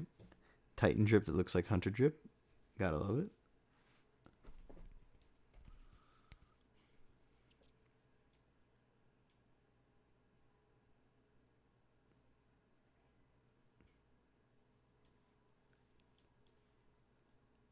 This is good.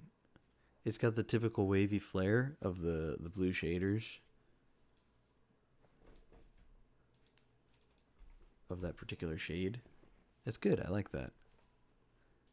He did well.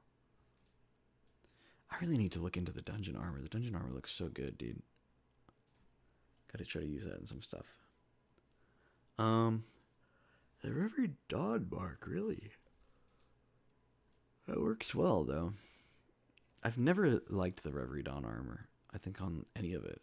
I've never liked it. But you actually made it work really well with the rest of the set. I like that.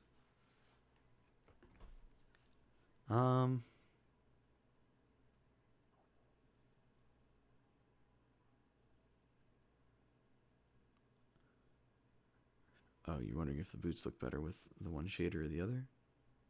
I think it looks great with these ones. Like, maybe the other one's more blue. But I think this shader's fine. Justified Cobalt works well. I think it looks really good.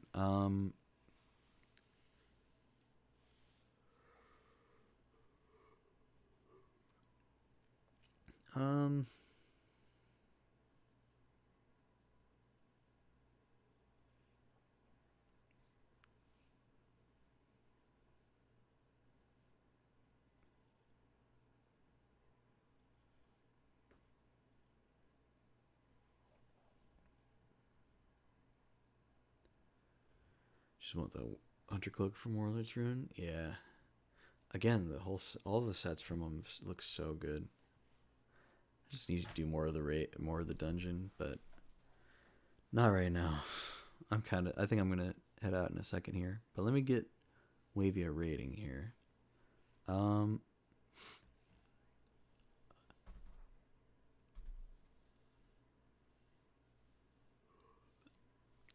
far as your technical points, since you did use some of the same shaders, I'd say, but I pretty much the rest of it's fine. I'd say you get a 4 for the technical points. 4 out of the 5 possible there. And then just as far as how many points you get for me liking it, I think you get another 4. Because I just like it. I guess, like, maybe it is a little disjointed with the double hood. You know, you got the hood here, and then you got the other hood. It is funny, though. I like it.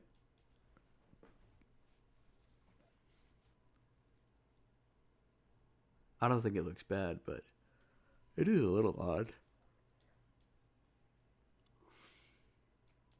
And then maybe somebody would say, like, well, the glow on this is kind of standing out because nothing else glows on the armor. And I'm like, well, I think that's fine, though. So I think you get an 8. A solid 8 out of 10. So, you know.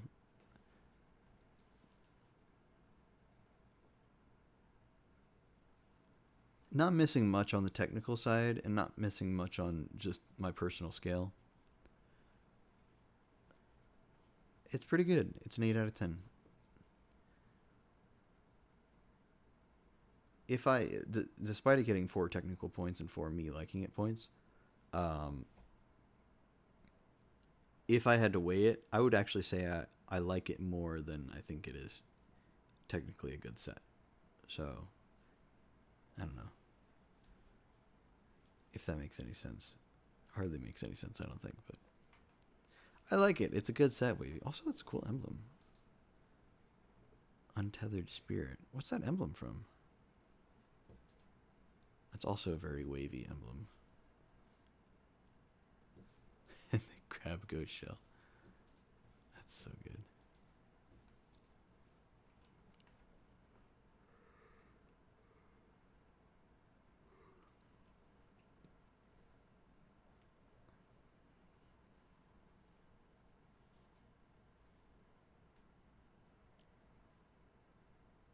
It's from buying a finisher. Oh, okay.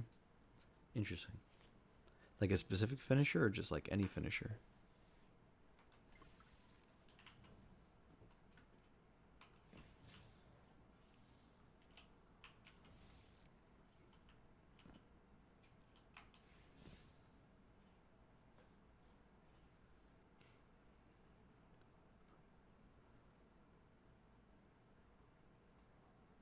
I bought the finisher because I like the emblem so much. Fair enough.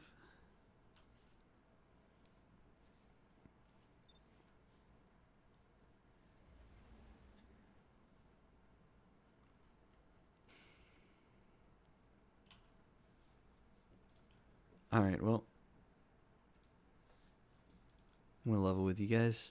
I'm tired and it's kind of late a little bit, but more than anything, I really got to use the bathroom. And I would feel bad if I like went and used the bathroom on a break and then came back and then ended stream. So I think it's just better if I went ahead and ended stream. But let's go ahead and let's get a good little song going. How about we hear okay.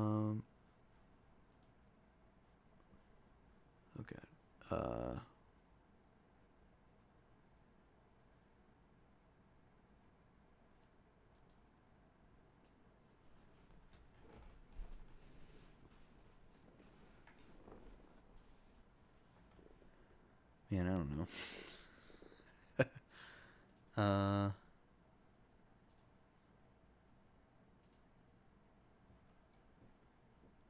Let's go with something off Andy Schaaf's album, Wilds. We'll hear.